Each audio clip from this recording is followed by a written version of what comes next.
Podium Audio presents After Hours Lectures, written by Kimberly Knight and Rachel Lynn Adams, performed by Jamison Adams and Tortom.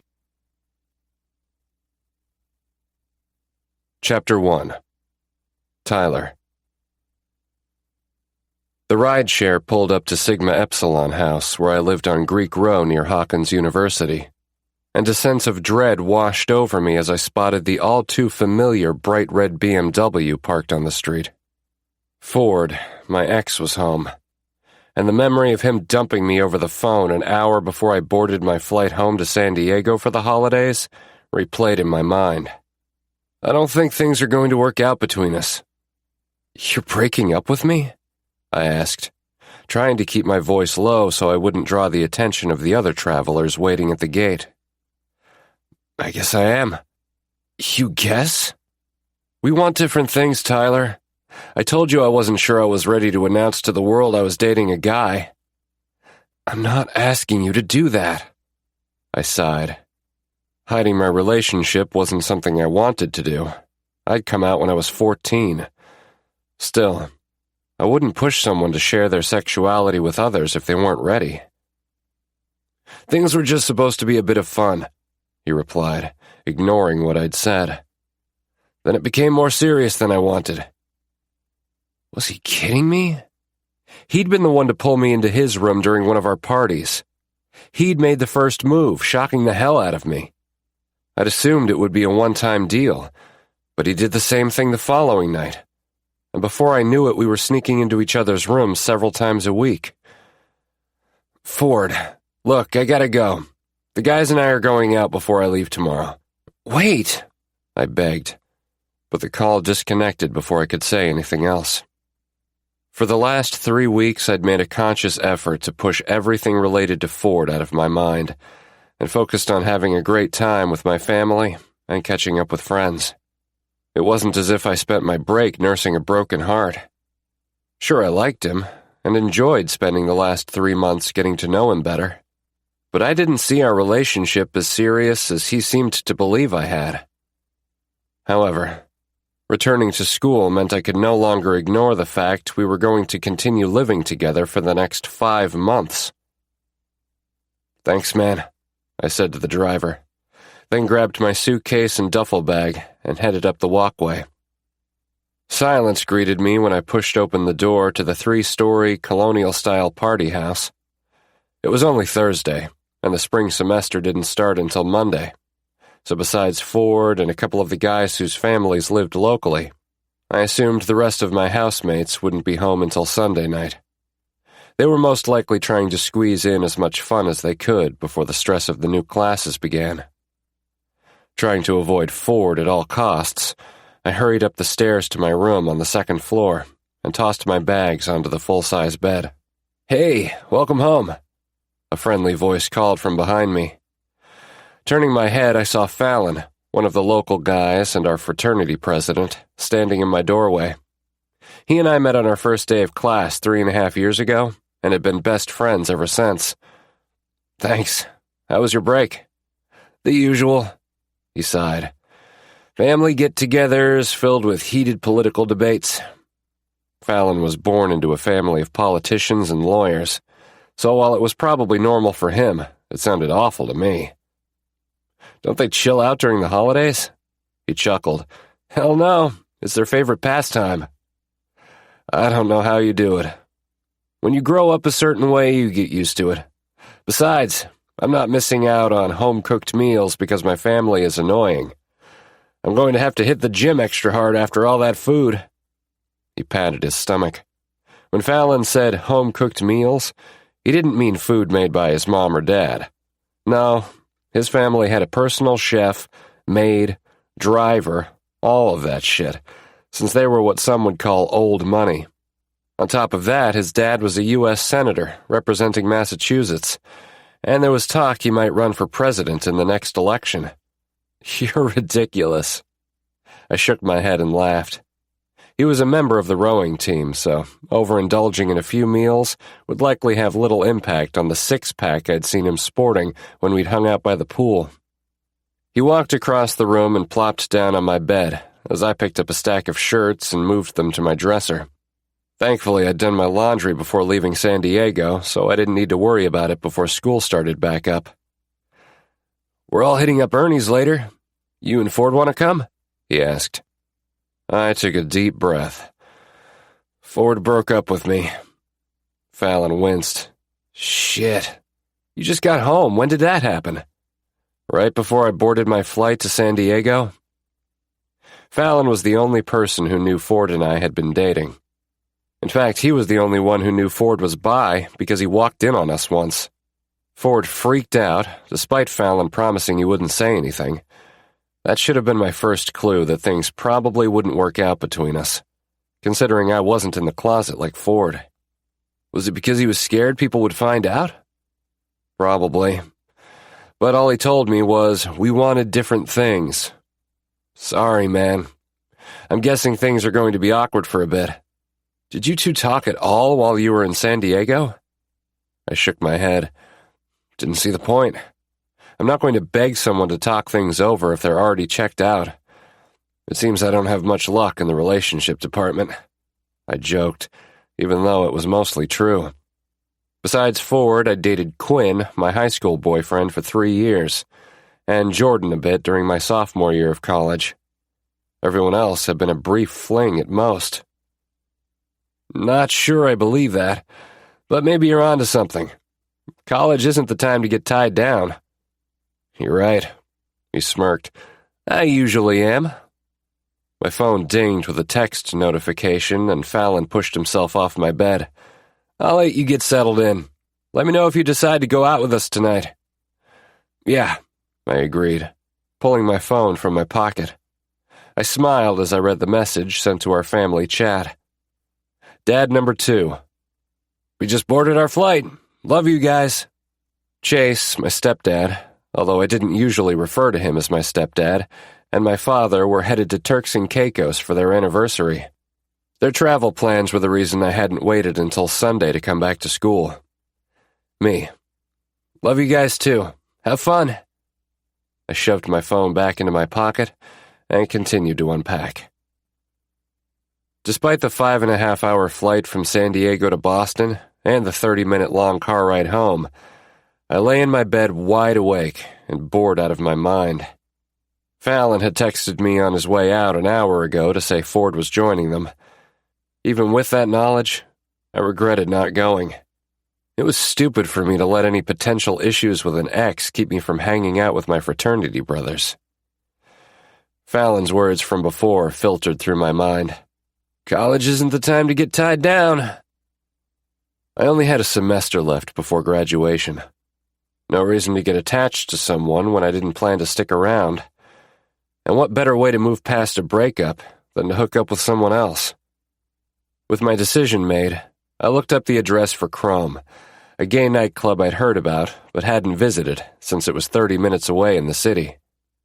After I took a quick shower, I pulled on a black t-shirt and black jeans and grabbed my gray bomber jacket to wear over the top. I'd debated shaving, but with a glance in the mirror, I was happy with my heavy stubble and decided to leave it.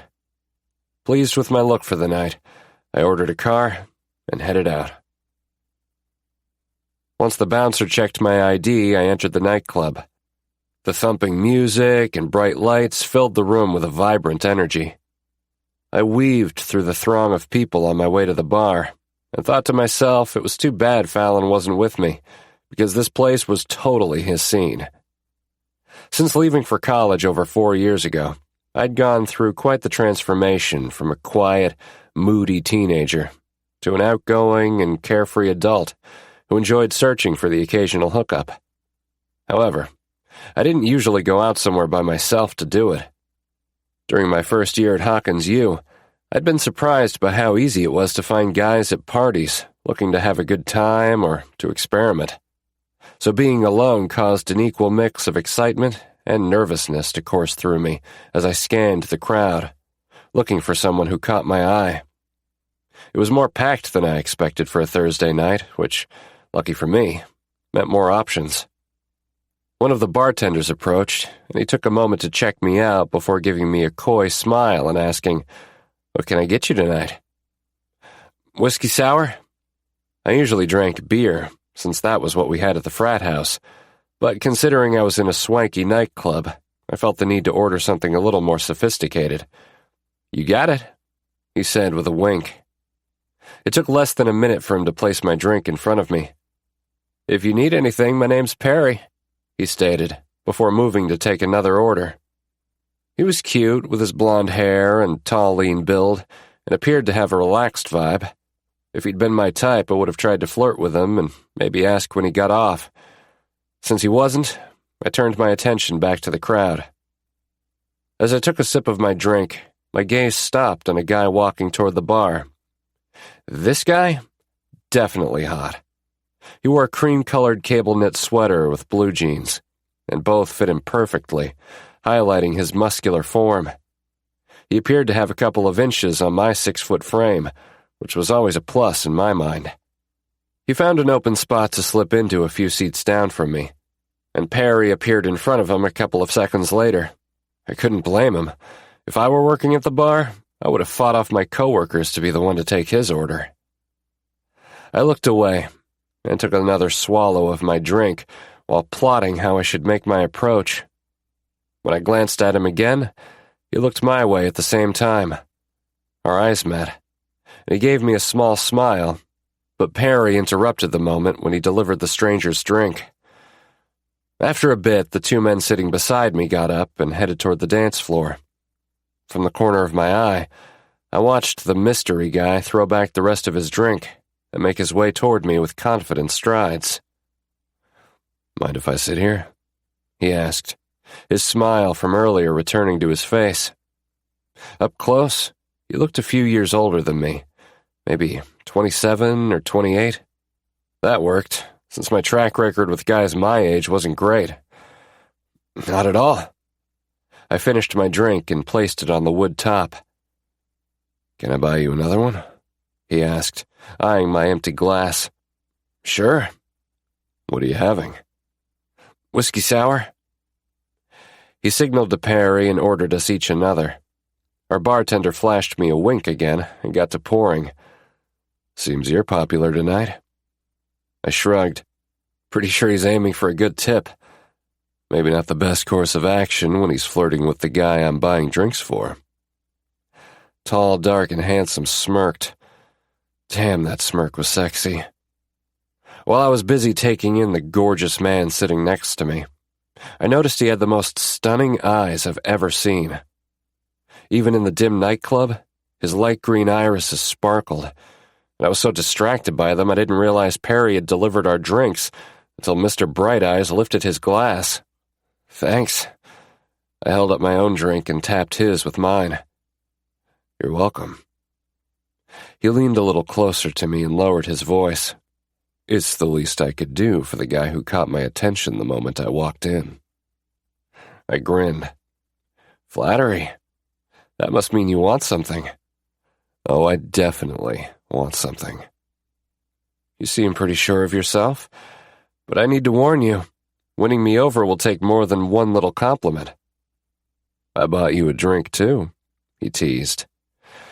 I guess you're off to a pretty good start then." "Finish your drink, and I'll show you what else I'm good at." I polished off my drink quickly. Maybe I should have made him work a little harder, but what was the point? It was clear we had gone to Chrome with the same plan. Why draw things out when we both knew how the night would end? As soon as the glass touched the bar, he grabbed my hand and led me out of the club.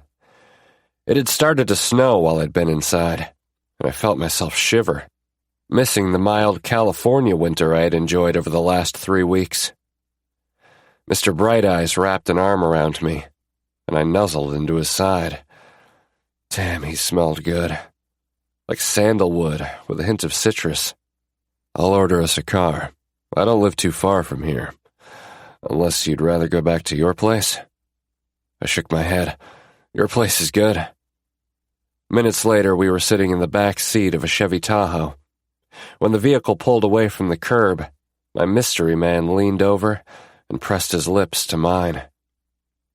I'd had one-night stands before, but never with someone I hadn't exchanged names with. For a moment I was tempted to ask him, but something stopped me, because the idea of an anonymous hookup had my blood rushing to my dick, and all I could focus on was the way his mouth felt against mine. Once the rideshare pulled up to a one-story house, we slipped out of the back seat. Mr. Bright Eyes grasped my hand and led me toward the front door. My heart raced with anticipation with what was about to happen when we got inside. After using the keypad to unlock his door, we stepped over the threshold. The house was dark except for the street lights streaming through the large window near the door, and after he flicked on a light, he kicked the door closed and pushed me against it, distracting me with an all-consuming kiss. His tongue tangled with mine while I cupped the side of his face, enjoying the prickle of the rough brown hair covering his cheeks. A few moments later, he slowly moved us across the room. I kept my eyes closed, trusting him to guide me where he wanted us to go. With a couple more steps, my back was against the wall, and my gorgeous stranger moved his lips from mine and worked his way down my throat.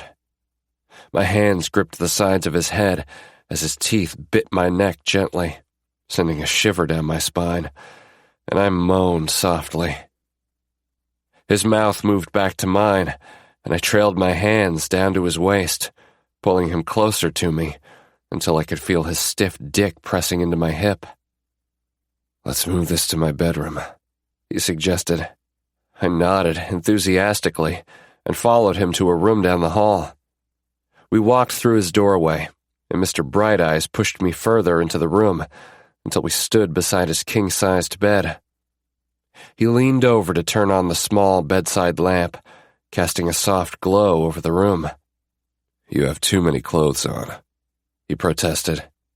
"Maybe you should do something about that." The heat in his eyes made my knees weak. With a swift move, he pulled my jacket off and ripped my shirt over my head, tossing it to the floor. "That's a little better." Anxious to get him undressed as well, I repeated his move and revealed his perfectly toned body. I traced my fingertips up and down his broad chest, feeling his muscles move and contract as I explored his body. His skin felt warm as my hands traveled down his stomach, the ridges of his muscles rippling beneath my touch. We both kicked off our shoes and quickly removed the rest of our clothes. Once we were both naked, I couldn't help but look him up and down. Everything about him was solid and hard, including his long, thick erection. "Like what you see?" He quirked a brow, and I realized I was still staring at his dick. "Mm-hmm," I replied, not ashamed of my blatant perusal of his body. He got a wicked gleam in his eyes. "Get on the bed, then." I followed his instruction without hesitation. While I made myself comfortable, he fumbled around in his nightstand and tossed a bottle of lube and a condom onto the bed beside me. Laying down so we were facing each other, he claimed my mouth again. Our hands explored each other's bodies, and our hard cocks rubbed together, mimicking the way our tongues swirled together in our mouths. "I want you," I moaned, breaking her kiss. The instant those words left my lips, I felt his hands leave my body, and he reached behind me. A second later, he opened the cap on the bottle and squirted some into his hand. "Is this what you want?" His lubed finger brushed over my hole. "Please," I whimpered. He smirked as he circled my rim and slid a finger deep inside me. "Oh, shit!" I groaned against his shoulder. He moved his finger in and out for a minute, before adding a second digit, and I rocked my hips back, encouraging him to give me more. "That's it," he hummed. "I want you nice and relaxed before I fuck you." My breaths came in quick, short pants while I focused on the sensation of his fingers working me over. "I'm ready." "Are you sure?" "Yes. Hurry." I didn't give a damn how eager I sounded. At that moment, I wanted nothing more than for him to sink his dick into me. Seeming pleased with my response, he guided me onto my back and grabbed the condom from above my head. I watched as he ripped the wrapper open and rolled the rubber down his thick shaft.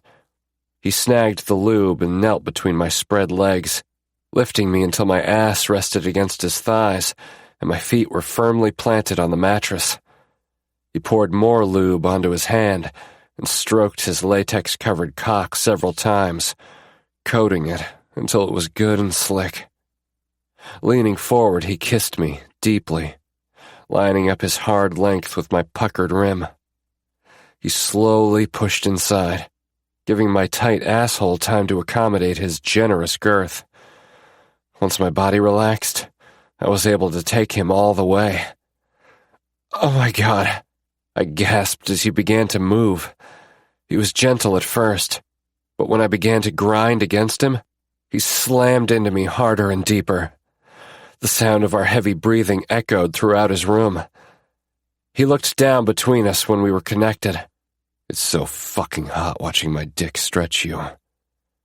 My hands fisted his comforter as the tip of his shaft hit my prostate, and my hardening cock bobbed with each drive of his hips. "Holy shit!" I cried out. "You like that?" His thrusts quickened. "Hell yes." I reached down and wrapped my palm around my shaft, knowing it would only take a few tugs for me to detonate. "Let me do that." He pushed my hand away and began to stroke me, his movements slowing, but still going deep and hitting me in the right spot. "I'm so close," I panted. "Good. Let me watch you come." My entire body tensed with his words, and it didn't take long before I shot my cum all over my stomach. The overpowering orgasm caused my ass to squeeze him tight, and within seconds, his climax had him shouting incoherently as he filled the condom with his release. We paused to catch our breaths before he withdrew his still twitching dick from inside me. "I'm going to go clean up," he said, and climbed off the bed. My head was spinning from the unexpected intensity between us. But, despite how I was feeling, I understood a guy didn't bring another man home without knowing his name if he was looking for anything more than a one-night stand, and I wasn't going to embarrass myself by sticking around. So, while he went to the bathroom, I grabbed my phone, ordered a rideshare, and got dressed. He returned as I sat on the edge of the mattress, tying my shoes. Clearly I was leaving, so it didn't surprise me when he asked, "Can I order you a car?" "I've already got one on the way." Once I was sure I had everything, I walked toward his living room and took in his well-decorated home with rich leathers, real plants, and a ton of photos on the wall. "Did you take these?" I asked, looking at a city view of Paris with the Eiffel Tower in the distance. "I did." "Nice. Well, see ya." I opened the front door, hoping my car would arrive at any minute as powdery snow fell from the sky. Our eyes locked, as though we both wanted to say something, but instead, Mr. Bright Eyes smiled awkwardly as I stepped off his front steps, and then he shut the door. As I waited outside for the ride I had ordered, a slight pang of disappointment set in that I didn't get his name. Chapter 2. Hayden. "You don't understand.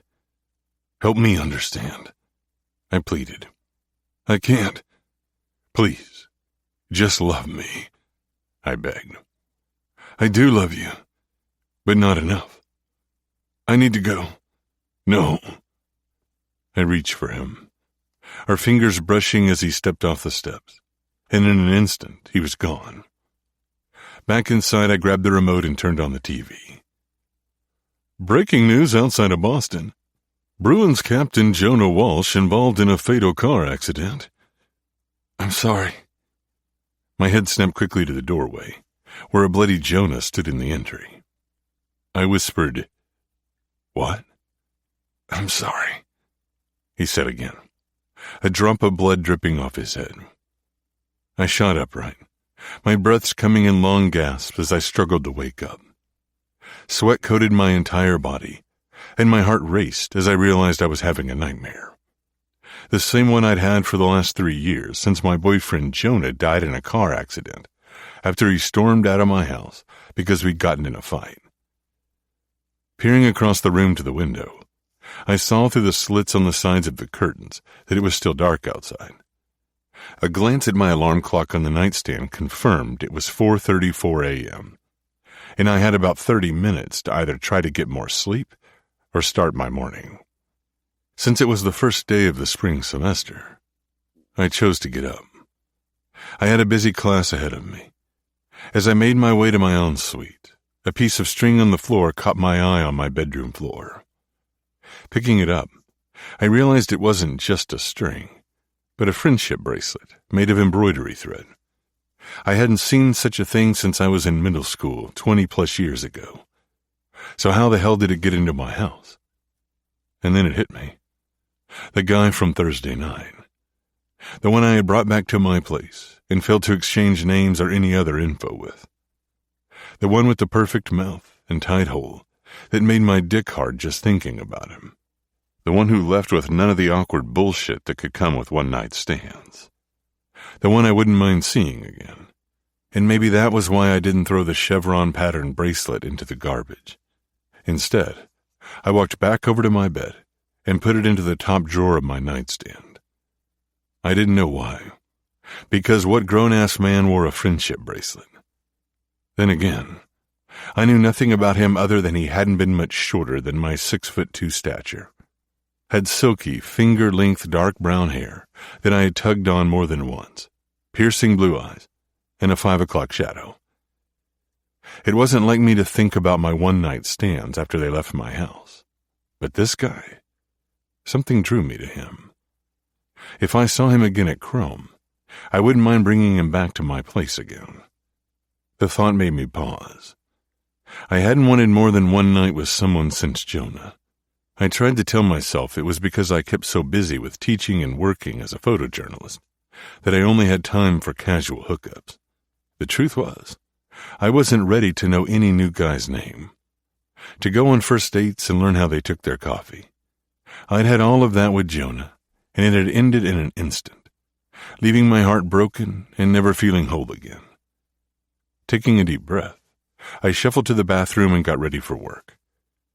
Pulling my white Infiniti QX60 into my parking space at Hawkins University, I grabbed my briefcase and camera bag and stepped out of the SUV. HU was my alma mater, and when I decided I wanted to have more of a 9-to-5 job, instead of covering multiple sports teams that kept me away from home, I'd applied. I hadn't been offered a position until after Jonah died. Getting the teaching job was supposed to let me be at home with him every night after he retired. But after a lot of consideration, I still decided to take the job. It was for 1 class a week, and it still worked with my schedule. Plus, I found that I loved teaching. Since I had no one at home waiting for me, I chose to continue working for my family's news agency. Just as I started across the parking lot, Charlotte Ross, a fellow professor, parked her Mercedes in her spot. I waited a few moments for her to grab her belongings, and then she quickly made her way toward me. "Good morning," she sang. "You're chipper for the first day of the spring semester." We fell into step. "Yeah, well, getting engaged over winter break will do that to a woman." We both stopped walking and turned to each other as she held out her left hand. The massive rock on her finger sparkled in the early morning sunlight. "Oh, wow. Congrats." We hugged briefly. "Thank you. I'm still in shock." "Really? You and Mitch have been together for how many years?"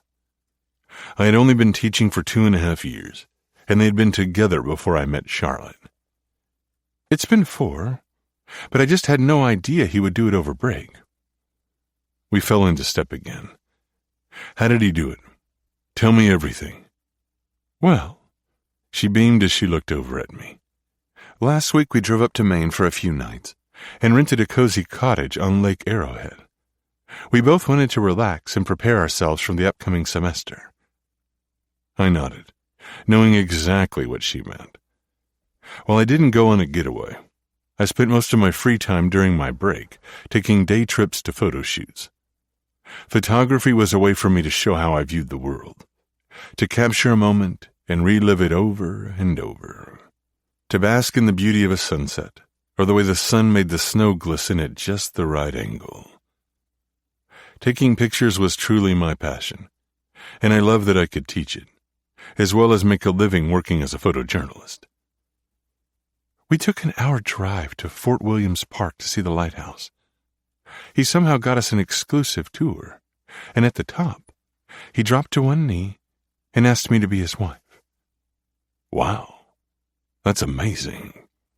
I'm really happy for you. Thanks. How about you? How was your break? She took a sip of her coffee. It was good. Stayed busy with the hub and covered the Celtics games. I shot more than basketball, but not in the winter months. Hockey was my favorite sport. But ever since Jonah passed away, I couldn't bear to attend or watch a Bruins game, and had asked someone else to cover them. I missed going, though, and had friends who played. Guys Jonah had introduced me to. But it was still raw, and the thought of not seeing him on the ice hurt. Charlotte and I walked into Miller Hall and made our way to the department where our offices were located. Congrats again, I said to her as I came to my door. Thanks. Expect an invitation soon. We're having an engagement party in a few weeks. I smiled warmly. Can't wait. Opening the door, I walked inside and noticed my aide sitting at her desk. Good morning, Isabel. How was your break? I set my bags down on my desk. Isabel was a graduate student, and I'd met her briefly the last day of the previous semester, since she was going to be my TA. It was great, Professor Foster. How was yours? Went by too fast. Tell me about it. I overslept and haven't had coffee yet. I slid my wallet out of the back pocket of my slacks and handed her $20. Why don't you get us both a cup before class starts? Are you sure? Absolutely. I need another one to get me through today's agenda. The first day of class was always exhausting, since I had to give an intro on myself, what the course would entail, how to turn in their assignments, and make sure they had DSLR cameras to use. If they didn't, the school would provide them with one. I longed for the days when photography wasn't computerized, back when instead of a digital single-lens reflex camera, it was a single lens that used 35mm film. Both of my parents were into photography and had met while working at the Hub Tribune, which my great-great-grandfather started in 1872. My parents now owned and ran the business, and since I practically had a camera in my hand from birth, I had spent many hours in the dark room at the news agency. I missed going into the red-hued room, smelling the pungent metallic odor, and using an enlarger to transpose my image from film to photo paper. Developing film took more technique, but learning how to frame the right shot would never change, and that was the first thing I taught my students. Isabel left, and I checked my email and prepared for class. When she returned, she handed me my cup of joe, and after taking a sip, I said, "If you can just count the number of students we have, that should be fine for attendance. I'll know if people attend based on the weekly quizzes I give at the start of class." Sure thing. Not a problem. We both made our way to the classroom, sipping our coffees, hoping for a little more energy. I kicked myself for not getting the extra half hour of sleep I'd missed out on this morning. But just like all the other mornings when I'd woken up sweat-coated and rattled over the last 3 years, I would make it through. A few students were already in their seats when I strolled in and set my stuff down on the table at the front of the room. As I was unpacking my camera, a few more people entered, and I glanced up, only to meet the stare of the friendship bracelet guy from Chrome.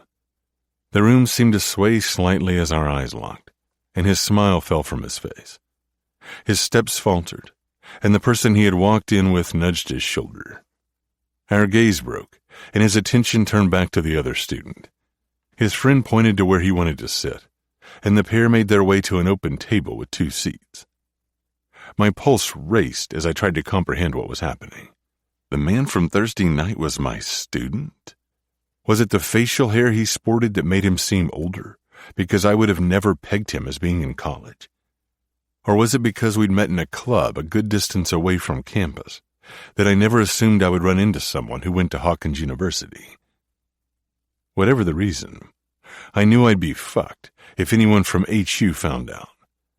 It didn't matter that our hookup had happened before the semester started. The fact was, he was my student, and I'd been intimate with him. Fuck. Trying to calm my nerves, I chugged the last of my beverage, only to realize that coffee wouldn't do it. I needed alcohol, but that would have to wait. The class was 2.5 hours long, and since it was the first day of the semester, my office hours were scheduled to start right after class to answer any questions students had. I felt Friendship Bracelet Guy's eyes on me as I prepared to start class, and I realized now he knew my name. Not wanting to flat out ask him for his, and only his, I went to where Isabel sat in the back of the class and asked, "Can you make a seating chart for today and get everyone's name?" She blinked. It was the exact opposite of what I'd told her before leaving my office. But I had to know his name, and couldn't wait a few weeks until I learned it based on a photo he took. Given I'd caught Isabel off guard, I joked, "I changed my mind because I'm getting older, and my memory isn't as sharp as it used to be. Having a seating chart will help." "Will they be required to stay in those seats all semester?" she inquired. People were creatures of habit, and usually sat in the same seat each week if it was open. I didn't require them to have partners to shoot with, or buddies to complete assignments with, for a group project. But I needed to know this guy's name. I could be that teacher who made each one introduce themselves, but that wasn't part of my syllabus or plan for the day. We didn't have time for it anyway, as I had too much to cover to get them up to speed and explain their first homework task. "Yeah, let's do that. Make it easier on this old man." I was only 33, and far from being old, but I had to keep up the ruse. She giggled. "You're not old." "Tell that to my back." I winked, and immediately her cheeks flushed. Shit, I wasn't flirting, but I didn't go around campus talking about my sexuality, so she might have gotten the wrong impression. I quickly turned to the class and spoke as I made my way to the front. "All right, ladies and gentlemen, welcome to Photojournalism 155. I'm Professor Hayden Foster. During this semester, you'll learn technical fundamentals of photography and photojournalism. I've been working as a sports photographer for over a decade, but have been taking photos basically since I could crawl." I grinned at my joke as a few people chuckled. "My TA, Isabel, is sending around a seating chart. The seat you're in will be yours for the semester. If you want to change, I suggest you do it now." My gaze met Friendship Bracelet Guy's, and neither one of us smiled or had any sort of facial expression. My heart was racing, and even though he was in my class, and it was against school policy, a part of me still wanted our one night to turn into more. Except I couldn't let that happen because I loved teaching my craft. I could only hope seeing this man weekly wasn't going to be an issue. Chapter 3. Tyler. Mr. Bright Eyes, or rather Professor Hayden Foster as he introduced himself, stood in front of the class, going over our first assignment. I should have been listening, but I couldn't stop the images of our night together from playing on repeat in my head. The way his soft lips felt as he kissed me on the street while we waited for our ride. How his hard body lined up perfectly with mine as he pinned me against the living room wall. The way his body jerked as he came. My dick strained against my zipper, and I shifted in my seat while trying to conjure up thoughts about anything besides how much I wanted another night with my hot professor. I'd never felt the need to seek out one of my hookups for a repeat before, but I'd spent the entire weekend thinking about our time together and couldn't shake the overwhelming desire to get back in his bed. "Tyler?" Fallon whispered, bringing me out of my daze. What? I asked if you wanted to work on our assignments together, but you seem out of it. You okay? I'm good. Okay, so about the assignment. I had no idea what we needed to do, but teaming up with Fallon was a given, since we were friends and lived in the same house. Yeah, of course. We'll work on it this afternoon. When Professor Foster dismissed the class, I considered hanging back to try to speak with him, but several other students rushed to the front before I had the chance. Where are you headed next? Fallon asked, lifting his bag onto his shoulder.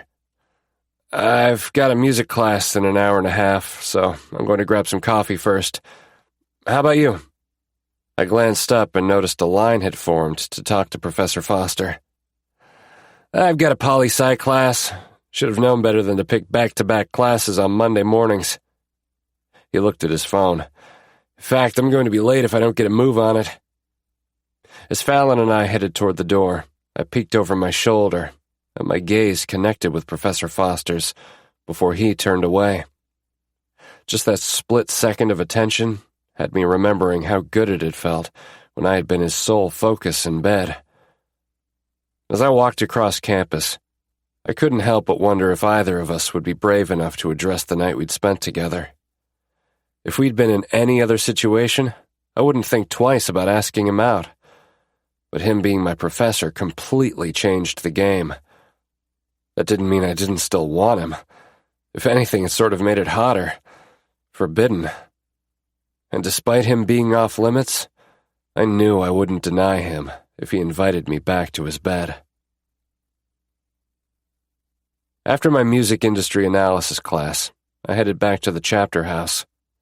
My stomach rumbled, so I dropped my bag on the kitchen counter and searched the fridge for a quick bite before settling in to get started on some class reading. As I heated up the plate of chicken and rice that our house chef had saved for those of us who weren't home at lunchtime, my phone vibrated in my pocket. A huge grin spread across my face when I grabbed it and saw the text. J-Mom. Hope you had a good first day. It's been too quiet around here since you and your brothers went back to school. J-Mom, also known as my stepdad's ex-wife Jamie, wasn't my biological mom or even my stepmother, but she was the one I claimed. She had been married to Chase before he and my dad got together, and was the mom to Jace and Cammie, my step-siblings. She welcomed me and my brother Dylan into her family with open arms. And when things went to shit with our birth mother, she was happy to fill that role for us. Our family dynamic was unconventional, to say the least, but having Jamie as part of my life meant the world to me. Me. I'm sure Cammie is keeping you busy. J-Mom. True. That doesn't mean I don't miss you. Me. I miss you too. The hardest part about going to school on the East Coast was living so far away from my family. My brothers attended UCLA so they could drive down to San Diego often, though I knew their visits weren't regular enough for my parents' liking. After graduation, I planned to move back to California to find a job as a music journalist. That way, I could live my dream and be close to my loved ones. J-Mom. I was also texting to make sure you're still coming home for spring break. I'm planning Cammie's Sweet 16, and I know she'll want her brothers there. Absently, I rubbed my wrist, where the matching bracelet my siblings and I wore usually sat. Cammie had received a bunch of supplies one year for Christmas, and made us matching ones that contained each of our favorite colors. Pink for her, purple for Jace, red for Dylan, and teal for me. When I woke up Friday, I noticed it was missing. I'd searched my room, but I hadn't been able to find it, and wondered if I'd somehow lost it in San Diego. The microwave beeped. I assured Jamie I wouldn't miss my sister's party, and promised to chat with her soon, before putting my phone down and grabbing my food. Judging by how quiet the house was, everyone appeared to still be in class or in their rooms, which meant I could work downstairs without distraction. An hour later, my eyes started to glaze over, and I closed my laptop. While putting my things into my bag, I heard the door open. Hey! Fallon greeted as he rounded the corner with Ford a step behind. "You done with classes for the day?" "Yeah, I only have 2 on Mondays. What about you guys?" I glanced at Ford, who avoided my gaze by staring out the window instead. "I'm done for the day, too," Fallon replied. "Ford and I were going to meet up with some of my teammates from the rowing team at Marco's for some pizza. You want to go with us?" I peeked at Ford, who was shooting daggers at Fallon. Was he pissed at my friend for asking me to join? Well, fuck him. Even though I'd just eaten an hour before, I wasn't going to pass up pizza. "Sure. Actually, I just remembered I've got some reading to do. I'll catch up with you later," Ford said, but aimed his words at Fallon before leaving. "Well, that was uncomfortable," Fallon muttered. I shrugged. I don't know what to do. It's going to become awkward for everybody if he can't hang out with the group just because I'm there. "Yeah," Fallon agreed.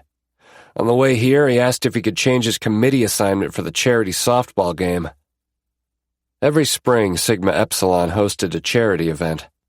This year, we were organizing a celebrity softball game to benefit various LGBTQ+ youth programs, which had been a surprise, albeit a great one, when it had been suggested, since most of my fraternity brothers were straight. Ford and I, along with a couple other guys, were part of the committee responsible for finding the celebrities to participate in our event. "It's fine. Preston and I have started working on stuff already. I'm sure we have it covered." "Okay.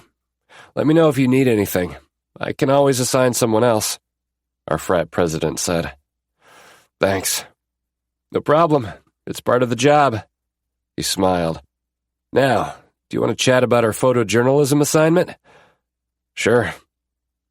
Fallon and I spent the next half hour finding images online and writing short paragraphs about what drew us to them. I found one of the Eiffel Tower at night, and had a hard time coming up with something other than it reminded me of my professor's house, the house where I had experienced the best sex ever. It was Friday, and a crowd had descended on the Sigma house for our traditional spring semester kickoff party. While several parties could be found every Friday night on Greek Row, the houses took turns hosting the bigger ones. "You want a beer?" Preston asked when I stepped into the kitchen, where we had set up a couple of kegs. "Is that a serious question?" I grinned. He handed over a red cup filled to the brim. "What about you?" Preston shook an empty cup, and I turned to see Ford a few feet behind me. He stood between a couple of girls from our sister sorority, his arms draped across both of their shoulders. Between using Emily and Leah for balance and his glassy eyes, it was clear he was already several drinks in. "Fill her up!" Ford shouted back. Preston passed the cup to me. "Hand that to him." "Here you go." I did as asked. "Thanks, man." Apparently drunk Ford didn't have a problem talking to me. Since our awkward encounter in the kitchen a few days prior, we'd both kept to ourselves. The couple times I had seen him in the house, he had either made a point to ignore me or leave. I didn't know why he continued to avoid me. It wasn't as if I was trying to push him for any sort of explanation or anything. We'd broken up, and that was that. "No problem. Do you ladies want anything?" "A beer would be great," Leah replied. "Me too," Emily called out. I lifted my hand in the air, indicating to Preston that I needed 2 more drinks.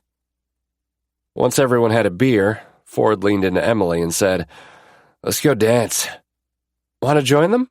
Leah asked me. Leah and I had been friends for a few months and saw each other at parties often, so dancing together wasn't a big deal. "Sure." I grabbed her hand and followed behind Ford and Emily. We stayed on the makeshift dance floor for a few songs, just 2 people having a good time. At least, we were, until Ford decided to speak. "She's not really your type," he mouthed off. "Dude," I glared at him.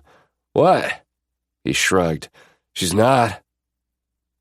My sexuality wasn't a secret, and I was pretty sure Leah knew I was gay. Not responding to Ford, I pulled her toward the other side of the dance floor. Sorry about that. Ford's drunk.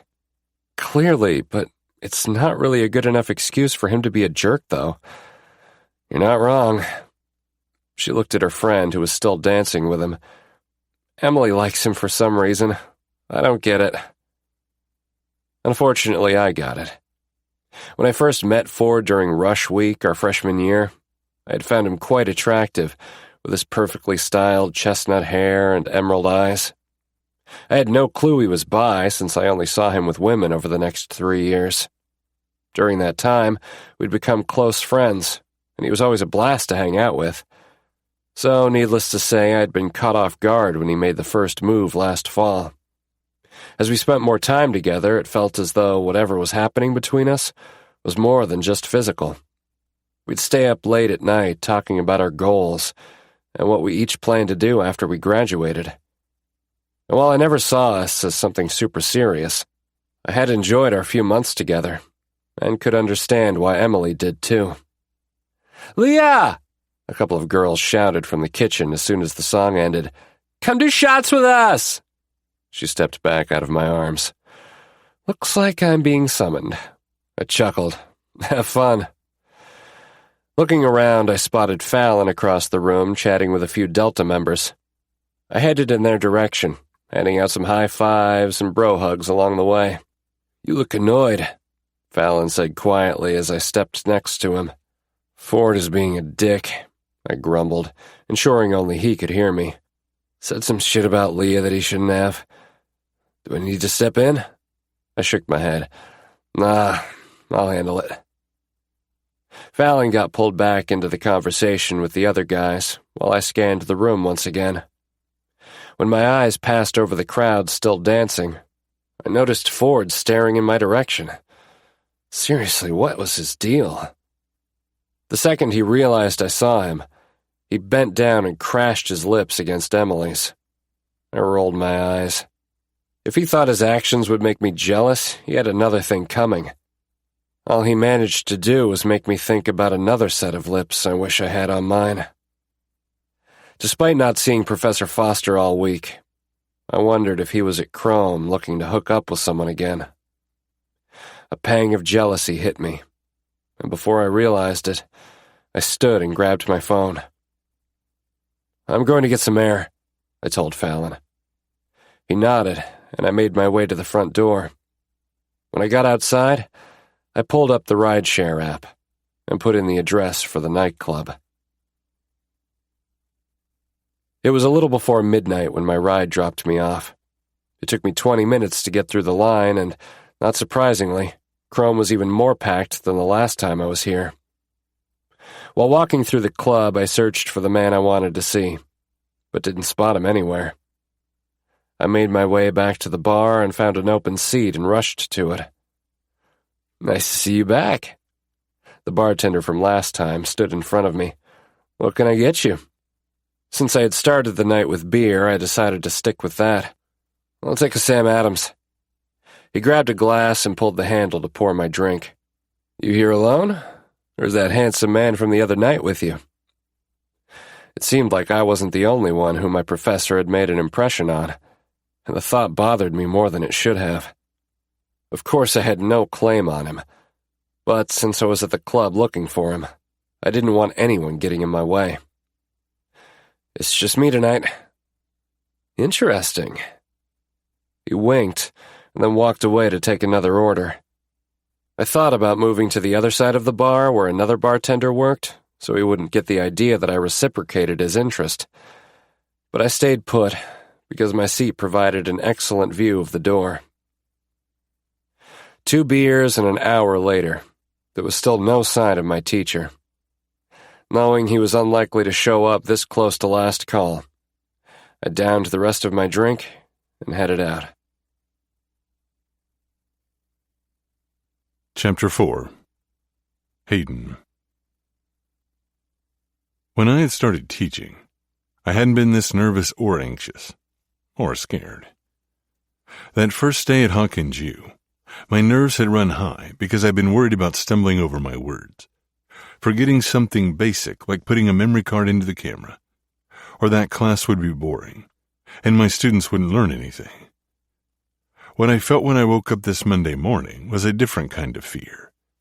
It was trepidation. What had happened with Tyler Statler could ruin everything I'd been working for. Once everyone had left class the week before, Isabel handed me the seating chart and then exited the room too. I immediately looked to the spot where Tyler had been sitting and read his name, not realizing how satisfying it would be to put a name to his face.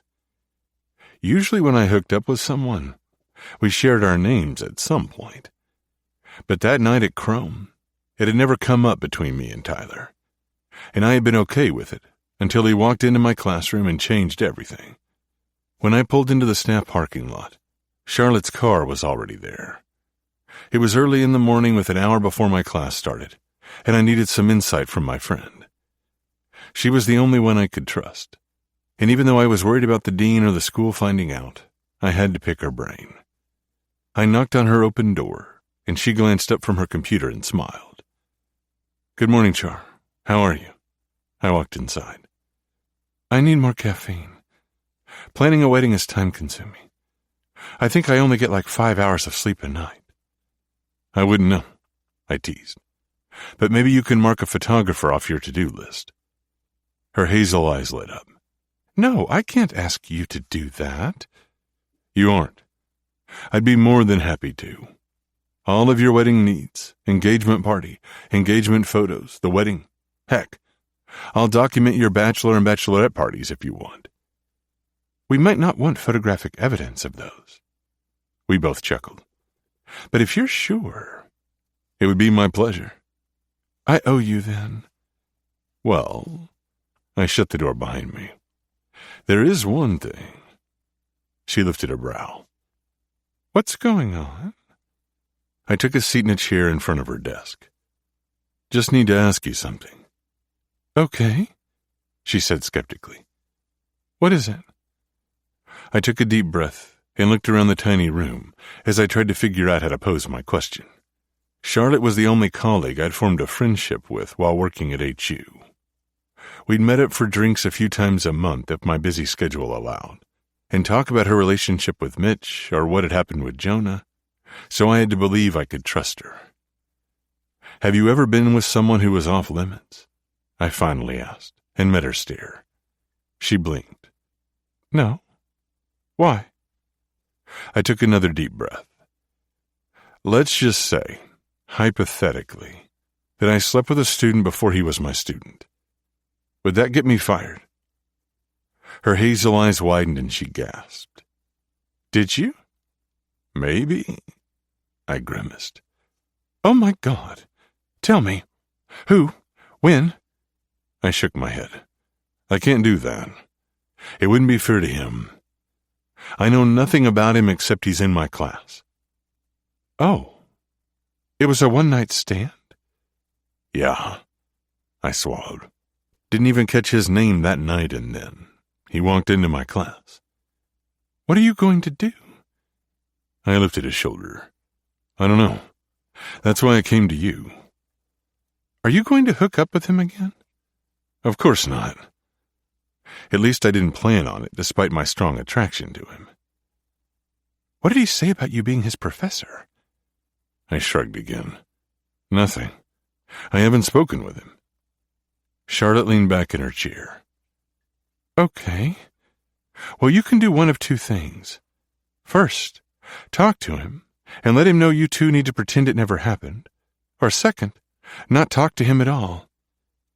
"He's in my class, Char. I can't just ignore him." "You know what I mean." "I do," I sighed. But that didn't mean I knew what to do, or that not speaking of that night was the best course of action. We were silent for a few moments until she leaned forward again and said, "If anything, Hay, you need to get ahead of it. Pull him aside after class and let him know that whatever happened between the two of you was a one-time thing, because if it continues, it could jeopardize your job." She was right.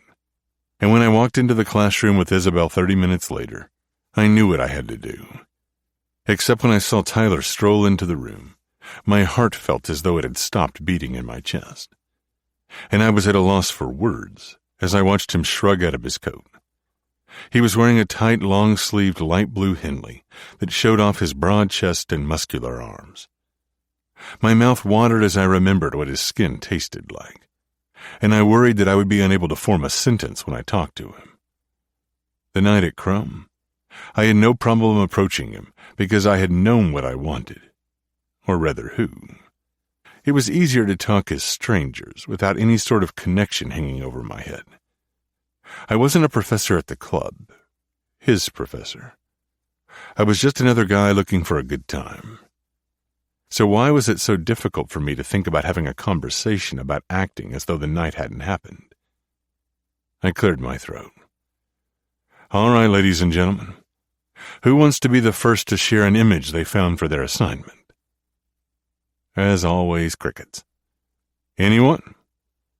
My gaze moved to Tyler's, and I wasn't sure if I expected him to speak up or not. But a few seconds later, he did. I'll go. Perfect. Mr. I pretended as though I didn't know his name, and looked over the seating chart. Mr. Statler, what did you find? First, Mr. Statler is my father. He smirked. You can call me Tyler. I tried to hide the grin on my face, but I couldn't. All right, Tyler. What did you find? He dragged the image from his iPad to the shared drive that was connected to a screen in the front of the class. I clicked it, and the photo opened. I found a picture of the Eiffel Tower at night.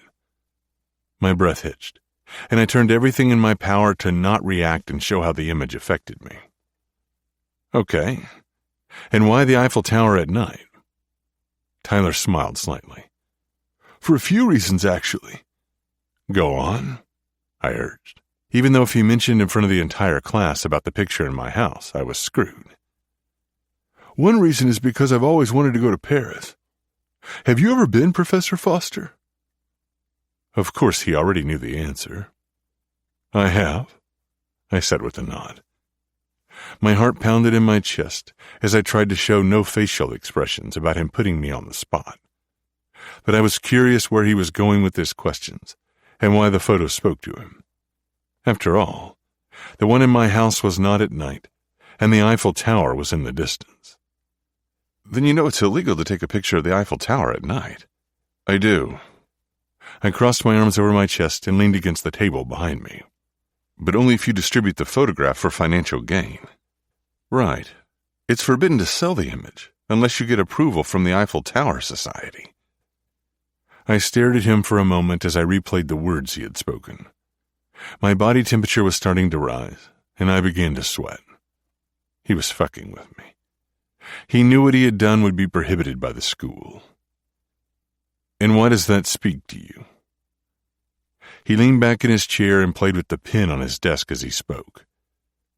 Besides always wanting to go to Paris and see such a beautiful landmark, the thought of doing something that could get me in trouble sparks a little something inside of me.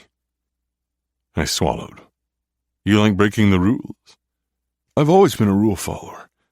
But if I get a chance to go to Paris and see the Eiffel Tower at night, I won't hesitate to capture images of it, maybe even videos. Why is it illegal? A female student asked, breaking my focus on Tyler. I turned my attention to her. Didn't have a clue what her name was, so I just answered. Because even though the landmark is in the public domain, the lights on the tower are not. After dark, at the top of the hour, there's a 5-minute light show, and that show is copyrighted. So weird, another student muttered. All right, who's next? I asked, wanting to move on from Tyler and his innuendos, even though, if I was honest with myself, his confession to do something forbidden had sparked something in me too. After everyone shared at least one photo, I gave a 15-minute quiz about art photography versus photojournalism, a topic I had touched on the first day of class. I then lectured about understanding exposure, the amount of light that reaches the camera's sensors, and how to adjust the shutter speed based on lighting. While the class read about depth of field, I went to my bag and pulled out Tyler's bracelet. The class was almost over, and I wanted to give it back before he left again. It didn't feel right to throw it away, but I needed to get it out of my possession. As I walked past his seat, I placed the bracelet onto the tablet he was reading from. He glanced up and met my eyes before I kept walking as though nothing had happened. Once class was over, everyone picked up their belongings and headed out. I thought everyone was gone until I looked up from shoving my stuff into my briefcase and saw Tyler walking toward me. I was on edge again, but somehow found my voice. "Is there something I can help you with, Tyler?" He rubbed the back of his neck. "I just wanted to say thank you." "For what?" I peeked toward the door to make sure we were alone. "I thought I'd lost my bracelet. It means a lot to me." "Not a problem." I picked up my stuff and started to make my way to the exit. "Can we talk?" I stopped and turned to him and lowered my voice. "I'm sure you know that if anyone were to find out what happened, I could lose my job. It's forbidden." I used his words, so I knew he understood why the photo of the Eiffel Tower spoke to him. "I understand, but—" "No buts, okay? Here, I'm just your professor. Do you understand?" My voice was still quiet as I pleaded with him to let whatever happened between us be nothing more than it was intended to be. He nodded. "Yeah, I understand." "Great." I walked out the door and it felt as though the invisible weight I'd been carrying around for a week had instantly dissipated. Chapter 5. Tyler. You like breaking the rules? When Professor Foster asked that question during the assignment discussion, I thought I'd heard a hint of challenge in his voice. Then, after class, when he said, "Here, I'm just your professor," I decided his initial question was more of an accusation.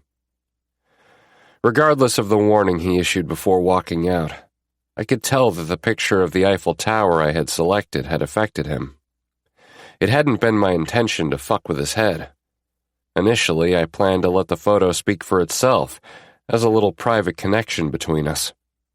However, when the image popped up on the screen, I noticed he sucked in a small breath, and I couldn't stop myself from pushing the boundaries a bit. Or maybe I read the entire situation wrong, and he didn't care about the photo at all. I'd spent the last week and a half remembering our night together, jerking off more times than I could count to mental images of him fucking me. And a part of me wanted him to feel as conflicted about our situation as I was. I wasn't stupid. Even before he pleaded with me to understand, I knew the chance of anything happening again was slim because, like he'd said, he was my professor, and it was against the rules. Still, I couldn't shake the feeling that there could have been something more between us than a mind-blowing orgasm. As I left his classroom, I decided to head over to the Daily Grind to get a cup of coffee and do some reading for my music class that I'd pushed off to the last minute. It took about 20 minutes to get across campus, since I stopped to chat with some of my Sigma brothers along the way. Between the charity game coming up in a couple of months and being part of the planning committee for our annual ski trip, the frat was taking up a lot of my time. Not that I minded much. I loved the camaraderie and friendship that came with being a part of a fraternity. Besides, being busy gave me less time to obsess over my hot professor. After walking into the coffee house, I placed my order at the counter, waited for my drink, and then found an open table in the corner. Grabbing my laptop from my bag, I pulled up the article I needed to read and set the alarm on my phone so I wouldn't lose track of time.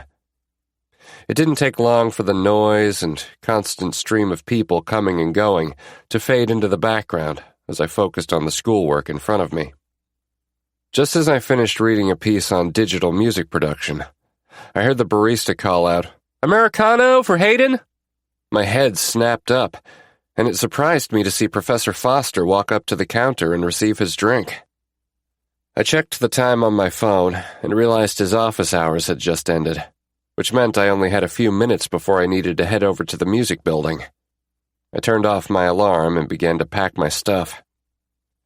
Glancing up, I tried to resist the temptation to look in his direction. but I couldn't stop myself. Our eyes locked, and he stopped mid-stride. Unlike in class, there was no mistaking the heat in his gaze. His fingers tightened around his cup as I slowly perused his body. Knowing what he looked like under his navy overcoat and tan slacks sent a slight shiver down my spine. When my eyes returned to his face, I didn't miss the clench of his jaw before he shook his head and proceeded to the door. Picking up my bag, I studied the multicolored threads on my wrist, which got me thinking. Why had Professor Foster kept my bracelet? If he'd had no intention of seeing me again, he would have thrown it away, right? And when he learned I was in his class, it would have made more sense to forget about it, rather than return it and bring attention to the fact we'd hooked up. Maybe Professor Foster wasn't as unaffected as I thought. "You missed quite a show last night while you were at your study group," Fallon said as we walked into our photojournalism class the following Monday. Since Professor Foster had been adamant about him only being my instructor, I decided on my way to campus the following week that the best thing to do would be to push the memory of our hookup out of my mind. However, when I saw him at the table in the front of the class looking at his laptop while rubbing the back of his neck, I lost all my resolve. I would never be able to forget that night and how his hands felt. Still, I needed to respect his wishes since it was his job on the line. So, instead of lusting after my teacher, I focused on the story Fallon was sharing. "What happened? You know the girl Preston's been hooking up with?" I nodded, remembering him introducing me to Marissa at our last party. "Turns out she has a boyfriend." "Seriously?" We stood at our table, but neither one of us took a seat. "Yep, and guess who showed up at her sorority house while Preston was balls deep in her?" "You're shitting me," he snorted. "Oh, it gets better. Marissa's friend ran to her room to let her know her boyfriend was there. Preston only had time to pull on his boxers before climbing out the window. Dumbass had to walk home practically naked in the freezing cold." I barked out a laugh. Damn, I wish I'd been there to see that. "Mr. Statler and Mr. Donnelly, if you're done talking, can you take your seats so we can get started?" "Sorry," I mumbled. Fallon and I sat down, and I pulled out my laptop, ready to take notes as Professor Foster spoke. "Today we're taking class outside. I want you to find something to photograph that depicts the rich history of Hawkins University and work on aesthetic effects of manipulating the elements of exposure. Take the exact same picture at least 5 times with the same overall exposure, but use different combinations of the settings on your camera. Keep the ISO the same each time. You'll want to start with the lowest aperture. For each image, write down the exposure settings, f-stop, shutter speed, and ISO. Pay attention to motion blur and depth of field. If the images vary in brightness, you're doing something wrong. I'll be walking around to review your pictures and offer suggestions. Any questions?" When no one said anything, we grabbed our cameras and headed outside. As the class dispersed, I knew exactly where I wanted to go. An old stone pavilion stood not far from Miller Hall. It was surrounded by sugar maple trees and had been one of the first structures built on campus in the early 1700s. Since it was off the beaten path, no one was there when I arrived. I walked around and noticed a red-winged blackbird perched on a bare tree branch. I set the ISO settings on my camera and began snapping several photos, changing the aperture speed each time. While reviewing the pictures on the tiny screen, I heard footsteps approaching from behind me. This is one of my favorite spots on campus. Professor Foster's deep voice washed over me. "Mine too. We don't have many buildings this old in California." "Is that where you're from?" I turned to face him. "Yeah, I was born and raised in San Diego. How about you?" I wasn't sure if he would answer me because it felt as though we were entering dangerous territory by sharing personal information with one another. "I'm from here. Grew up just outside of Boston." We stared at each other for a few seconds. It seemed neither of us knew what else to say, and I could feel the tension growing between us. Finally, he broke the silence. "Mind if I take a look?" He gestured at my camera. I nodded and handed it over. Our fingers brushed against each other, and it felt as though he maintained the touch for longer than necessary, which made my skin tingle. I looked up at my professor to see if he'd felt it too, but his face gave nothing away. "These are really good. See how the trees in the background blur depending on the aperture setting?" He took a step to stand next to me and angled the camera around so he could show me what he was talking about. We were so close. I could feel his body heat through the layers of our clothing. "I do. Widening the aperture reduces the depth of field. Less of the image is in focus, and the bird stands out from the background and foreground." "Yeah.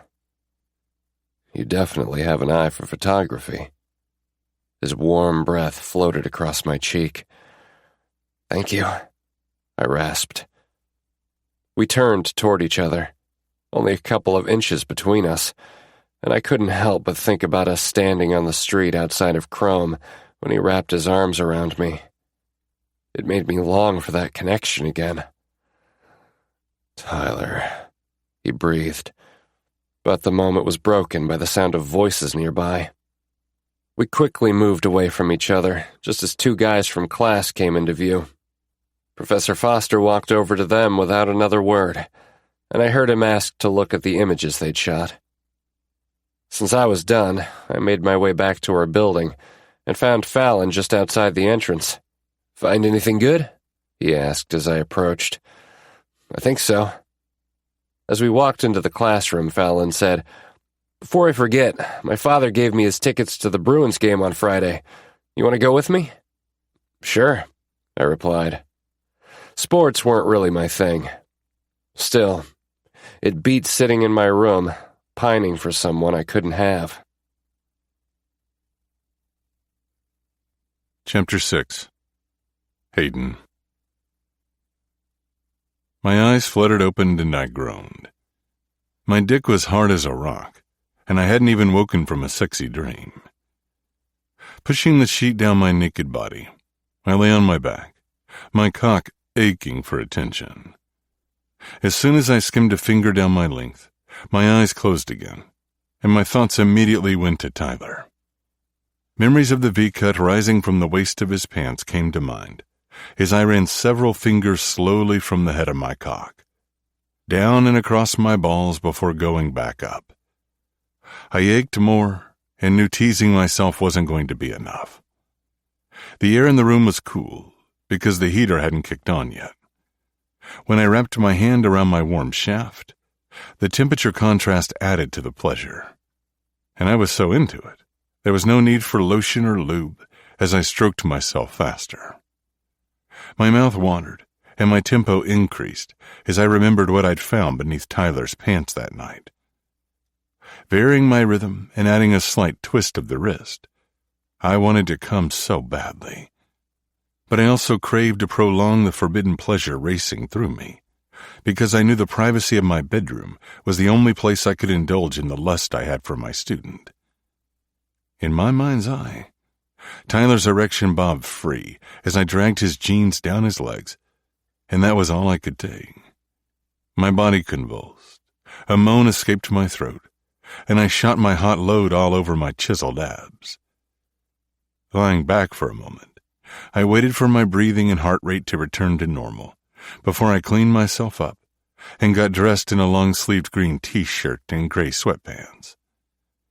After I made a cup of coffee, I went into my home office and fired up my computer.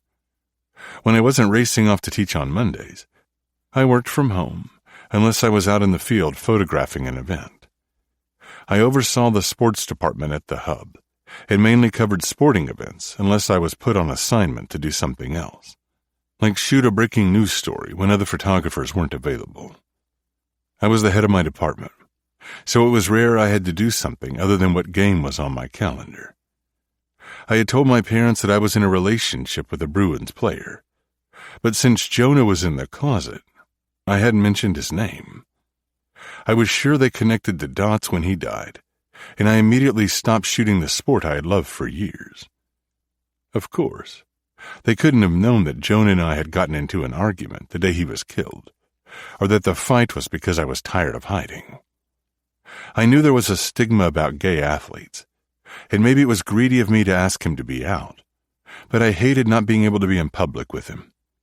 It hurt me every day that I couldn't introduce him to my family, and that was why I had selfishly pushed so hard. Yet here I was, lusting after my student, and in a similar situation. But Tyler and I could never let the world know we had hooked up, which was why nothing could happen with him, no matter how many stolen glances we shared, or how many little innuendos he let slip, or how often I indulged in fantasies about him. Once my computer booted, I went to check my school email to see what had come through while I was sleeping. I'd been up late after the Celtics game, editing images and writing captions for each photo, so the sports writers had something to work with for their article about the team's win against the Toronto Raptors. Baseball season was worse because of the number of home games the Red Sox played. And then, of course, my calendar got especially hectic when the seasons overlapped and I had to cover multiple games on the same day. Lucky for me, I had 2 people in my department to help. As I took a sip of coffee, my cell rang before I could see if anyone had emailed. "Hey, Jack, what's up?" I asked the caller. Jack was one of the sports photojournalists in my department. "Hayden, thank God." I arched a brow. "This doesn't sound good." I need a favor." "Okay." I leaned back in my chair, concerned about what he was going to ask, given that he seemed nervous, and I was his boss. "I know you shot the Celtics game last night, but I was hoping there might be a chance you could do the Bruins game tonight." My breathing hitched. Jack had no idea why I couldn't cover hockey anymore. "I know it's last minute," he continued, "but I have food poisoning. And since you used to shoot their games, I figured you were the best person to ask. Or at the very least, you could find someone to cover for me." Fuck. How could I say no when he was sick? Food poisoning was awful, and there was nothing to do but wait it out. Plus, we only had 3 sports photographers in my department, and Chelsea was on vacation because she had just shot the Super Bowl and wanted time with her family. "Yeah, man, of course." "Oh, thank you so much. I'll return the favor anytime." "Just take it easy and drink lots of fluids." "Been doing that all morning trying to shake this, but nothing is staying down and I feel like crap." "Go rest. I've got you covered." "Thanks again." After we hung up, I didn't know how long I stared at the wall, trying to tell myself that attending a hockey game wasn't going to affect me once I stepped foot into the arena. But I knew better than that. The last time I saw a hockey game, either in person or on television, it was to watch my boyfriend play. Joan and I had met at a gay club, and I had been starstruck when I saw him walk in through the door. Since I had been the one to photograph all the games at the time, I recognized him immediately. I'd had no idea he was gay, though, and as I watched him make his way toward the bar, I could tell he was nervous. Once I bought him a drink, he loosened up. After a few cocktails, he went back to my place, and even though it had almost been a mood killer, he made me sign a non-disclosure agreement before we hooked up. After our first night together, whenever the Bruins had played at home, I shot the games and then went to my place and waited for Jonah to come over. We would stay at my house, never going out to do anything as a couple, except occasionally hanging out with the one teammate he confided in. And I had been okay with our arrangement until I wasn't. It had been hard living a secret, and when I had begged him to come out because I couldn't stand hiding our relationship any longer, we'd gotten into a fight. He left, only to lose control of his car on an icy road. I still beat myself up over it, because if I hadn't been self-centered, we would have never gotten into the spat that would have made him walk out my door. He'd only had a few more years of playing left, and I should have stuck it out. Plenty of men and women hid for one reason or another, and having known Jonah did so because of the sports world, it should have been okay with me. Snatching my press pass from my center console, I slipped it around my head and opened the door to my SUV. I took a deep breath and grabbed my camera bag. Unfortunately, no matter how much I wanted to get the night over with, I knew I had to stay for the entire game. With each step I took toward the door, my palms seemed to sweat more. I had just been at the arena the night before for the basketball game, but if someone were to see me now, they'd probably assume it was my first day on the job because I looked so nervous, so unsure. I kept looking around as though I would see Jonah, that he would be wearing his pregame suit and enter the locker room as he had so many times in the 4 years we dated. I adjusted the bag strap on my shoulder, held up my badge to the door attendant, and then made my way to the dedicated area for the press. There was a little cutout in the plexiglass for my EF70 200mm telephoto lens, and I took my camera out and got ready for the players to skate onto the ice. Within minutes, both teams came out for warm-ups, and I snapped picture after picture. The shots I would use for the hub would be of the game, but I needed to make sure my settings were correct, given a hockey rink was much different from a basketball court. For one, I had to set my white balance correctly given all the white. The ice, the running boards, and even the away team's jersey. It was standard in the NHL for the home team to wear their colors and the away team to be in white.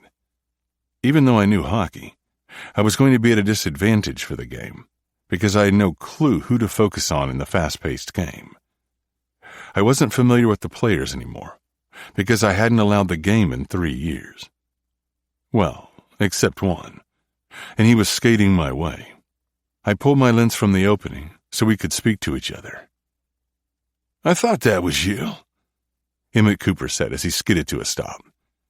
He had been Jonah's best friend on the team, and the only one who had known Jonah's sexuality. I noticed the yellow C on his jersey, the same one Jonah had worn when he had been the captain. "What's up, Coop? Haven't seen you since Jonah's funeral." He smiled warmly. "Yeah, it's been a long time. Glad to see you back behind the glass." "It feels good," I lied. My nerves were still racing, and I hoped that once the game started and I was doing my thing, I wouldn't think about the past. "We should catch up sometime." A puck slid around the baseboard and he hit it away. "Yeah, I'd love that." I wasn't sure if I was lying or not, but it seemed like the proper response.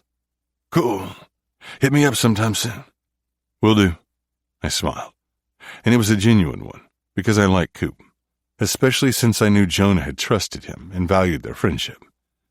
Coop skated off, and I put my lens back into the opening and continued to capture some shots. Once the players were done warming up, the teams went to their respective locker rooms, and I sat back in my chair. Even though I frequented the arena for basketball games and knew the surroundings, I found myself scanning the crowd, only to lock eyes with the person I had thought about first thing that morning. Chapter 7. Tyler. When the final buzzer sounded, my gaze flicked to where Professor Foster stood on the other side of the arena. I'd paid more attention to him than I had most of the action on the ice. He'd looked in my direction a few times in between periods and during timeouts, but would turn away whenever he realized I'd caught him staring.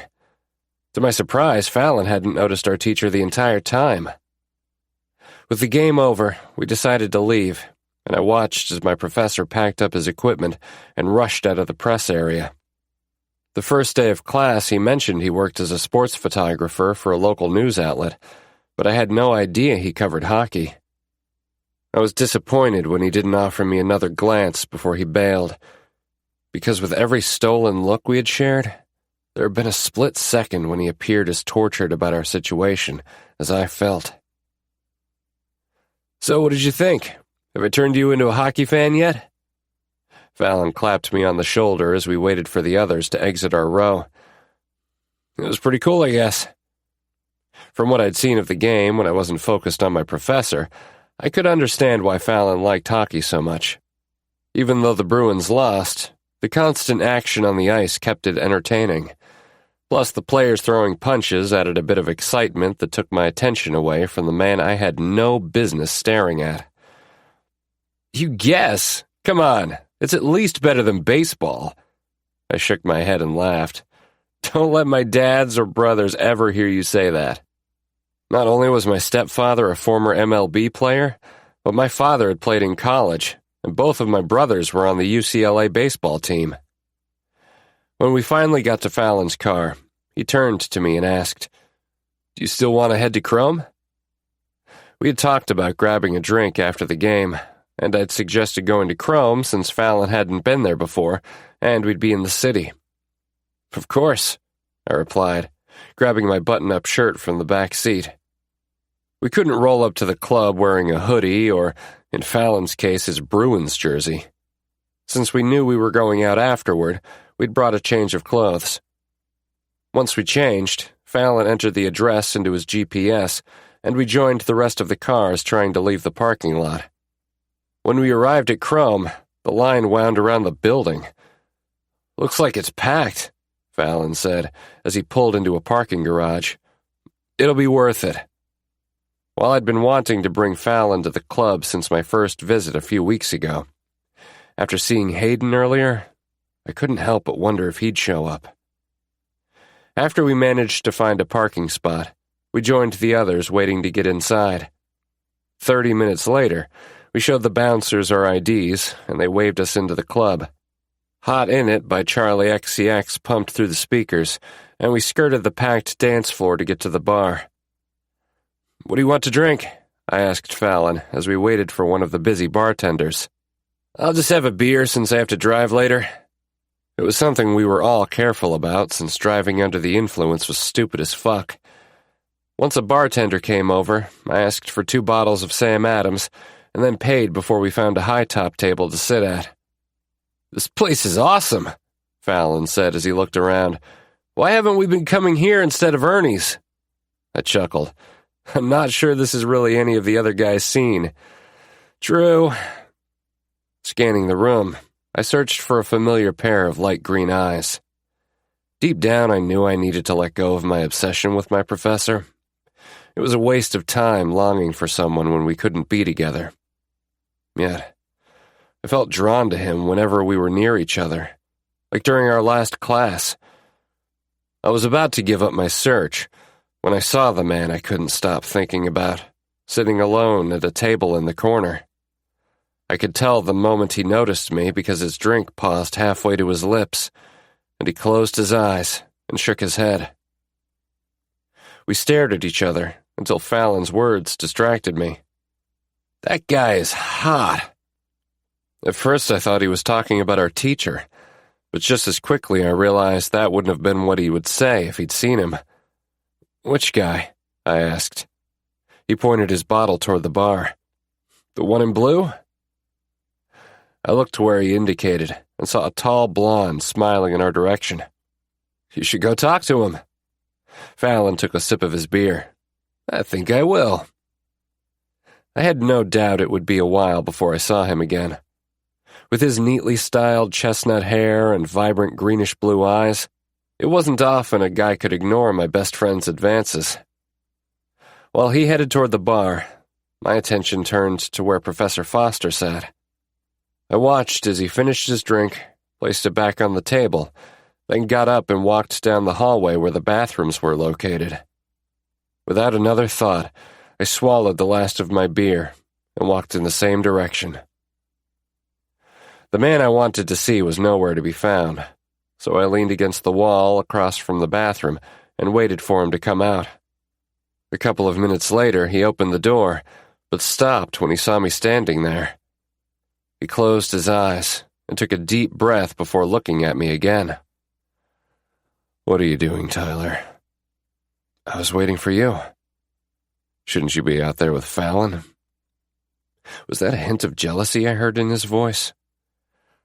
"Fallon and I came here together but aren't together, if that's what you're asking."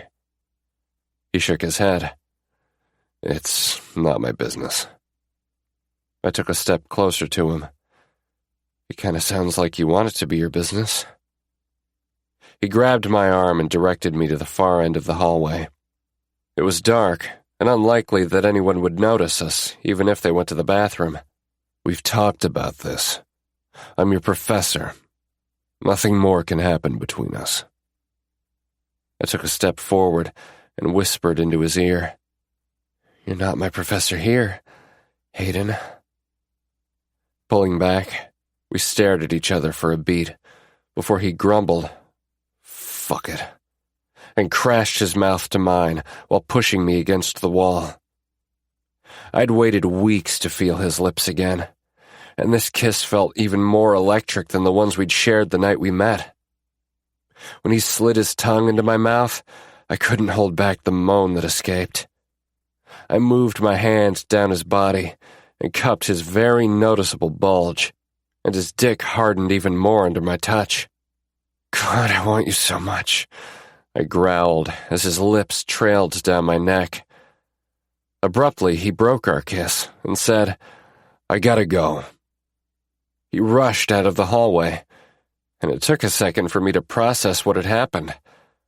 Following his path, I stepped into the open space and looked at the table he had been sitting at, but another group was there. When I didn't see him at the bar, I peered through the sea of people near the door, just in time to see him walk outside. I ordered a shot of tequila and another beer before returning to the table where I had been sitting, which, lucky for me, was still free. Downing the shot, I tried to numb the empty feeling that had settled over me. Fallon was on the dance floor with the blonde, which gave me a chance to collect my thoughts. I'd give myself the night to have a pity party, and then I would finally put what had happened with Hayden and me behind me and move on. Glancing at the clock, I saw it was nearly 10. I'd spent most of my Saturday working on assignments. In a few short months, I'd be graduating, and I was determined to not fall behind in classwork. As I shut off my laptop, my cell chimed with a text. "Dylan. Hey, has Lisa messaged you?"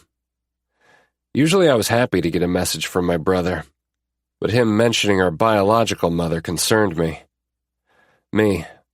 "No, I still have her number blocked. Why?" The dots that indicated he was typing kept flashing, but it took a bit for another text to come through. "Dylan. I must have forgotten to block her when I got my new number. Somehow she found it and texted me." My brother and I had cut off all contact with Lisa years ago. After she and our dad divorced when Dylan and I were toddlers, she only parented when she felt like it, or when it served her to pretend to be a mom. Our dad was the only one who loved us unconditionally, and who made sure we were taken care of. When I was 14, she had gotten engaged to a guy named Miguel. During a trip to Texas to visit her, she and her fiancé found out my dad was dating Chase, and they decided they weren't going to send my brother and me back home since they didn't approve of my father's relationship with another man. It was a total clusterfuck that ended with my dad getting full custody of me and Dylan. Lisa was granted supervised visitation once a month, and Miguel had to stay 100 yards away from us. After our first visit with her, where she continued to spout homophobic shit, we both told our dad we didn't want to see her anymore. And since Lisa didn't like it when being a parent took effort, she didn't fight it. Me. What did she want? Dylan. She said she divorced Miguel and moved back to San Diego. I guess she wants to see us. Me. Too bad for her, we don't live there anymore. Not that my location mattered. Even if I did live in San Diego, I wouldn't want to see her. Maybe some people could change, but I highly doubted she had. She never once made an attempt to apologize for what happened between us, or acknowledge how hurtful her behavior had been over the years. When Dylan didn't reply to my last text, I sent another. What are you going to do? Dylan. I don't know. I don't really want to see her. Me. Then don't. You don't owe her anything. Dylan. You're right. Are you still coming home for spring break? Me. Yeah. J-Mom would kill me if I wasn't there for Cammie's birthday. It sounds like she and our dads are going a little crazy with the party planning. The last I heard, our parents had hired a well-known DJ and a world-class caterer for the 100 friends and family members who'd been invited. Thank goodness my dad's had a huge house with plenty of outdoor space to accommodate everyone. Dylan. I think Cam's their favorite. Smiley face. Me. Probably. LOL. I'll talk to you soon. Dylan. Later. Between having a hard time forgetting what happened with Hayden and learning my mother wanted to see me, I was a bit on edge. Maybe a workout would help me get my mind right again. Sports weren't my thing, but when all the shit went down with Lisa years ago, my dads thought hitting up the gym would help me deal with the anger I felt at times. They taught me how to do it in a safe and healthy manner, and it became a part of my regular routine. I changed into a gray-ribbed tank top and black sweats and walked down to the basement filled with state-of-the-art gym equipment. I'd just started running on the treadmill when Ford walked in. I gave him a nod when he looked in my direction, but didn't try to talk to him as he climbed onto the bike a few feet away. Our paths had only crossed a few times since the party Sigma had hosted a couple of weeks ago, and each time there had been other people around, so we hadn't talked to each other. We both continued our workouts, but every so often, I noticed him looking at me in the mirror's reflection. At one point, he opened his mouth as if to say something, but then he closed it again and looked back at the screen on the exercise bike. I wasn't going to ask him if he wanted to talk, since I'd moved on from our breakup, and it was up to him whether he wanted us to try to be friends or not.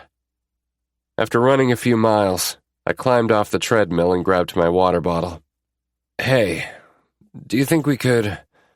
Ford's words were cut off by Preston and Derek walking into the room. What's up? Derek greeted. Nothing much, man. Just finished up. I snagged my towel, wrapped it around my neck, and walked up the stairs. If Ford wanted to chat, he knew where to find me. When I reached the kitchen, my text notification went off again. I expected to see my brother's name on the screen, but the message was from an unknown number. Chapter 8. Hayden. The Italian-inspired winery smelled of oak and fermented alcohol as I entered the brick-walled building where Charlotte was having her engagement party. I gave the coat check my winter jacket and then made my way into the main room. String lights draped above the large open space, filled with circular high-top tables covered with white linens. Vases in the middle of pink camellias set at each table, surrounded by LED votive candles. I'd purposely arrived 30 minutes early, so I could snap photos before anyone arrived. And I was almost certain I had beaten Charlotte until she and Mitch walked out of her room in the back. My friend's eyes lit up, and she opened her arms asking for a hug. "Oh, you're here already." We embraced. "Just doing my job," I teased, as I held up my camera bag and then shook Mitch's hand. "Thank you again. We appreciate it so much," Charlotte gushed. "Not a problem." I set my bag on the table and unzipped it. "You two just do your thing, and I'll be in the background snapping away."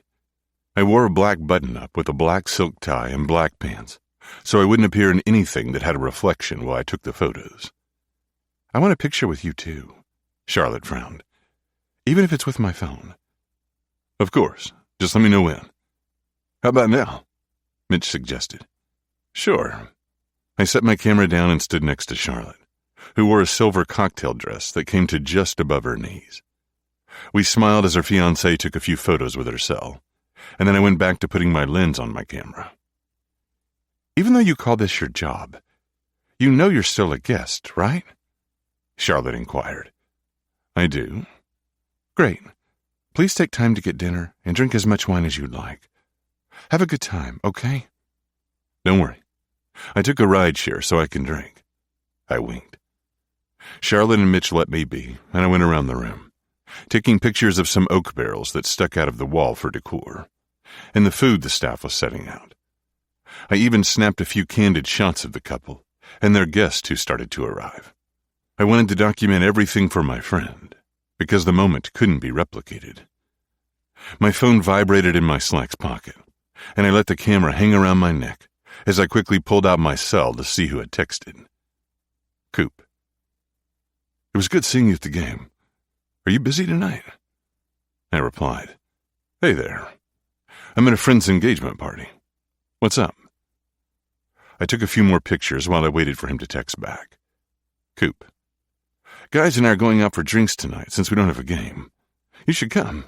I'd love to catch up like we talked about.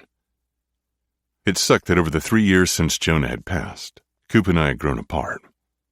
And if I were being honest with myself, I missed hockey. It had felt good to be in the arena and watch the action again. When the ice first came into view, my thoughts had gone to my late boyfriend. But as soon as my gaze had collided with Tyler's, everything changed. I had gone from being sad and trying not to think about the past to feeling as though the universe was fucking with me. In a sea of 20,000 people, the one man who consumed most of my thoughts recently had been looking back at me. When I'd first told Coop that I would love to get together, I had thought I was lying, but now I felt it would be good to catch up with him, because I did miss his friendship. Me. Yeah, I'd like that too. Let me know where, and I'll meet you after I'm done with this party. I put my phone back in my pocket and returned to capturing Charlotte's party. As I did, I enjoyed a few glasses of the winery's Sauvignon Blanc and another glass with the baked haddock. Needless to say, when the engagement party was over, I was feeling pretty good. After ordering a rideshare, I said goodbye to the happy couple and then grabbed my coat and waited outside for the driver. Once he arrived, he took me to my house so I could drop off my camera, discard my tie, and then drove me to the bar in the city where Coop and his teammates were hanging out. My slight buzz was already fading as I walked into the speakeasy-inspired eatery and made my way through the restaurant and into the hidden bar in the back. Coop spotted me immediately and flagged me over to a table he and 4 other guys were sitting at. I had to admit that hanging out with a group of men I assumed were all straight wasn't something I did often. Getting chummy with pro athletes wasn't the norm for me either. If I were still up to date on all their stats, I would certainly be in awe of these guys. Hell, I was in awe, given what I remembered from the game I just shot. Coop stood and shook my hand. Glad you could make it. Me too. He turned and said, Guys, this is my friend Hayden. I shook each man's hand as Coop continued. I'm sure you know Butcher, Sexton, Arloff, Nystrom. Of course. I lied. Coop had no idea I no longer followed the game, but I was familiar with the names from watching them play the night before. Got some good shots of your fight, Butcher. He balked. Shots? Hayden works for the hub, Coop explained. You invited the press? Arloff questioned in his Russian accent. There was a slight smile on his face, and I had to hope he was teasing. Not here for work, but I was promised there would be drinking, I replied. Hell yeah, Coop bellowed. Let's go to the bar. I followed him, and immediately the bartender came over despite the number of people bellied up to the bar top. What can I get you, Coop? He asked. Another Negroni and... He looked at me. All of the same, thanks. Even though I had consumed 4 glasses of wine over the course of a couple of hours, I felt it was okay to have something stronger. I wasn't driving, after all. So, how have you been? Coop squeezed my shoulder. Good, man. Working and teaching. His brow furrowed. Teaching? I realized that he didn't know because I had become a professor after Jonah passed away. I teach photojournalism at Hawkins University. Oh, wow. That's cool. The bartender placed our drinks in front of us, and I reached for my wallet. I got it, Coop stated. Add them to my tab. The bartender nodded, and I said, Thanks. You didn't need to do that. Not a problem. I took a sip of the herby cocktail. What about you? I have to admit I haven't been keeping up with hockey as much since... I took a breath and continued. I've been covering basketball and baseball instead. He gave a tight smile as though he understood. Things are good. Made captain this season when Unstad was traded to the Stars. I saw you sporting that C on your jersey last night. Congrats. Thanks. So, he rubbed the back of his neck nervously. There's something I need to pick your brain about. I cocked my head slightly. Okay. He looked around and said, Not here. I was taken aback more. All right. You still don't smoke? What? I blinked. Just go with it and follow me outside, okay? All right. I wasn't sure what was going on, but I trusted Coop. So we downed our drinks in a hurry and then walked back to the table where his friends were. Hayden needs a smoke. We'll be back. I what? Continuing to follow Coop, we made our way through the restaurant and into the chilly outdoors. Snow had started to fall in the short time I'd been catching up with my friend. I'll make this quick since it's freezing out here. He motioned for me to move down the sidewalk a little and away from the door.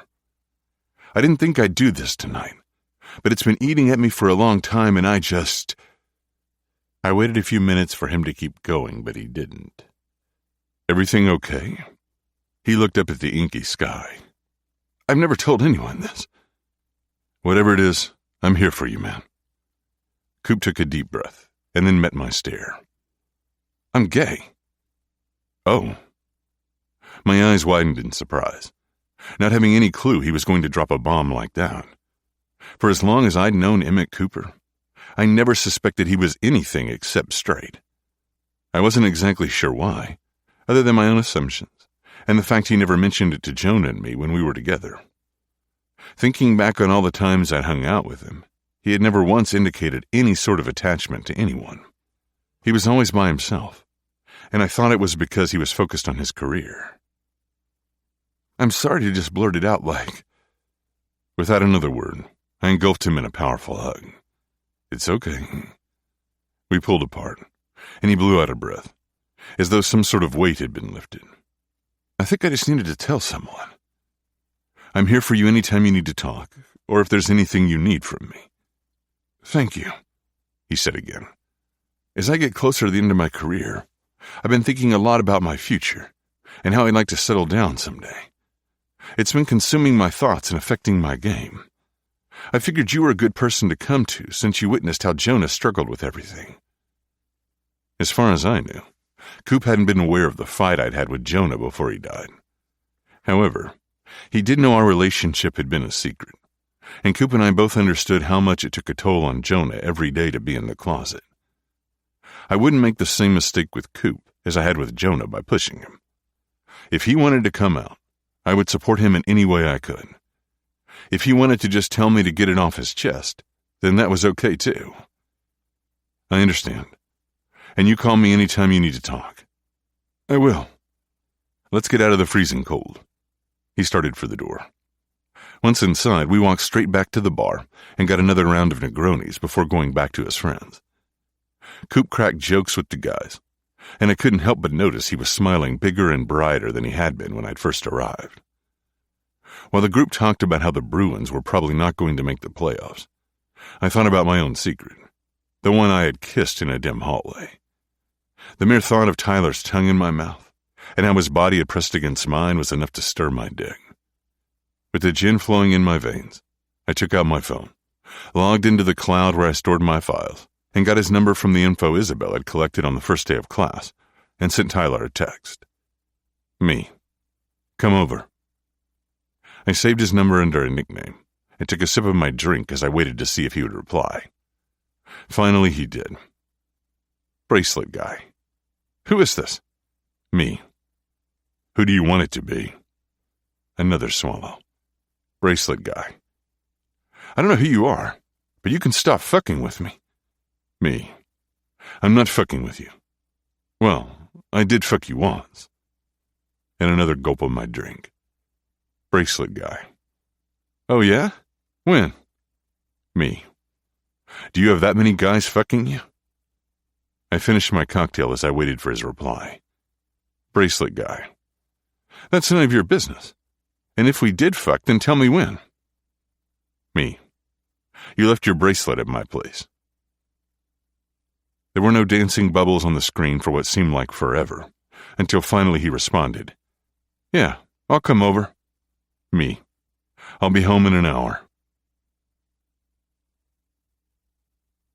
Chapter 9. Tyler.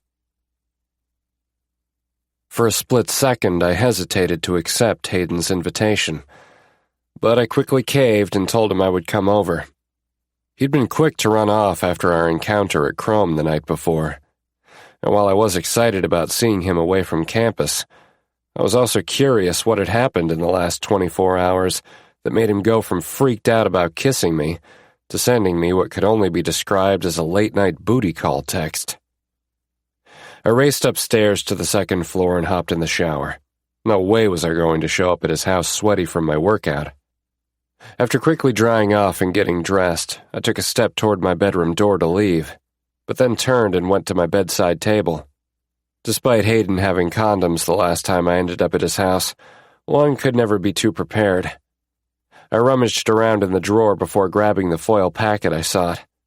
I tucked it into my pocket before deciding to snag a few more, just in case the night went in the direction I wanted it to. I checked my phone to make sure Hayden hadn't texted again, and while staring at the screen, I almost collided with Fallon at the base of the stairs. "Where are you off to in such a rush?" he asked. I'm meeting a friend from my music class for drinks." "Cool. Don't forget about our chapter meeting tomorrow." "I won't," I called out as I left. Between the time it took for me to get ready and the drive over, it had been over an hour since Hayden had texted. My heart raced as I walked up to his front door. I'd been wanting a repeat with him since I'd left his house after our first night together, and I hoped the second one would live up to the memory I couldn't get out of my mind. I rang the doorbell and waited, but he didn't answer. Pressing the button again, I looked through the large window next to the door and didn't see any lights on inside. My brow furrowed. Where the hell was he? I snatched my phone from my jeans pocket and typed a message. "I'm at your front door. Where are you?" As soon as I sent the text, a car pulled up in front of the house, and I watched as Hayden stumbled out of the back seat. Was my professor intoxicated? My heart sank as I realized that was probably the only reason he had texted me, because he'd made it pretty damn clear we couldn't hook up again. Yet, I believed he'd changed his mind. I jogged down his steps and rushed to help him so he wouldn't fall, and a smile spread across his face as I approached. "Hey," he slurred. "You showed up." He tripped on the step leading to his door, and I grabbed his arm to steady him. "I said I would." "I'm glad." He swayed slightly as we stood at his front door, and I could smell the alcohol in his breath. "You're drunk." "No, I'm not," he argued while trying to enter his passcode on the keypad on his door. When it didn't unlock, he cursed under his breath and tried again. Finally, after the third attempt, he was able to get it open. He stumbled over the threshold, but I continued to stand on the porch. He turned and asked, "Aren't you going to come in?" "That's probably not a good idea." I bit my bottom lip nervously. "Why not? You're already here." Leaving would have been the smart thing to do, but I couldn't seem to force myself to do it. Instead, I silently followed him inside. Hayden shook off his coat and hung it on the coat rack before bracing himself against the wall to kick off his shoes. Since I'd decided to stay, I took off my jacket and hung it next to his. He smiled as he grabbed my hand and led me to the living room. When we reached the couch, he motioned for me to sit, and we both plopped down on the leather side by side. "Tyler," he whispered. "Yes, hey, Professor Foster?" He rested the side of his head on the back of the couch as he turned slightly to face me. "I'm not your professor here." I swallowed. "Okay." He moved his hand onto my thigh. "I can't stop thinking about you. It's becoming a problem." His fingers inched closer to my denim-covered bulge, and even though I'd come over intending to get some action, I placed a hand over his and stopped his movement. We shouldn't. Why not? He leaned closer and pressed his lips against my neck. I closed my eyes, relishing the way his hot mouth made my skin tingle, but somehow managed to reply, "Because you're drunk? And you've told me multiple times that us having sex again would get you fired." "That doesn't mean I don't want you." I turned toward him. "I want you too, but..." He silenced me with his mouth, and a moan escaped my throat as I melted into his kiss. When his tongue slipped past my lips, I could taste the booze, and it reminded me he was drunk. I pulled away, holding him back with my hands against his shoulders. It didn't matter how much I wanted another night with him. I didn't want to mess around when he wasn't thinking clearly and would likely regret it the next day. "We can't do this, remember?" He leaned back and sighed. "You told me you were a rule follower, but the thought of doing something that could get you in trouble sparked a little something inside of you. It does me, too." The last 4 words were a whisper, and I looked over at him. His eyes closed, and after a few moments his breathing evened out. It appeared as though he had fallen asleep. Figuring our night was truly over, I stood and helped him lay down fully on the couch. A blanket lay folded over the back of the recliner next to us, so I grabbed it to cover him. As I turned to leave, I heard him whisper, "Don't go." My steps faltered, and I looked down at his sleeping form. My rational side told me I should just walk out and go home, but the rest of me wanted to stay with him. So, against my better judgment, I sat down in the recliner and made myself comfortable. Before I realized it, I fell asleep too. The following day, I woke with a jolt, momentarily forgetting where I was. I looked around and saw Hayden still sleeping on the couch beside me. Knowing he'd likely have a hangover and would need to eat, I decided to make him breakfast after a quick trip to the bathroom to freshen up. Once I started a pot of coffee, I began searching for ingredients in his state-of-the-art kitchen. His fridge was well stocked, and I opted to make some eggs, bacon, and toast. From the corner of my eye, I watched Hayden enter the kitchen. His slightly messy honey-brown hair and wrinkled clothes didn't detract from how hot he was. If anything, it made him sexier. "Good morning," I greeted. His eyes widened. "You're making breakfast?" Yeah. It'll be ready soon. And I made some coffee."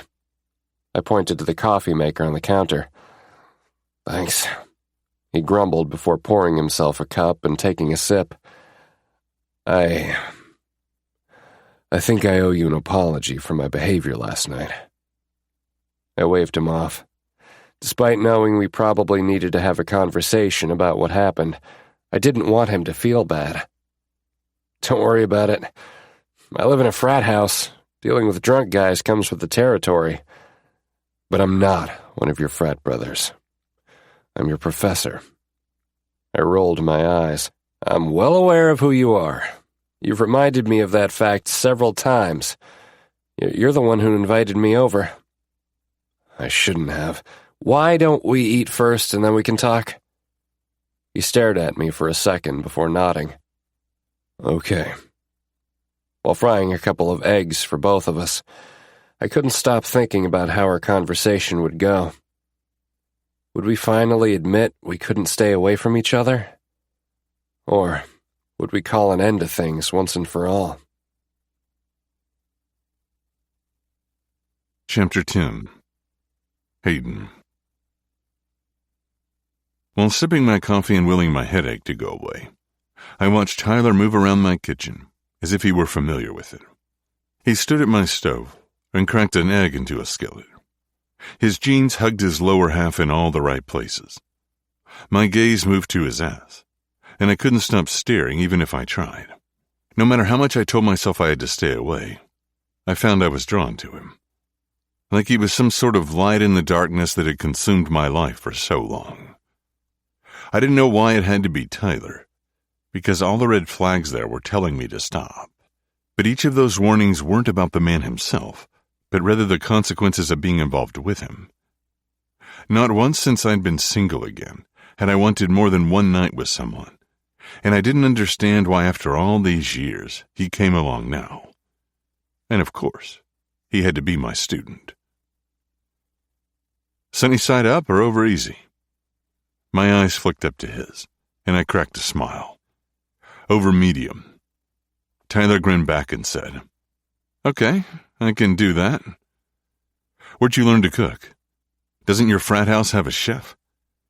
"At least we had a chef when I attended Hawkins University." He reached into a cabinet and pulled out a plate. "Before I left for college, my mom made sure I could prepare a few things so I wouldn't starve. There's always the campus cafeteria." Using a spatula, he slid the egg out of the pan and onto the plate with ease.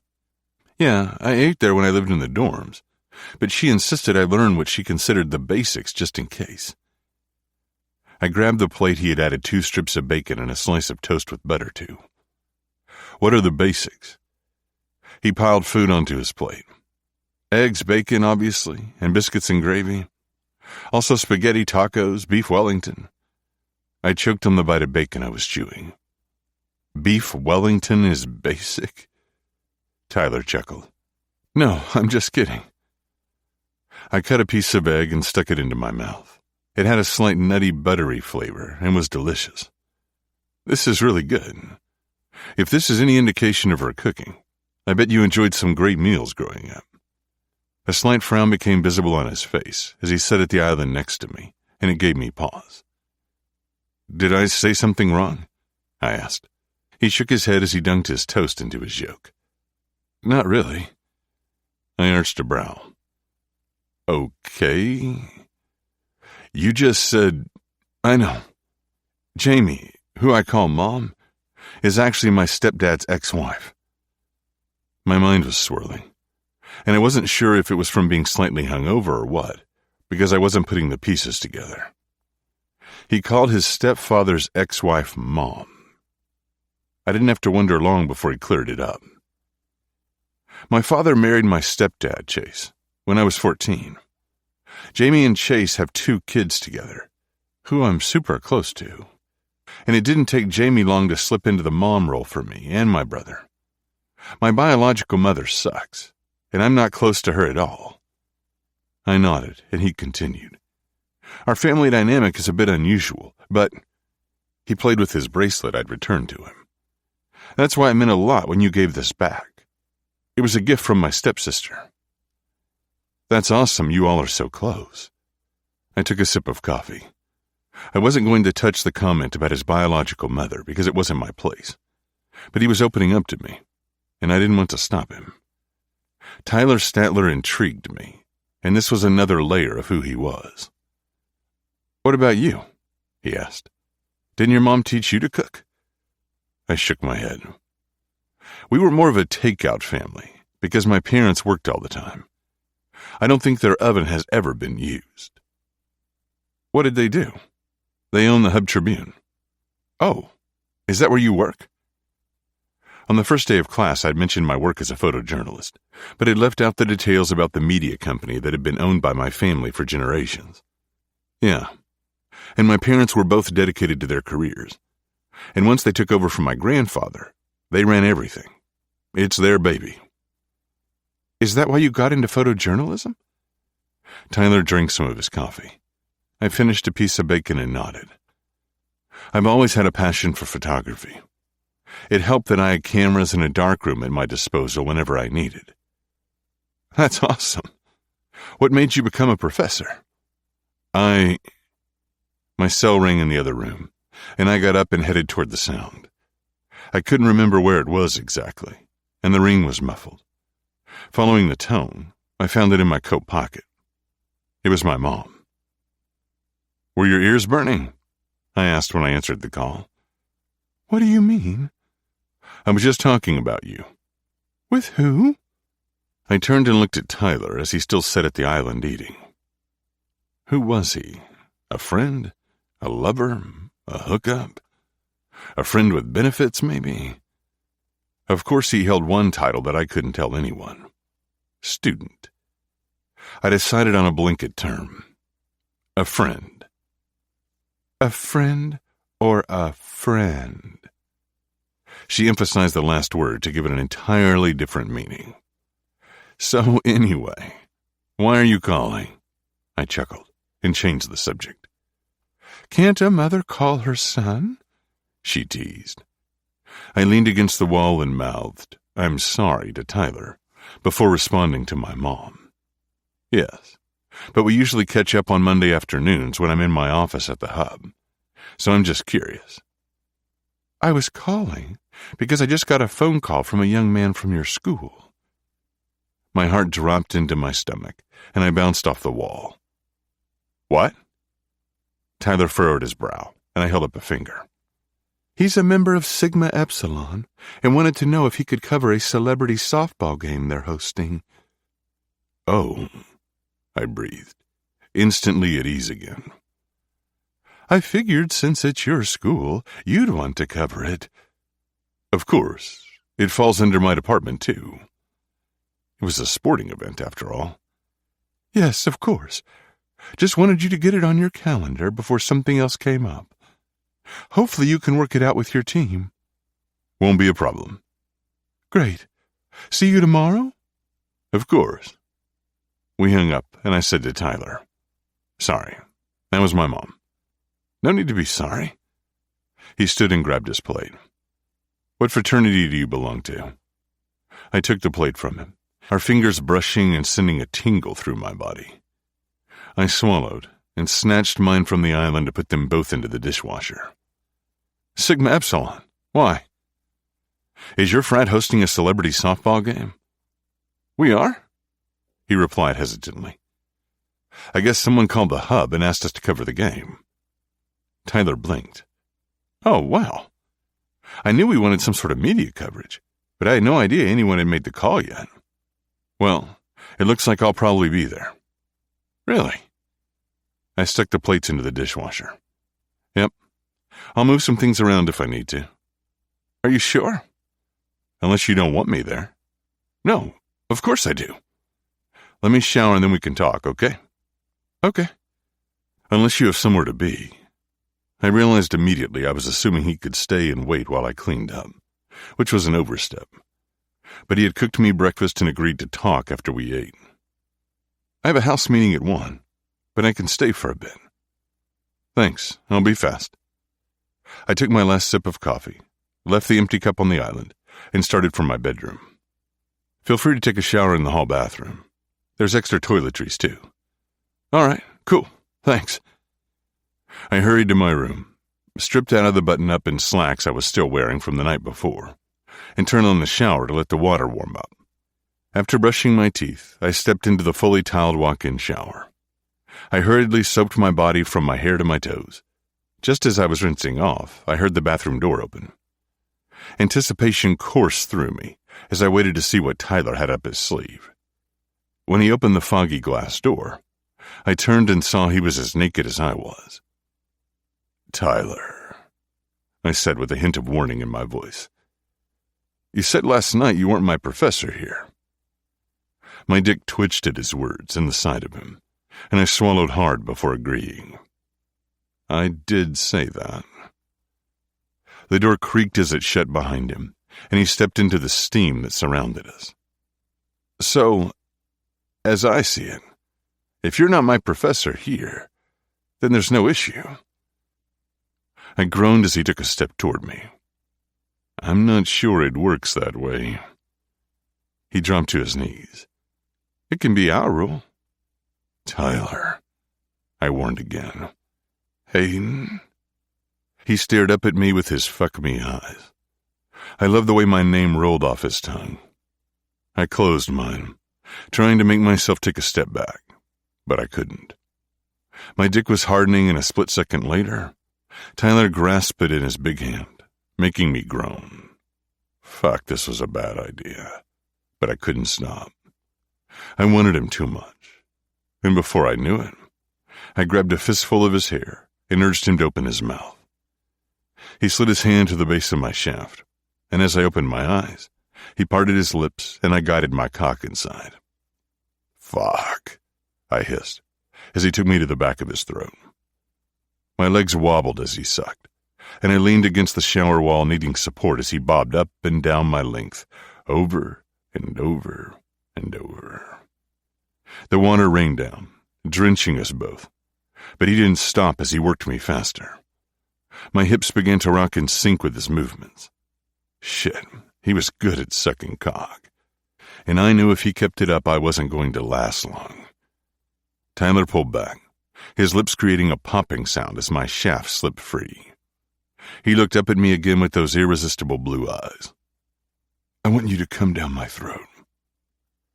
I drew my bottom lip between my teeth, knowing we had already crossed a line, but I still couldn't stop myself from whispering, okay? Without hesitation, Tyler fisted the base of my erection and took me into his mouth again.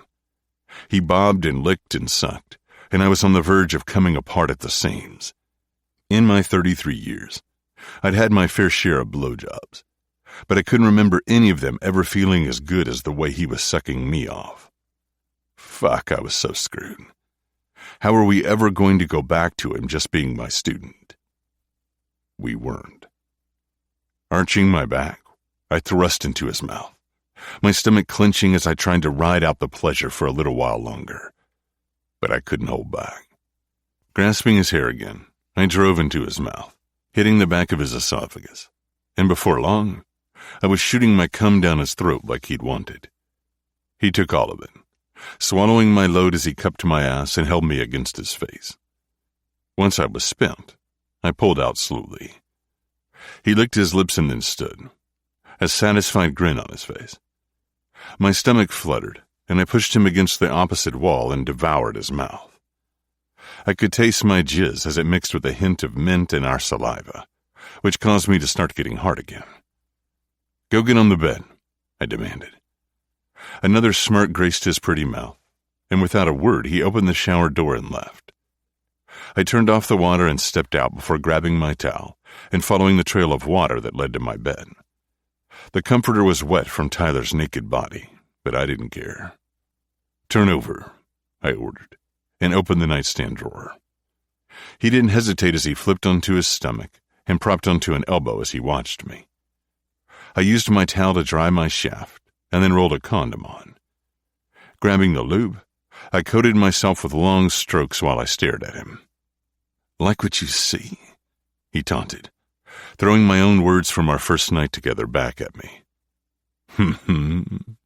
I chuckled slightly, using his same response and squirted lube onto my fingers. Stepping behind him, I ran my hand in his crack, going straight for his tight hole. Is that what you wanted? More, he breathed. My fingers slipped a little into his asshole. This? More. My finger went deeper. More? Yes, he groaned. I slid my hand out and then went in with 2 fingers. More. Stop teasing and fuck me already, Hayden, he begged. His words shot a tingle through my body, and my dick ached with the need to come again. Pulling him closer to the edge, I stayed standing and leaned over his naked backside.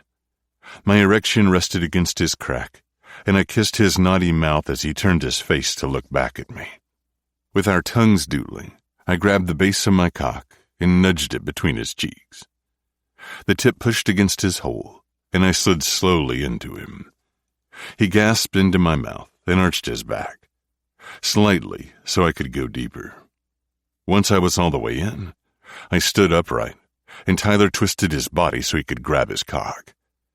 He jacked himself as I thrust into him in slow, deep drives a few times. You like the way my dick feels inside you? Yes, he gasped. My pace quickened, forcing the headboard of my king-size bed to bang against the wall. I almost felt feral as I rammed into him again and again. His tight muscle hugged my dick with each piston of my shaft, and I went wild. Giving in to all the temptation I tried my best to avoid the last few weeks out. Bending over, I took his mouth again, my hips not slowing as I plowed into him. "I'm going to come," he groaned. Pulling back, I slid out. "Turn over." Without hesitation, he did. And once he was on his back, his hand went straight to his dick. He bent his legs and I stepped forward and dove back into his tight channel. We locked eyes, and as I pushed into him, I knew I was screwed. Not because of the act we were performing, but because I didn't want whatever was happening between us now to be the last time I stared down at this man while I fucked him. I needed more. "Are you there?" I asked. He nodded the best he could as he slid slightly against my comforter. "Me too."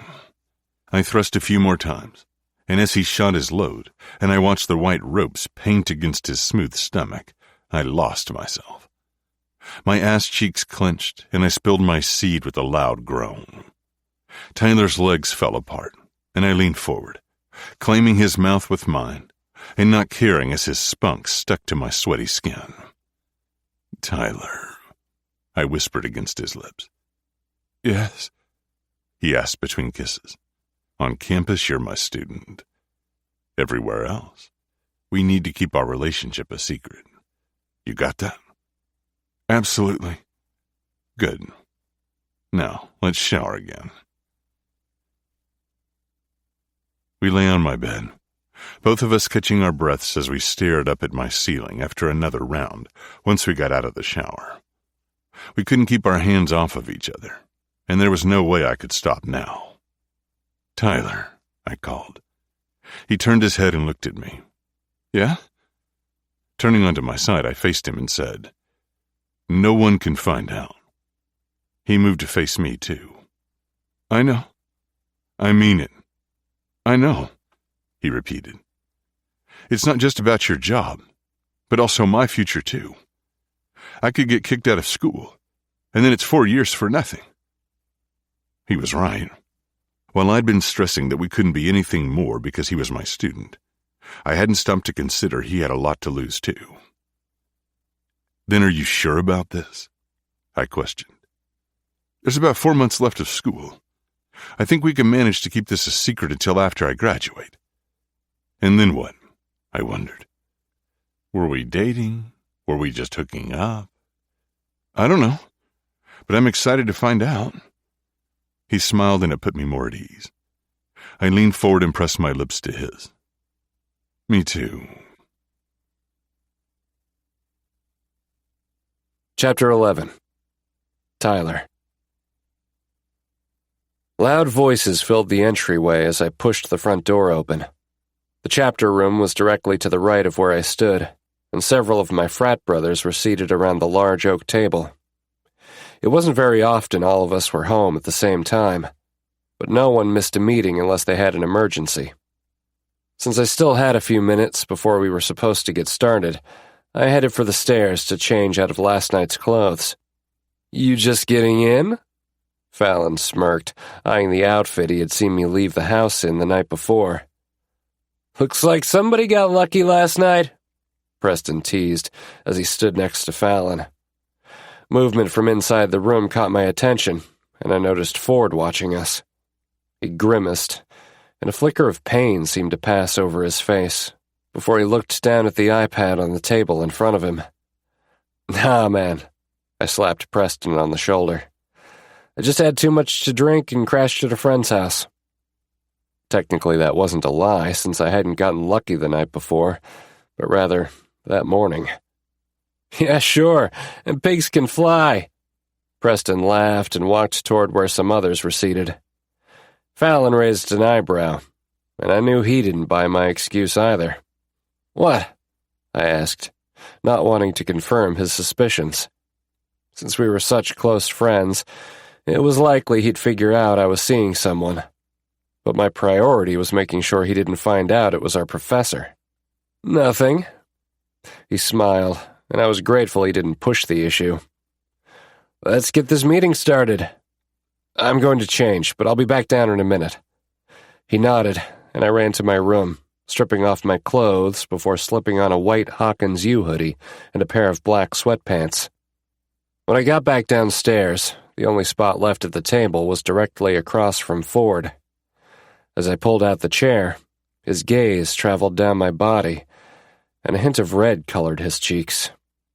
It was reminiscent of how he used to look at me when we were together. I didn't want to be a dick, but I also didn't want him checking me out, so I avoided his stare and pulled out my phone, hoping he'd catch the hint I wasn't interested in whatever was on his mind. Before I could think much more about his strange behavior, Fallon started the meeting. He went through all the regular business items and then moved on to our charity event.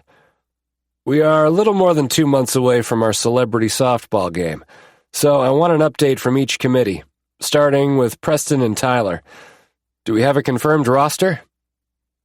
Preston gestured for me to speak because I had the most recent information. We've been able to get commitments from several retired athletes and a couple of local celebrities. We currently have enough people for both teams, but I hope to get a few more on board. I can also confirm that Flirting with Fire will play a few songs after the meet and greet for all the attendees and perform the national anthem before the game. Several of the guys seemed excited by my announcement.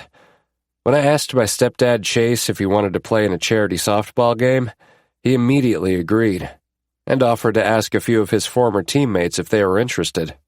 Less than an hour later, he called to inform me that former World Series champions Aaron Parker and his husband Drew Rockland, as well as their friend Slate Rogers, would love to help us with our event.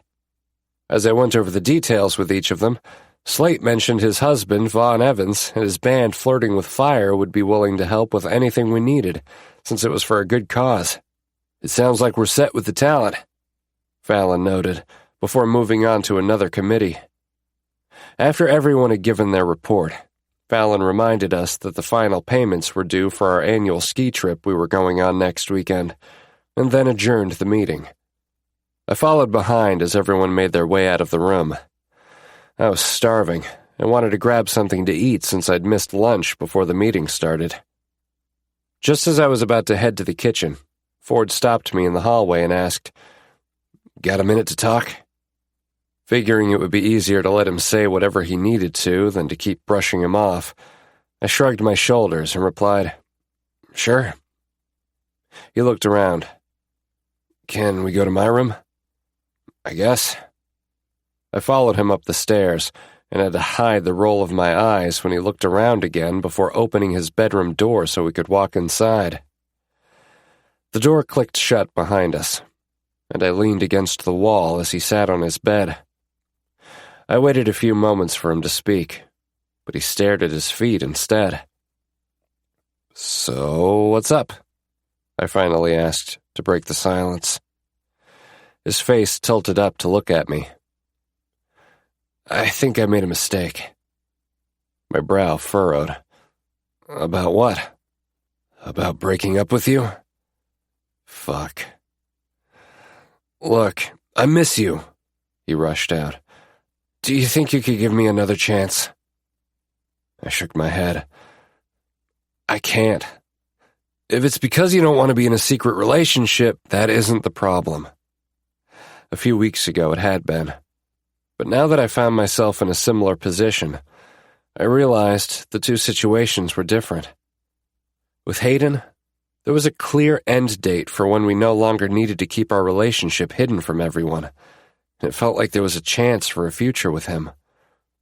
I never felt that with Ford, and even if he changed his mind and came out, it was too late for us.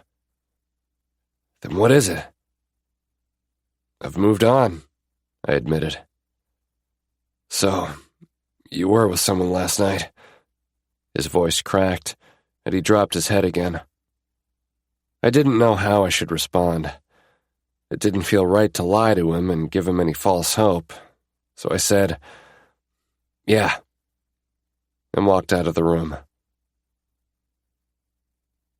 The next day, I found it nearly impossible to focus on class when Hayden looked as sexy as he did, in a white button-up shirt and fitted navy slacks. Dirty thoughts of what we'd done the morning before played through my mind, and I had to adjust myself discreetly.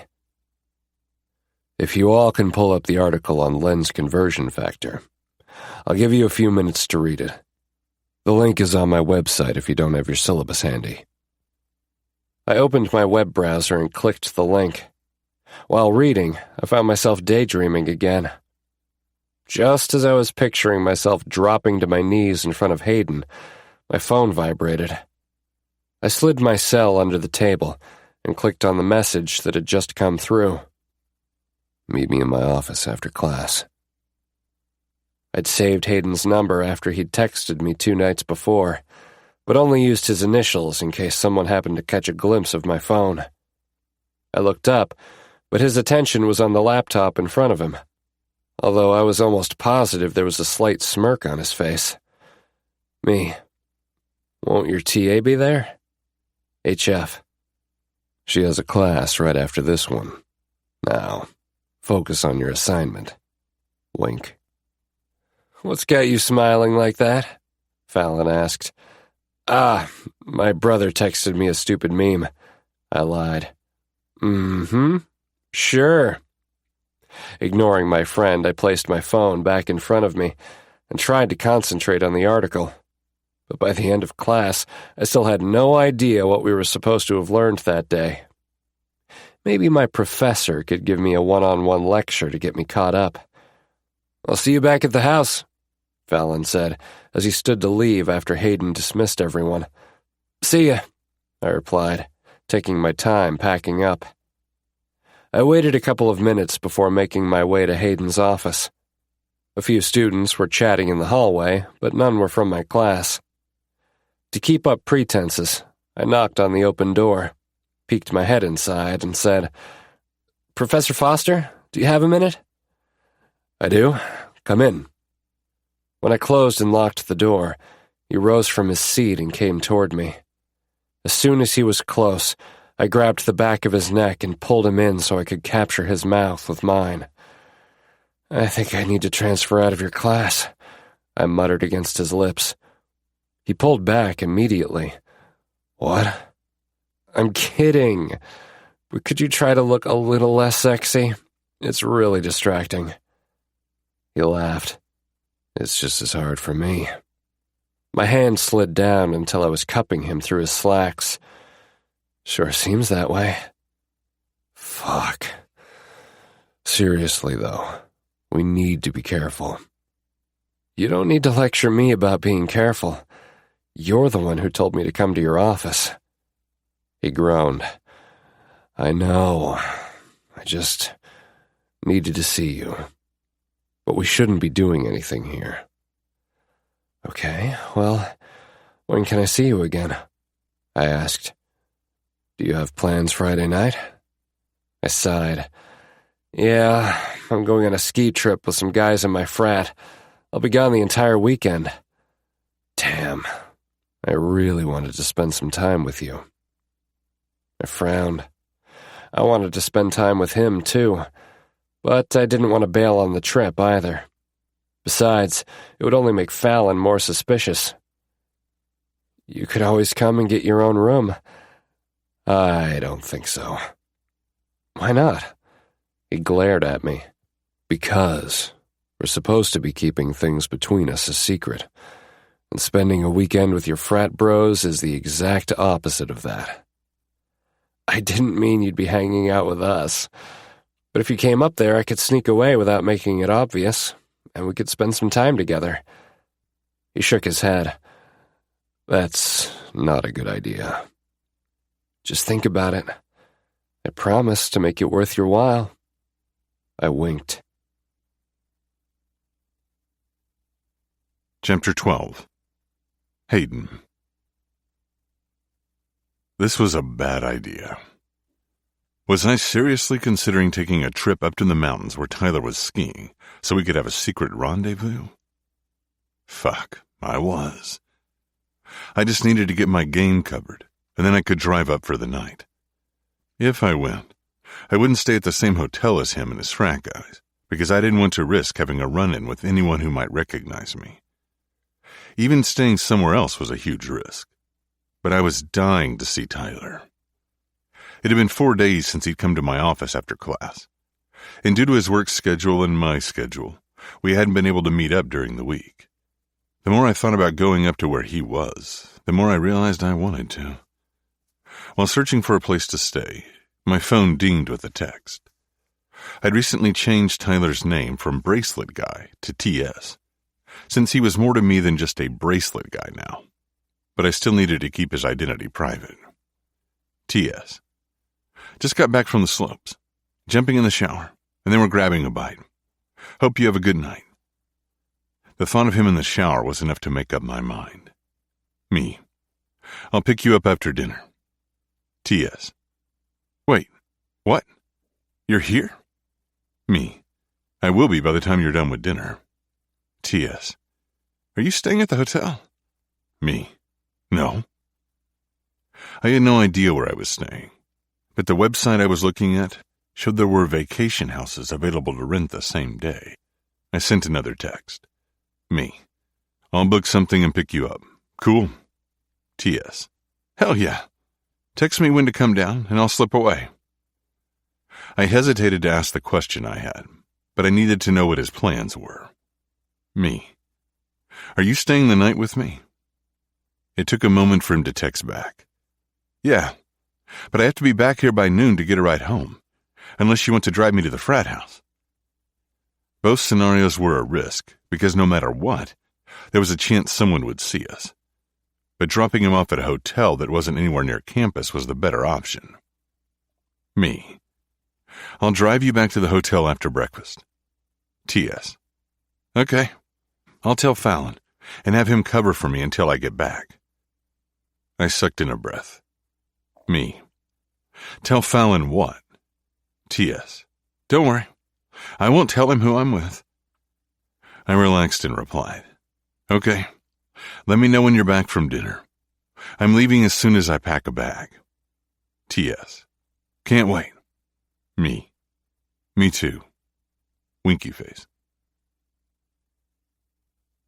Seeing as Jack owed me a favor, I called him and got him to cover the basketball game for me.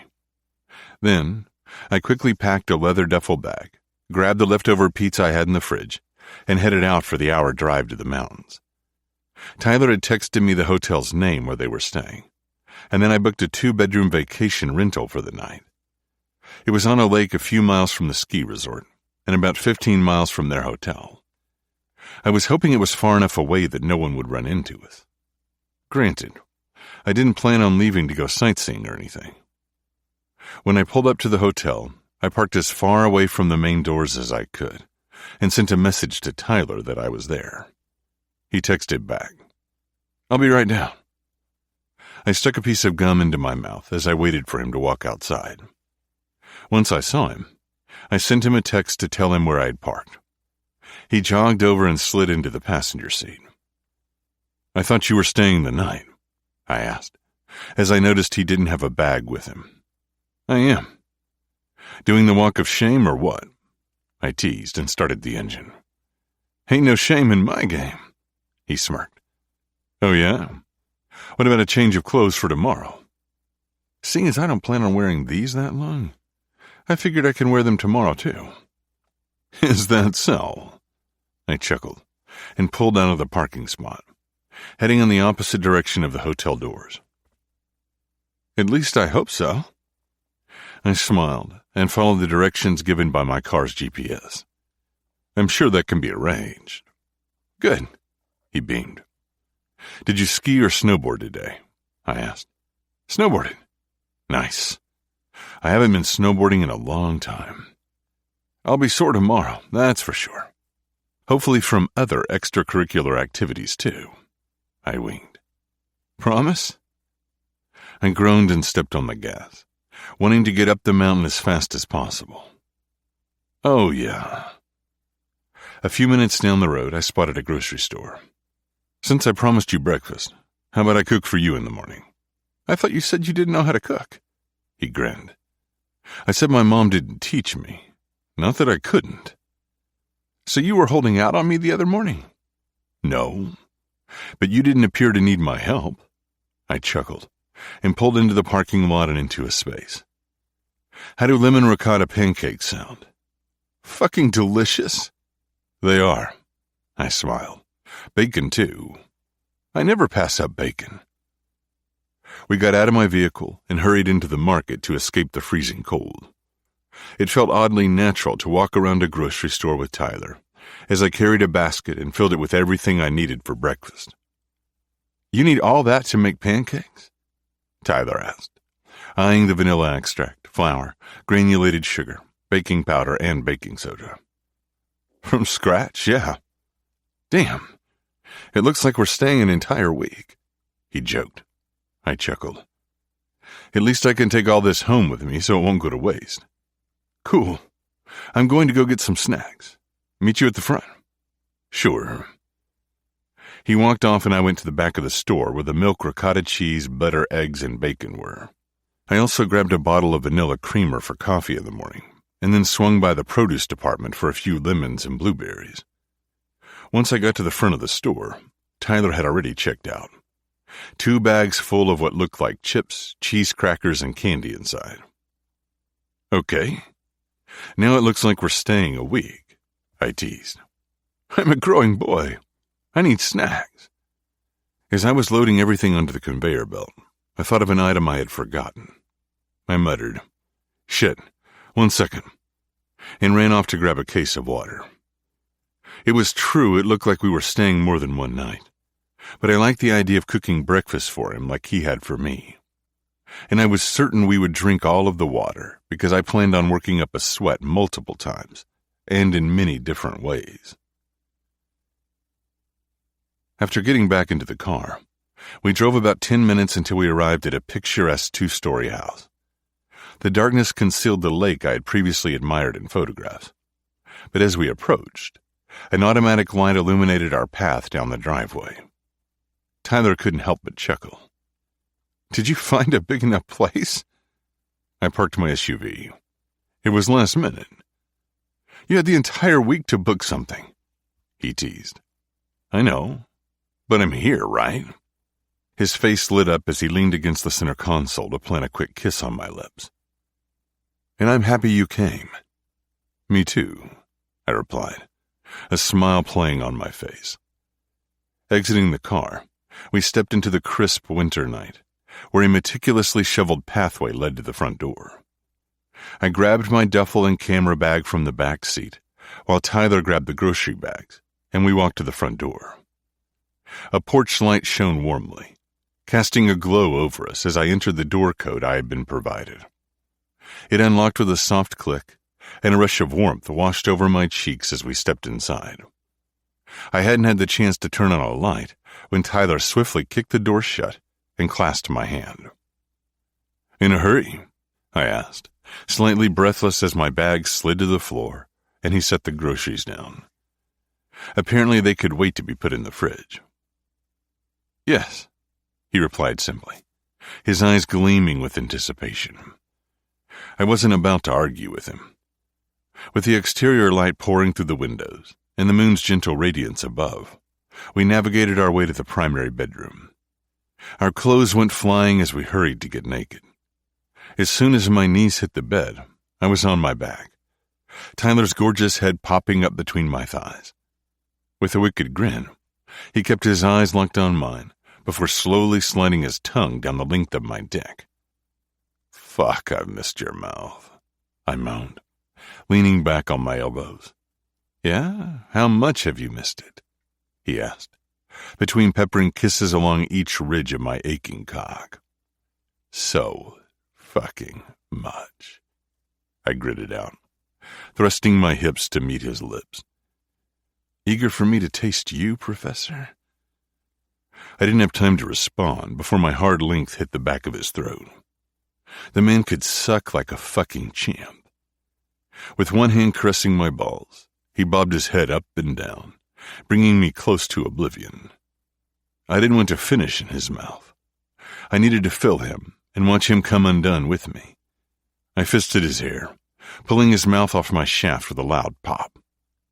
Leaning forward, I seared his lips to mine, tasting the sweet mint on his breath as our tongues tangled together. Need to grab my bag. I'll be right back. I stood and hurried to the front door where everything was left. Knowing the eggs and stuff needed to be put in the fridge, I grabbed the bags and stuffed them inside the refrigerator without unpacking anything. As I walked the short distance back to the bedroom, I rummaged through my duffel and pulled out lube and a condom. Ready for me? Fuck yeah. He leaned back, rocking his hips back as he spread his legs, grasping onto his ankles for a view of his perfect puckered hole. Stepping forward, I slid one finger inside of him, his body clenching around me like he'd been needing it just as bad as me. So greedy for my touch, I murmured, sliding another finger in. Yes. Please fuck me, Hayden. Please, he begged. Not wasting any more time, I had the condom on and slick with lube. I lined up with his ass and slid slowly into him. I loved watching his eyes widen as he took me to the hilt before he lifted his hips, eager to match my thrust. You feel so fucking good inside me, Tyler gritted. I groaned, his words adding to my already heightened senses. I knew I wouldn't last long, so I gripped his cock, running my hands along his shaft and pumping in the same rhythm as I rocked inside him. Fuck, Hayden. I'm gonna come. Yeah, you are. I thrusted harder. Tyler's ass clenched, sending me over the edge as my balls tightened, and I shot everything into the condom. His warm cum shot out in hot spurts between us, resting on his stomach. We stayed connected as we caught our breaths. There was something building between us that we both didn't say out loud. We couldn't. We could only be engrossed in each other behind closed doors. And I guess I just have to live with that for now. Chapter 13. Tyler. The smell of freshly brewed coffee made my eyelids flutter open.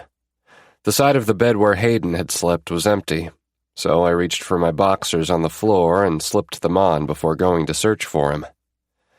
When I reached the kitchen, Hayden stood looking out the window, wearing only a pair of red flannel pajama bottoms. I took a moment to admire his muscular back that tapered down to his trim waist, and I salivated at the sight. Fuck. Professor Foster was so sexy. Are you going to stand there all morning and stare at me? My mouth dropped open.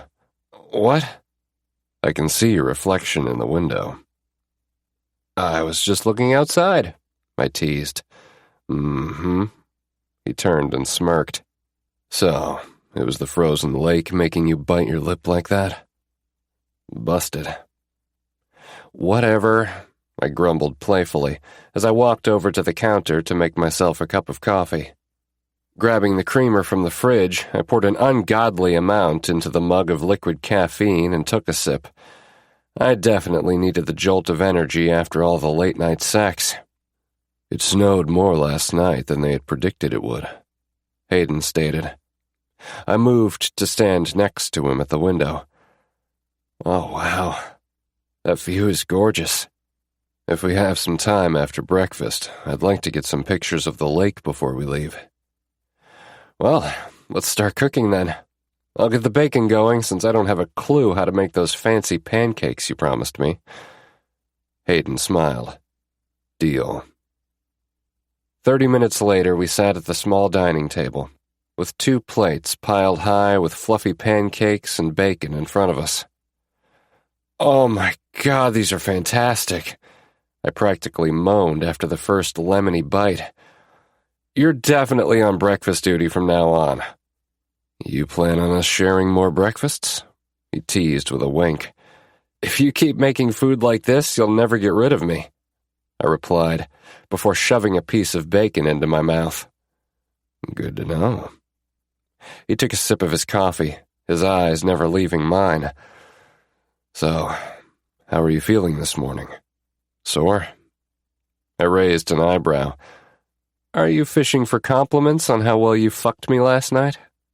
He choked on the bite of pancake he'd taken. I meant from snowboarding. Sure you did.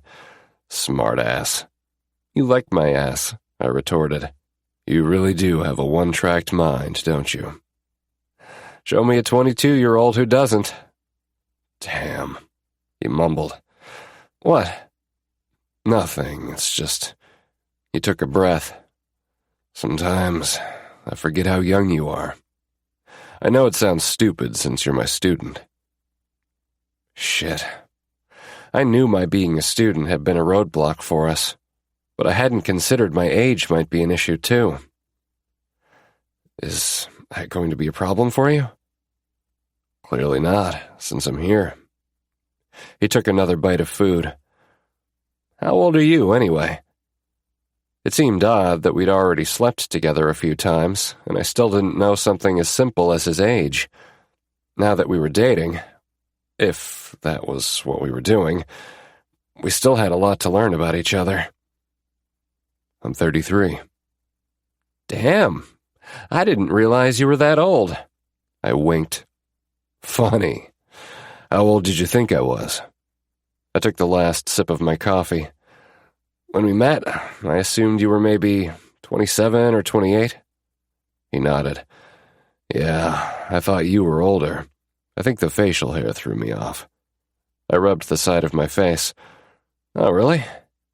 For sure. It was quite the shock when you walked into my class on the first day. I'd spent the entire weekend thinking about you, wishing I'd gotten your name and number before you'd left. This was the first time we'd talked about the night we met, or seeing each other at school when the semester began, and I couldn't help but be excited that he'd wanted to see me again. I felt the same way after I left your house. I wanted to see you again, but finding out you were my professor wasn't what I had in mind, that's for sure. I remember leaving that first class disappointed, because I figured any chance of being with you again was gone. If I were smart, there wouldn't have been, but I don't know. There's a connection here. He gestured between us that I can't ignore. A smile spread across my face. It was one thing for us to have sex because we were attracted to each other, but to hear Hayden admit it went deeper than that for him was a relief, because I felt the same way. I'm so glad I went to Chrome that night. Me too, he agreed. But why were you in town during winter break? You didn't go home for the holidays? I finished my last piece of bacon before answering. I had actually just gotten back that day. A few of the guys at the frat house wanted to go out, but my ex was joining them, so I stayed home. I ended up going to Chrome on a whim. Is your ex a member of your frat? I grimaced. Yeah, that's how Ford and I met. You live with your ex? He asked. Fuck. I had a feeling he wouldn't like the answer to that question. I do, but we weren't together long. I've clearly moved on. So I was a rebound hookup? At the time. Sorry, he held up his hand. I'm not upset. Hell, I was just looking for a one-night stand myself. Funny how things work out. Yeah. I made myself another cup of coffee while Hayden finished his breakfast. We still had a couple of hours before I needed to be back at the hotel, and I wanted to use our remaining time together wisely. Do you want to get dressed and grab your camera while I clean up in here? I asked. He nodded. Sure, I'll be right back. Thankfully, Hayden and I preferred to clean as we cooked, so when he returned a few minutes later, I was putting the last of the dishes in the dishwasher. Go get dressed, he said as he put his camera on the counter. I'll get the dishwasher started. Yes, sir, I teased. His eyes darkened. It seemed someone liked being called sir. That mouth of yours is going to get you into trouble. There you go, making promises again. I smirked as I passed him. After we put on our coats, we stepped outside onto the covered deck, and the bitter cold stole my breath. Damn, it's freezing out here. Yeah, that's what happens when it snows. And you say I'm a smartass? Come on. He put his camera strap around his neck. Let's head down. It took a few minutes to trudge through the snow, but when we reached the edge of the frozen water, I took a moment to take in the beauty of the landscape. I wish I'd brought my camera. Hayden stood next to me. I know it's after hours, but I could give you a one-on-one lesson. I beamed at him. I do enjoy our one-on-ones. Me too. He grinned and handed over his camera. Given we are surrounded by nothing but snow, how about we practice white balance that we went over in class? All right. I adjusted the setting for white balance and took a few shots of the trees with the frozen lake in the background. The sun was peeking through the branches, and at just the right angle, it created a sunburst. Who knew snow could be so beautiful? It is. Let me see what you captured. I handed him the camera, and he scrolled through the few images. Wow, Tyler. You either have a real knack for photography, or I'm an excellent teacher. How about both? I teased. I'm really in awe every time I look at your pictures. My heart swelled. Thanks, Teach. I winked. What happened to Sir? He challenged. I took a step closer to him. You really do like it when I call you Sir, huh? Yeah, but I don't think we have time to act on it. Hayden looked at his phone. We need to leave here in an hour if I'm going to get you back in time. How about we shovel the driveway since we're already out here, and then head inside so we can warm up? Sounds good to me, I replied, but held out hope we'd have time to warm up by sharing body heat once we were done. According to the rental website, there's supposed to be a shovel out here somewhere. It's probably in there. I pointed to a small tool shed at the corner of the house. Opening the door, I saw 2 shovels inside, and we each grabbed one. Once we reached the driveway, I pushed the blade fully into the white powder, but then struggled to lift it. Damn, this is heavy. Hayden laughed. Have you ever shoveled snow before? No, I replied sheepishly. I grew up in San Diego, remember? Okay, Cali boy. I bristled at the nickname. No one from California referred to it as Cali. The key is to only partially fill the shovel. We got going, clearing a few feet, and then Hayden said, I hope the plow comes to clear the road soon. They won't be by until tomorrow morning, a voice called out from the other side of the driveway. Are you sure? Hayden asked the older man standing on the porch next door. I've lived here for 30 years. They've never come on a Sunday, he replied. Shit, I grumbled. What are we going to do? He thought for a moment. I better call the rental company to add on another night. Looks like I'll have to drive you home tomorrow. And I need to cancel class. Yeah, okay. I'll text Fallon and ask him to grab my stuff from our room. Was he the one driving you back? We actually rode up with Ford, I replied. The ex? Yeah, I sighed. The drivers and who would ride with them had been arranged before winter break, and rather than change it up, which would cause questions among the brothers, Fallon and I decided to stick with the original plan of going with Ford. I didn't think it would be a big deal. Unfortunately, Ford managed to make it awkward. Even though I'd told him I was seeing someone else, he kept stealing glances in the rearview mirror while he drove.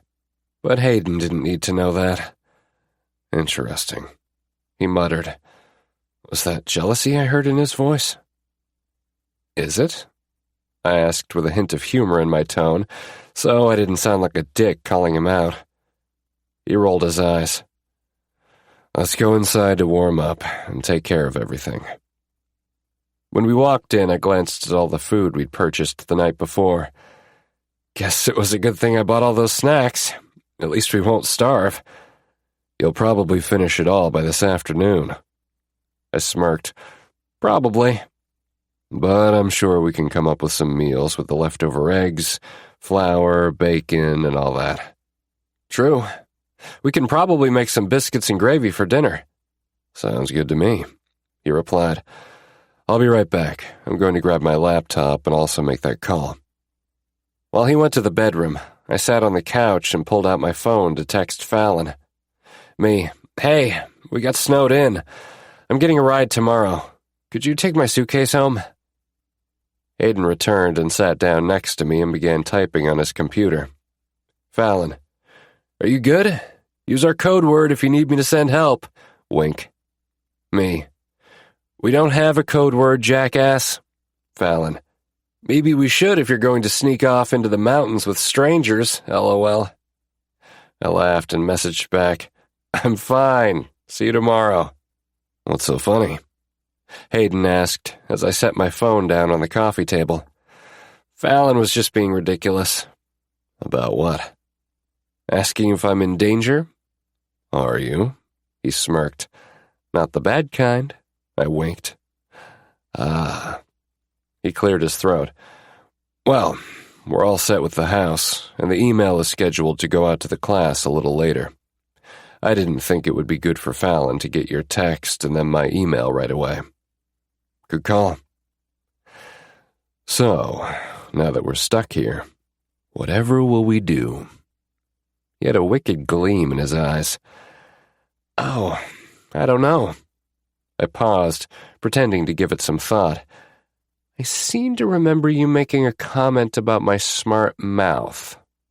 Maybe I should remind you how much you love it, sir." I slid to my knees in front of him. My cock strained behind my zipper as Hayden spread his thighs apart, letting me push my body between his outstretched legs. "I think there's definitely something you could do with that mouth," he said, undoing his belt and jeans before his dick bobbed free.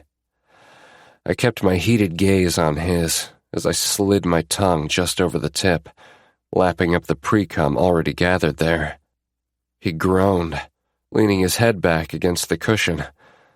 "Fuck. That wicked tongue. It feels amazing."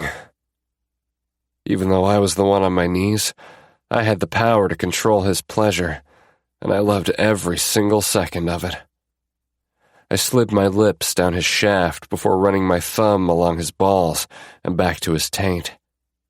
His hips immediately jerked forward, ready for me to take him all in, but I couldn't help teasing him a little more.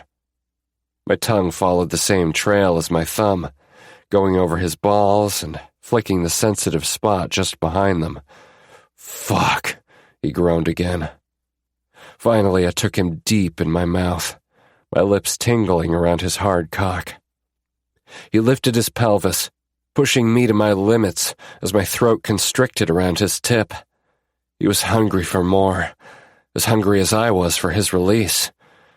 "You suck me so good, Tyler," he gritted through his teeth. He pumped his hips harder, fisting his fingers through my hair, and I widened my throat and let his thick rod slide all the way down until I gagged on his length. "You're such a beautiful sight," he murmured before thrusting harder. Tears stung my eyes as I kept going, and I eventually felt his balls tighten. Warm, salty spurts hit the back of my throat, and I swallowed every bit of him down before releasing him and catching my breath. We both sat there, panting, and then Hayden offered me his hand. "Come on, let's clean up in the shower." "But what if I don't want to be clean?" I smirked. He grinned. "We can get dirty again in there." After a round of mind-blowing sex in the shower and a short nap, we rolled out of bed and searched for something to occupy our time. Finally, we found a closet full of board games and pulled down the classic version of Monopoly. "So, what do you plan on doing after graduation?" Hayden asked as he counted out the fake money. "I'm hoping to find an internship as a music journalist somewhere. I've always loved music, but I don't see myself having a career as a performer. Writing about my passion seemed like the perfect fit." "Will you stay here or move back home?" I shrugged. I guess it depends on where I find work, but right now it looks like I'll be going back to California. He was quiet for a moment, and I wondered if he had the same concerns I did about how living on opposite coasts would make it difficult to maintain a relationship. Of course, it was way too early to worry about stuff like that. "I'm sure you'll find something great," he finally said. We spent the rest of the afternoon playing games and getting to know each other, although we steered the conversation away from heavy topics and things having to do with the future. When night fell, we found ourselves wrapped up in each other again, and I couldn't remember ever having a better weekend. Sure enough, the plow came through early the next morning, and Hayden and I got on the road. The hour drive home passed in a blur, and before I was ready for our time together to end, he was stopping down the street from the Sigma house. "I'm really glad you decided to come up this weekend. I had a great time." He smiled. "Me too. I'll call you, and maybe we can meet up later this week." "I'd like that," I said. And even though the ball cap and sunglasses he wore made it difficult, I leaned in and kissed him goodbye. After getting out of the car, I hurried down the couple of blocks to where I lived. The house was silent when I walked in, since everyone was in class. I checked the time, and if I rushed, I could shower and still make it to my music industry analysis class. "Oh good, I don't have to send out a search party," Fallon called out as I passed his room. Shit, I forgot he would be home since Hayden had canceled class. I turned back and stopped at his door. I'm all good." "Lucky for you, Professor Foster had to cancel class this morning." Yeah, I saw his email." He laughed. "Maybe he got stuck in the snow too." My mouth popped open, and I tried to think of a witty comeback, but my mind went blank. Fallon looked at me, his eyes widening. "Wait." I looked down at my feet, still at a loss for words. "Is that who you were with?" he pressed. "Look, holy shit! You're fucking our professor?" I stepped into his room and slammed the door behind me. I was pretty sure no one else was home, but I couldn't be too careful. "Keep your voice down." "When did this start?" Since he'd already put two and two together, I figured there was no harm in telling him. Maybe he wouldn't think it was such a big deal if he knew it started before Hayden was our teacher. "We hooked up the night I went to Chrome at the end of winter break. I had no idea he worked at the school. Hell, we didn't even tell each other our names that night." "You guys have been messing around for almost 2 months?" "No. I mean, kinda." I shook my head. "It's a long story. Please don't tell anyone. He could lose his job, and I could get kicked out of school." "No shit." "Please," I begged. He let out a sigh. "Of course I won't tell anyone. Just be careful." "I will. And I appreciate you keeping this between us." "Not a problem." He stood. "I've got to head over to campus for class. I'll see you later." "Later," I said as we both walked out of his room. For a moment I considered texting Hayden that Fallon knew, but I didn't want him to freak out and break up with me, since I was positive my friend wouldn't spill the beans. At least, I hoped he wouldn't. Chapter 14. Hayden. "Mr. Statler, please see me in my office before class to discuss last week's photo assignment. Professor Foster." It had been a week since I'd seen Tyler. He had been busy with school and fraternity stuff, and I had my work to do too. We had texted, but that was it. No phone calls, no seeing each other, and I hadn't expected to miss him, but I had. And honestly, it terrified me. It wasn't because of our secret relationship. It was because I was starting to have feelings for him. Feelings I had tried to avoid since Jonah. But I couldn't stay away. I hit send on the email and then jumped into the shower to start my day. Luckily, The class I'd had to cancel the week before had little I needed to lecture on. In the email I'd sent to the students, I'd instructed them to pick 3 shooting scenarios from a list and photograph them with a self-critique of the images. The list included press conferences, political events, sporting events, food photography, sensitive or intimate settings, protests and demonstrations, street photography, and portraits. Each student emailed me their photos with their write-ups, and then I replied with my assessment and grade. Except, my email to Tyler also asked him to see me in my office instead. Some students had taken portraits of their friends, pictures of a meal, and photos of people in the streets around town. Fallon, since his dad was a U.S. Senator representing Massachusetts, had covered a press conference he spoke at. He'd also taken a portrait of his father in his office and captured one of Tyler taking a photo. My heart had skipped a beat when I'd scrolled down and saw a photo of my boyfriend in Fallon's email, because not only was it of Tyler, but he was sitting on the ledge of a building, taking pictures of the street below. The photographer in me had to give him props for creativity, but the boyfriend in me hated to see him in what might be a dangerous situation. The kicker was, none of the photos Tyler had submitted were of what he had been shooting from the rooftop. They were of his food.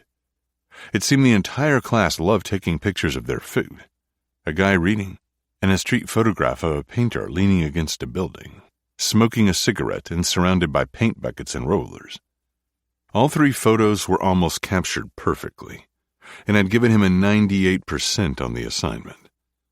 Since he wasn't just any student of mine, I wanted to go over his work in person. Plus, I wanted some one-on-one time with him. It was a risk to be alone with him in my office, but I couldn't resist. Once I got to school, I made my way to Miller Hall. As I expected, Isabel was at her desk. "Good morning," I sang. "Have a good weekend?" "I did.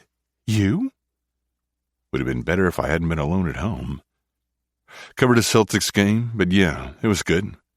Sorry about last week. Hopefully you slept in. I set my bags down on my desk. "I did. It was awesome." She smiled. "But everything is okay with you?" "Yeah." I took out my laptop. I got caught in a snowstorm, and the roads weren't cleared until Monday morning. "Oh, wow. You went skiing?" "No, just some R&R. Technically, there was very little rest, seeing as Tyler and I hadn't slept a lot because we were busy doing other things. Out of the corner of my eye, I saw the one person I couldn't stop thinking about approaching. But that was last week, and this morning, I could use more coffee. Would you mind grabbing us each a cup and then meeting me in the classroom?" "Sure." She stood. I grabbed my wallet from my back pocket and pulled out some cash. "Get something to eat, too, if you'd like." "Thanks, Professor Foster." "No, thank you." I looked toward the door. "Mr. Statler." "You wanted to see me?" Tyler asked. "Yes, please come in." I gestured toward the chairs in front of my desk. Isabel grabbed her stuff and left. Once she walked out of the department, and I could no longer see her, I closed the door. Without a word, I pulled Tyler to me and crushed my lips to his. "Whoa, Professor Foster." Tyler lightly pushed at my chest once we broke apart. "This is inappropriate." "Shut up." I pecked his smirking lips and stepped back. "Have a good weekend." "Would have been better if I'd been with you." "I feel the same way." I smiled. He moved in again, our mouths connecting once more. I felt as though we were trying to make up for the last 7 days, and I suppose we were. At least I was. How had Tyler Statler gotten embedded so far into my soul that I craved him this much? For a week now, I'd been thinking obsessively about what would happen after graduation. In a perfect world, we would be free to go public with our relationship. That, finally, after all my 33 years, I could be out in the open with a boyfriend. That I would not have to hide because someone had a problem with the person I was dating. Or if someone did, I wouldn't care because no one could tell me I couldn't be with him. No sports stigma would be floating over our heads, and no dean would be ready to fire me for dating a student. It would be me, and him, and California. That was the other issue. Tyler had mentioned that after he graduated, he was probably going back home. If he did, the move would put 3,000 miles between us. And with my already busy schedule, how could we make that work? Would he want to make it work? Would I? Maybe he was the one I needed in my life now to make me realize I didn't need to guard my heart anymore. That it was okay finally to let someone in after Jonah. To feel love and pleasure and the yearning to be with someone every waking minute. Or he could be the one. In the last couple of months, we've been having our little secret affair. Tyler had started to consume me.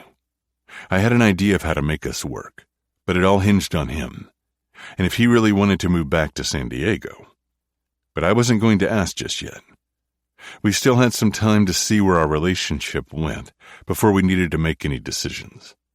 After all, he was 11 years younger and had his entire life ahead of him. We were so caught up in our kiss that I barely heard the knock on the door. We pulled apart, just in time to see Charlotte step inside.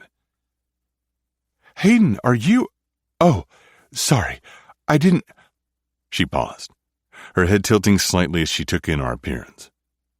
I glanced at Tyler, his mouth a little red from our makeout session. Fuck. "Yeah? What's up?" "Sorry. I didn't know you were with a student." She said the last word in a way that told me she knew he was the one I'd mentioned to her before. Double fuck. I rubbed the back of my neck nervously. "We're just about to go over his last assignment. Something I can help you with?" "I was just delivering this." She held out a white envelope, and I took it from her. "Invitation to my wedding." I beamed. "Wouldn't miss it for the world." "Great, and—" Her eyes cut to Tyler. "Let me know if you're bringing a date." "Will do." Charlotte turned and closed the door behind her, leaving me and Tyler alone again. "She knows," I stated, my palms becoming sweaty. It didn't seem like she cared. She practically invited me to her wedding. "Fuck, she knows," I repeated, and paced in a circle the best I could in my 10-by-10 office. "Can you talk to her?" "Yeah." I sighed and glanced at the clock. "I need to, but we also have to head to class." Tyler moved toward me and placed his hands on my shoulders, pulling my focus back to him. "Let's not freak out until after you talk to her. It seems like you two are close since she invited you to her wedding." "We are," I confirmed. "When's the wedding?" "This summer," I responded. I had it marked on my calendar already, because Charlotte had given me a save-the-date card, but I hadn't opened the invitation yet, and didn't recall the actual day off the top of my head. "Oh." Tyler's shoulders sagged. "Why? You want to be my date?" I leaned against my desk, my arms and legs crossed. "Well, maybe." He lifted his shoulder. "That is after graduation." "It is, but you'll probably be in California, right?" He nodded with a tight smile. I pulled him to me. I uncrossed my legs and he moved to stand between them. "Maybe you can fly in for the weekend. We'll see what happens." "Right." I kissed him softly. "What are you doing for spring break?" "We can go—" "I'm going home for my sister's 16th birthday." "Oh." My shoulders sagged as his had earlier. Fucking California and the miles between here and there. "Maybe—" My alarm on my phone chimed, telling me it was time to walk to class. "We gotta go, but we can talk about this later. Can you come over tonight? I'll make you dinner." "Yeah, I'll make it work." "Good." I stood. "And we can talk about you shooting on a ledge of a building and then not using the photo for your assignment." His mouth dropped open. "How do you know about that?" I stuck my laptop into my bag. "Why don't you go on ahead to class and ask Fallon?" Tyler's brows furrowed. "Okay." No, seriously. Go to class, and I'll be behind you. We can't be seen together. Well, we could, because it wasn't as if we would hold hands. But I didn't want to take the chance of someone getting suspicious. And I still needed to talk to Charlotte. Yes, sir. He opened the door and winked back at me, then strode out of the office. I followed behind him, but stopped at Charlotte's office door. Knocking twice to get her attention, she looked up from her laptop, and I shut the door behind me. I know. She held up her hand.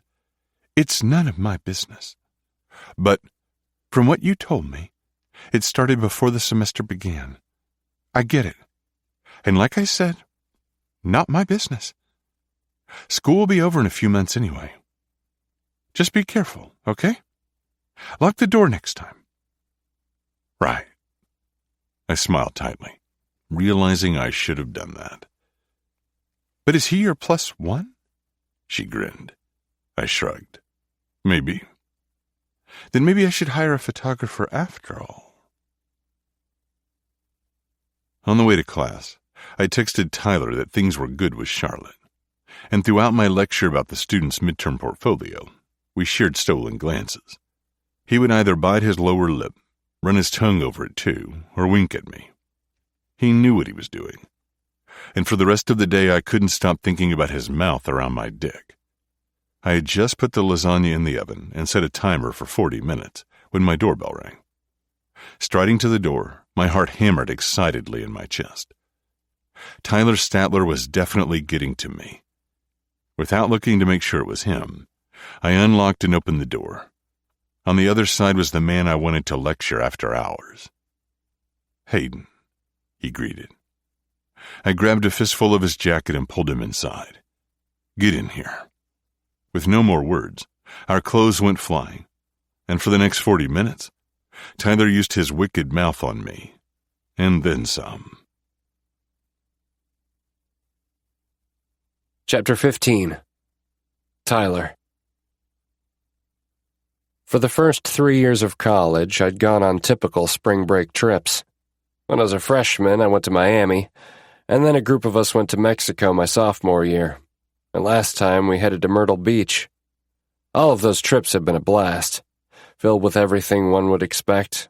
Sunshine, hookups, except in Mexico when I had a boyfriend, and plenty of alcohol.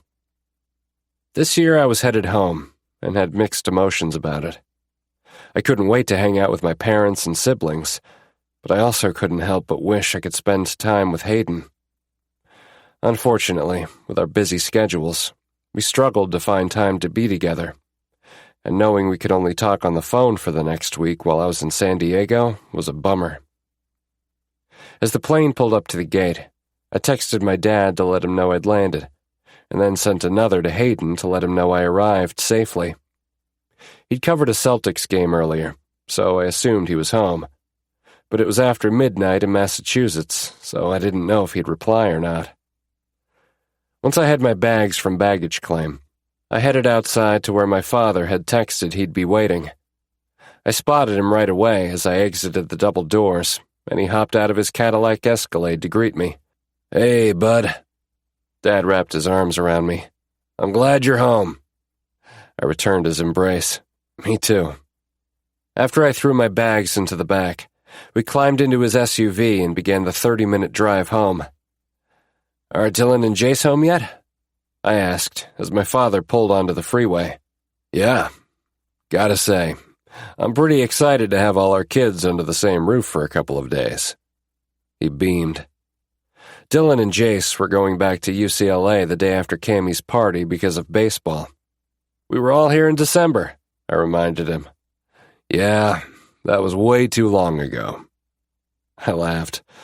To say my father's world revolved around his kids was putting it mildly.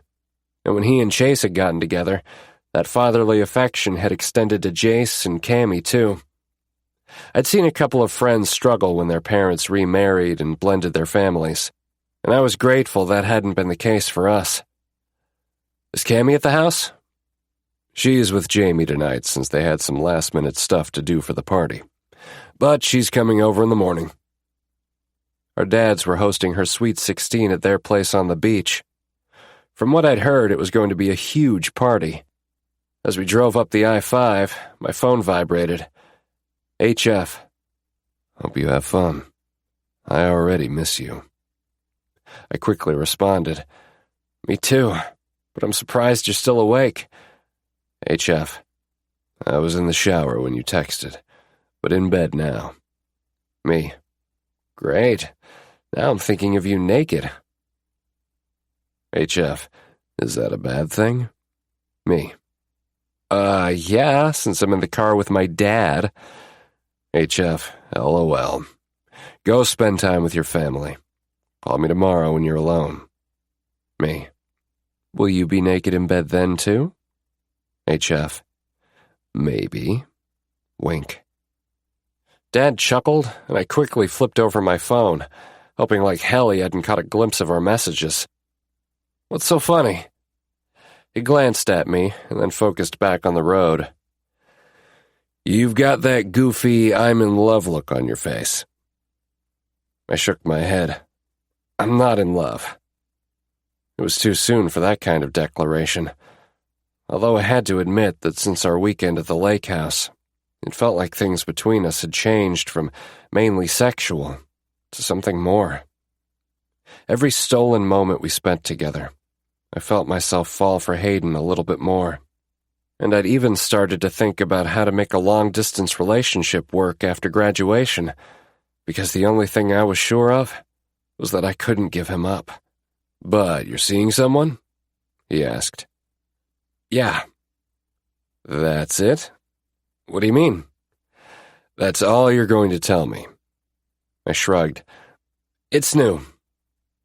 Since we couldn't be out in the open yet, I was hesitant to say too much and open myself up to more questions. Unfortunately, being evasive didn't stop my dad from continuing his interrogation.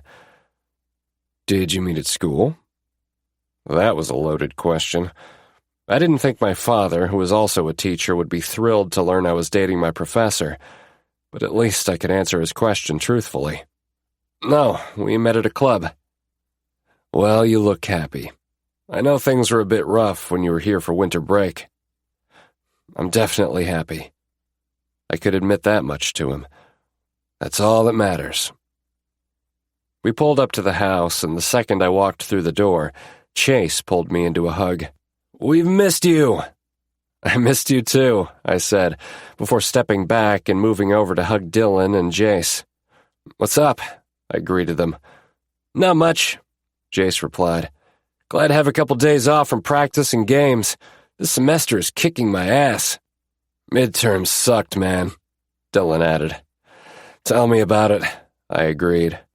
Go put your stuff in your room, and then come join us out back for a beer. I'll get the fire pit going, Chase said. I dragged my suitcase upstairs to my room and went to the bathroom. As I came out, Dylan peeked his head out of his room. Hey, got a second to talk? Yeah, man, what's up? I walked into his room and he closed the door behind him, which instantly made me worry something was wrong. Are you okay? I asked. Yeah, I'm fine. He took a deep breath and sat on the edge of his bed. I'm meeting Lisa for breakfast tomorrow. What? I snapped. I thought you didn't want to see her. My nails dug into my palms as I clenched my hands. Even after all this time, my mother's behavior still had a profound effect on me. My dad, and later Chase and Jamie, made sure I always felt loved and cared for. But there was still a little boy inside of me who wondered why his mom couldn't love him enough to try to be a better parent. I didn't, but she's been persistent about wanting to get together.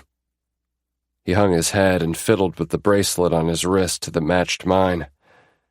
You probably think I'm an idiot. I sat next to him and wrapped an arm around his shoulders. I don't think you're an idiot. I don't trust Lisa, but you gotta do what feels right for you. Yeah, I feel like this is what I need for some closure, honestly.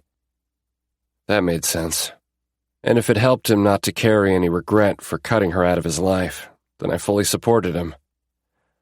Well, I've got your back, bro. He looked up and smiled. I was hoping you'd say that, because I was wondering if you wanted to go with me. I reeled back. What? Why? Forget it. I shouldn't have asked. He tried to stand, but I stopped him by grabbing his wrist. You've made your feelings about her very clear. If you want me there, then I'll go. I released him. Thanks. He walked to the door. Are you going to tell Dad? I asked, following him. I probably should. Let him have a beer first, I suggested. Our father wouldn't be happy to know we were meeting with Lisa. It wasn't that he tried to dictate what sort of relationship we had with her, but rather he'd worry, since he'd witnessed all the emotional trauma she'd inflicted on us over the years. We headed outside to join our dads and brother by the fire. I stopped at the mini-fridge in the corner where I knew they kept the beer. Anyone need one? I asked, holding a bottle of Coors Light in the air. I do, Dylan and Jay said in unison. Anyone over the age of 21? I teased, but still grabbed them each one. Chase laughed. I'm sure they drink harder shit at school.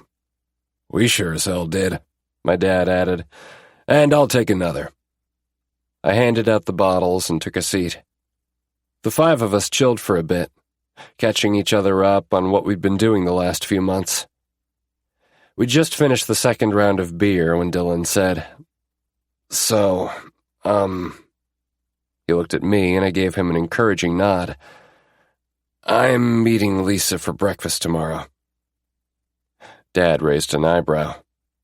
You are? Yeah. Dylan picked at the label on his bottle, not looking at anyone. Hey, I'm not upset, Dad affirmed, placing a hand on Dylan's knee. My brother raised his head. You're not? Of course not. I just worry about you.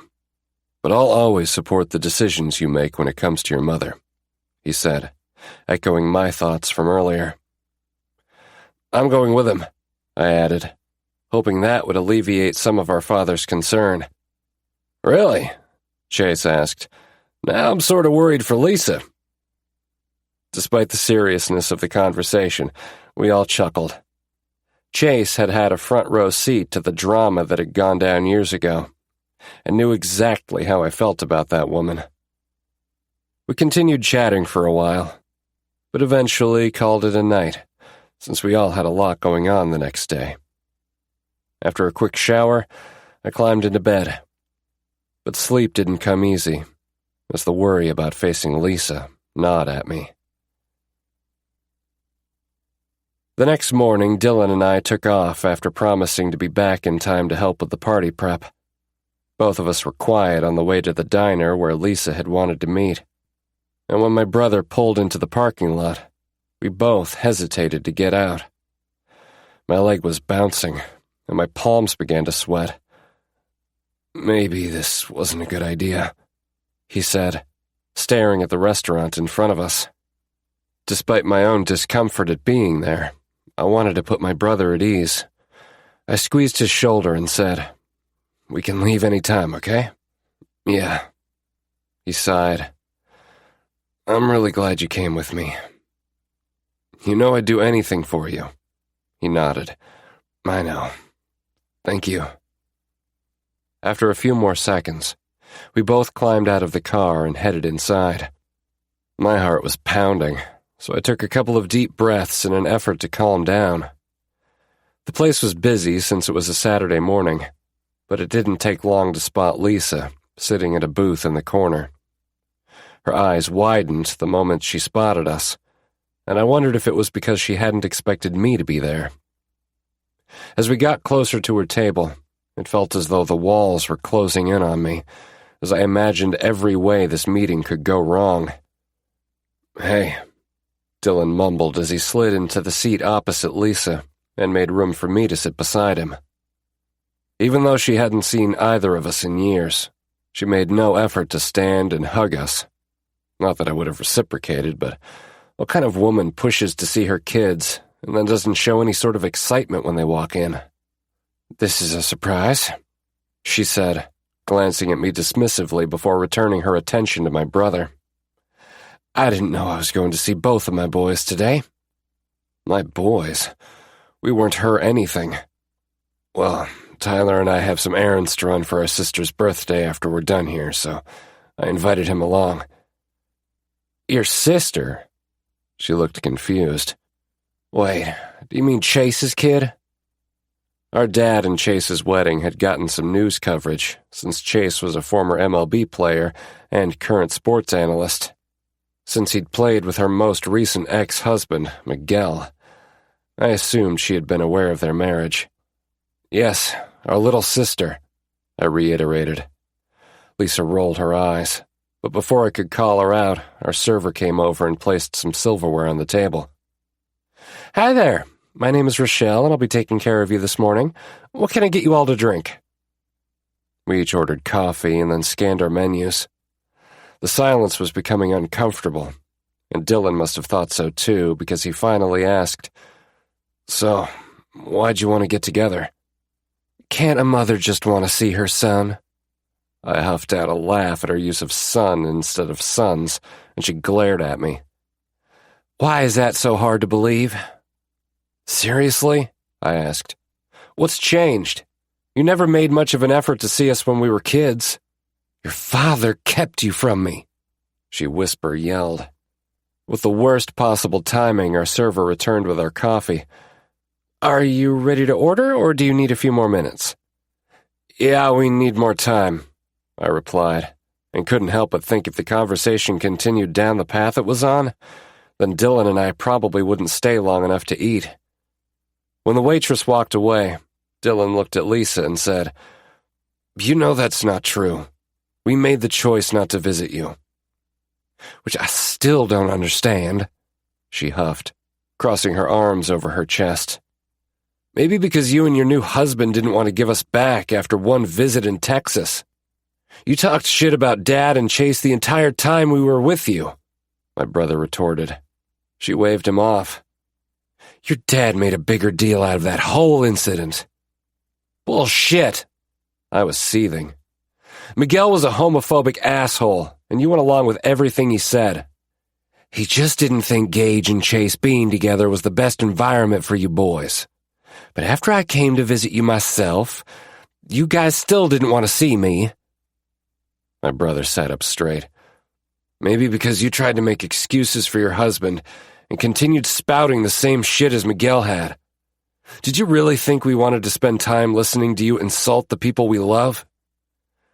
Look, I'm not here to talk about your father, and I'm not going to apologize for thinking his lifestyle wasn't a good influence on impressionable young boys." "His lifestyle? You really are clueless, aren't you?" Dylan growled. "Gage Statler was and is a better parent than you could ever dream of being. It's because of his influence that we didn't end up fucked up from your toxic behavior." Lisa's face turned pale because Dylan rarely argued back when we were kids. "I thought I was doing the right thing." Her eyes filled with tears that were likely as fake as her blonde hair. "Well, you were wrong," I added. "The things you said and did made me scared to come out when I was a kid. A mother should never make her child feel ashamed of who he is." "You're gay?" she asked me, and there was no mistaking the disgust in her voice. A gay? What the actual fuck? It was clear she hadn't changed despite not being with Miguel anymore. "Yes, I'm gay and quite happy with my boyfriend." It hadn't been my intention to tell her anything, especially that I was dating someone, but I hadn't been able to stop myself. "See? That's exactly what I was worried about." She threw her arms in the air. "I should have kept you boys in Texas with me. And maybe my son wouldn't be a—" Dylan slammed his hand on the table, causing a few patrons to turn and stare at us. "We're done. I wanted to give you the benefit of the doubt, but I should have known better." We both slid out of the booth, and Lisa called out, "Wait, Dylan, don't go." I guessed that after my announcement, I no longer mattered to her. "I asked you to come to breakfast for a reason." Dylan stopped, but didn't sit back down. "And what reason would that be?" "It's just that things have been really hard since my divorce." She picked at the paper napkin in front of her.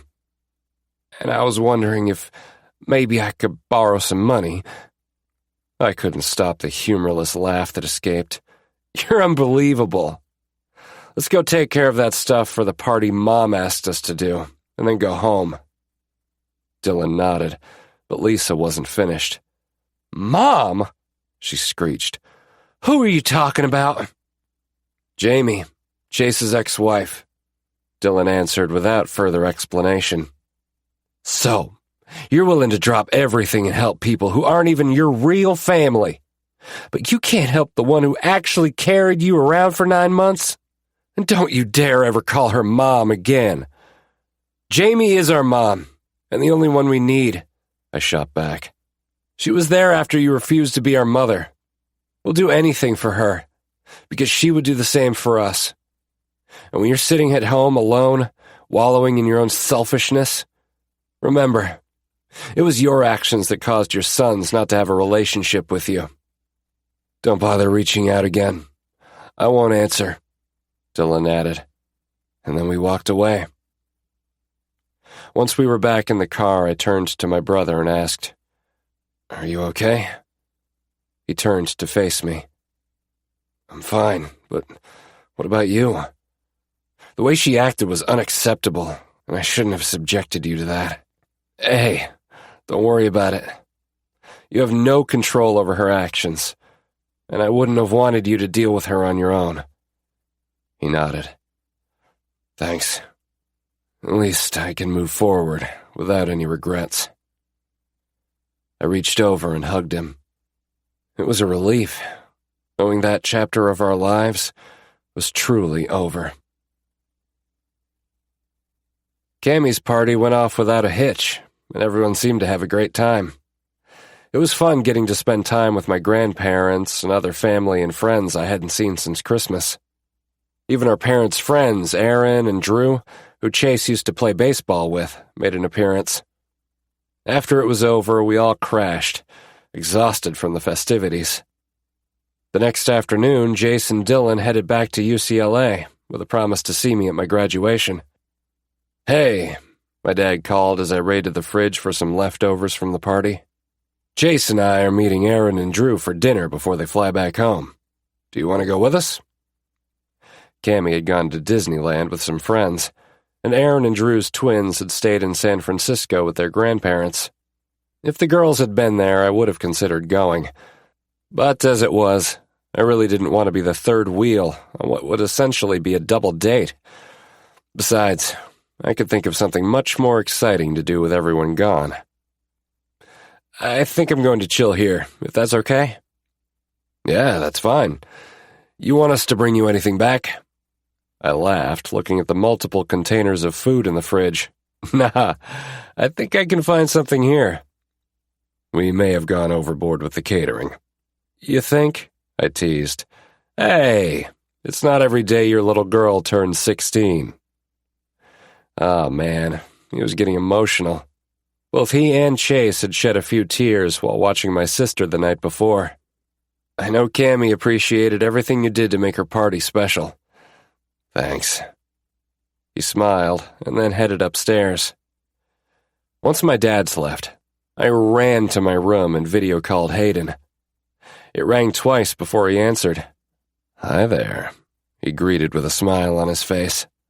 It looked like he was sitting at his desk in his home office. "I was just thinking about you." "Oh, really?" I smirked. "What exactly were you thinking?" "How I wish you were here with me." "And what would we do if I was?" His smile turned devilish. "You'd be naked in my bed, and I'd have my way with you." "You mean like this?" I angled the camera so he could see that I was lying in bed naked. "Fuck," he hissed. Yeah, just like that. Suddenly, all I could see was his ceiling, and I heard some rustling before he appeared back on my screen. He was now shirtless and had moved to his couch. That's better, I breathed out, but I think you need to move the camera down a little. He did as I'd instructed, and I was rewarded with a perfect view of his hand wrapped around the base of his hardening dick. Damn, that's hot. Now tell me exactly what you'd do if I was next to you.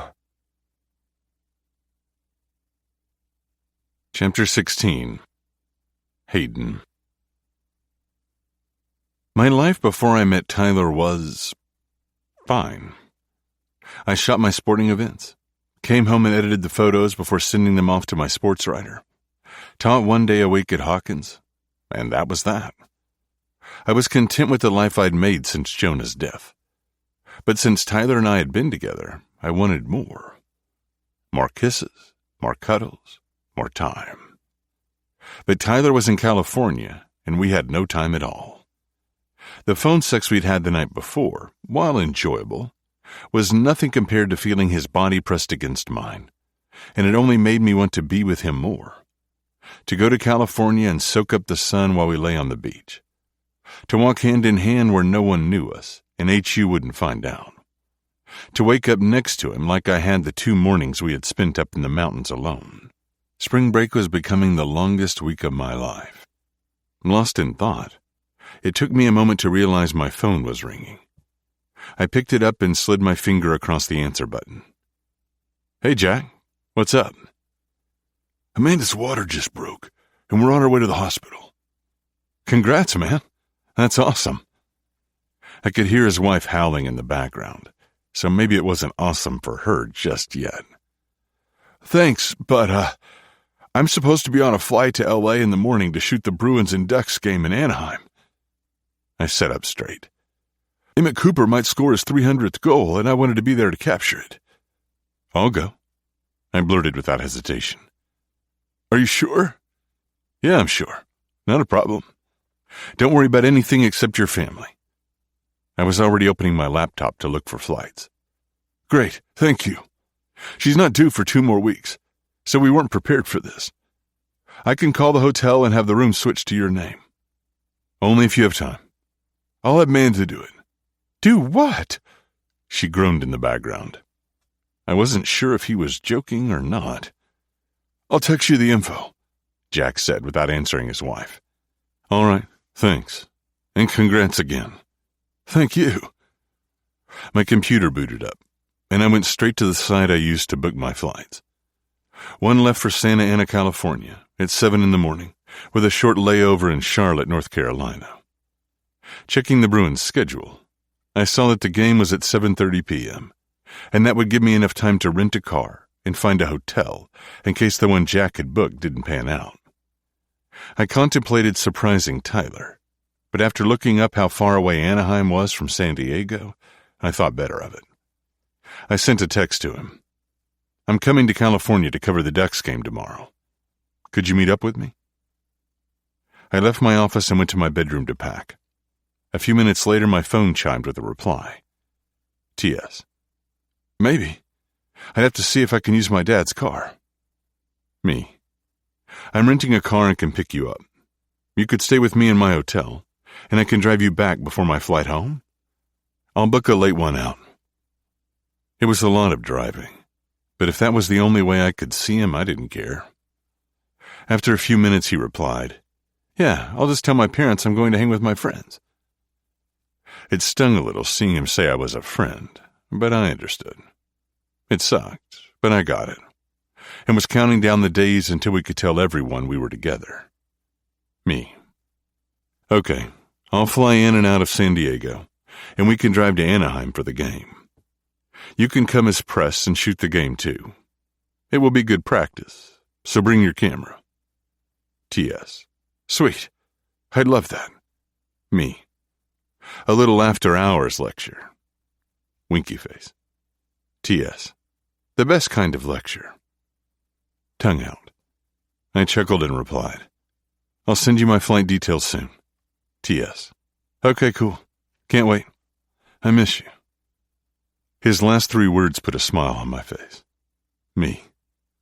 I miss you too, baby. T.S. You're making me want to video call you again. Me. Do it. Packing can wait. T.S. I wish. We're about to head out for dinner. Me. Damn. Well, tomorrow will be better when I can taste you. T.S. You're killing me. Are you going to go down on me this time? The few times we had been intimate, I hadn't had a chance to take him into my mouth. The first night we were in a heat of passion that turned into hard fucking. The next time, Tyler was the one to drop to his knees, and that led to my bedroom. The last couple of times, Tyler had pleaded for me to fuck him before I'd had the chance. Don't get me wrong, I love to suck dick, but I couldn't deny Tyler when he begged like that. Me. I would love nothing more. T.S. Fuck. Is it tomorrow yet? I snickered, a huge-ass grin on my face and a hard dick in my pants. Me. Almost. Adjusting myself, I went back to my computer and searched for flights to San Diego. I booked the earliest flight out of Boston with the return flight at the latest possible time. Before I could look up hotels, Jack texted me. Jack, got the hotel changed to your name. Here's the info. When I saw the pin of the hotel down the street from where the Ducks played, excitement coursed through me. I couldn't wait to be with Tyler again. The anticipation had me tossing and turning all night. I hadn't felt like a giddy teenage boy since I was one. Maybe it was the sneaking around that heightened everything, but I couldn't contain the happiness I felt as soon as the plane touched down in San Diego. Me. Landed. T.S. At baggage claim. We made a plan for Tyler to get a rideshare to the airport and wait for me so we wouldn't have to worry about his dads or anyone he knew seeing us. It wasn't as though they would know I was his professor, but we felt it would be better this way. The best part was, I wouldn't have to stop myself from wrapping him in my arms and kissing him. Once I exited the plane, I hurried to baggage claim as fast as my feet would carry me. While it felt like it had been weeks, or even months since I'd last seen Tyler, it had only been a few days. That didn't stop me from having the biggest smile on my face when I spotted him at the bottom of the escalators with a duffel and camera bag in hand. He grinned too, and when I reached the bottom, my bag slid to the floor, and I threw my arms around his neck. Hi, he replied in the crook of my neck. Fancy meeting you here. Tyler snorted. Yep. I pulled back, cupped his cheeks, and for the first time in public, placed my lips against his. Everything around us seemed to melt away as we deepened the kiss. It all felt right as we made out, as though his lips were made for me. The longer our mouths worked against each other, the harder it was to contain the excitement coursing through my entire body. I reluctantly pulled back. We need to get out of here. I got us an early check-in, I advised. Lead the way. I grabbed his hand and headed toward the shuttle that took us to the rental car center. Once we got dropped off, I checked in for the car, and then we were on our way to the hotel. Your dads were cool with you leaving? I asked as I pulled onto the freeway. Told them I was going up to Anaheim for the Ducks game with some friends. Just not with who, exactly. Ah, I replied. At least he didn't have to lie to them. And they know you're not coming home tonight? Yep. He popped the P. Good. We fell into small talk on the 2-hour drive, until Tyler told me about going to see his mother. That turned into more than just a casual conversation. Remember how I mentioned my bio mom sucked? He asked. Yeah? Well, he blew out a breath. She contacted my brother, and we ended up going to see her. Really? How did that go? He shrugged briefly. She didn't seem all that thrilled that I was there, but still trying to act like she's done nothing wrong, and everything should be lovey-dovey with us three. Or at least with my brother Dylan. You mentioned before that your relationship with her isn't good, but you weren't specific. What happened with her? I probed. Growing up, she never put me and my brother first. She dated a lot of guys, and then once she got with her last husband, it became worse. She turned into a homophobic bitch when she found out my dad was dating a man. Or maybe she'd always been one, who knows? Anyway, she and Miguel, who was only her boyfriend at the time, tried to defy the custody order by keeping me and my brother in Texas. Does she know you're gay? Well, he chuckled. She does now. I told her right before my brother and I walked out of the restaurant. My eyes widened. Seriously? He lifted a shoulder. It just sort of slipped out. How did she take it? Not well. She had the audacity to blame my father's influence when I told her I had a boyfriend. Wait, you told her about me? Just that I'm dating someone and happy. You're happy? I grinned. Isn't it obvious? Yeah, I'm happy too. We smiled at each other until I quickly looked back at the road. What's going to happen now between you two? He looked out the window at the hills outside his window. Hopefully it sunk in that we never went to see her again. I wasn't super close with my parents, given their baby was the hub, but I still couldn't imagine never seeing them again. They were nothing but supportive of me, and to think Tyler hadn't had that from his biological mother was heartbreaking. I'm sorry, I whispered. It's okay. He turned back to look at me. I have Jamie, and she's the only mother I need. Your stepdad's ex-wife, right? Yeah, Chase. He played for the Rockies and moved to San Diego when he retired. He and my dad went to college together, and then reconnected years later when my father became Chase's son's travel ball coach. It's a crazy story. I was racking my brain for a former Rockies player named Chase, and then... Wait. Chase Mathewson is your stepdad? Yeah. You know who he is? Do I know who he is? Jesus, Tyler. I grew up a Sox fan. Chase Mathewson was responsible for us not winning the World Series like 11 years ago. I was there that night covering the game for the Hub. Wow, that's cool. I shot him a playful glare. I mean, not cool your team lost, but cool you know who my dad is. I think it's safe to say a lot of people know who Chase Mathewson is.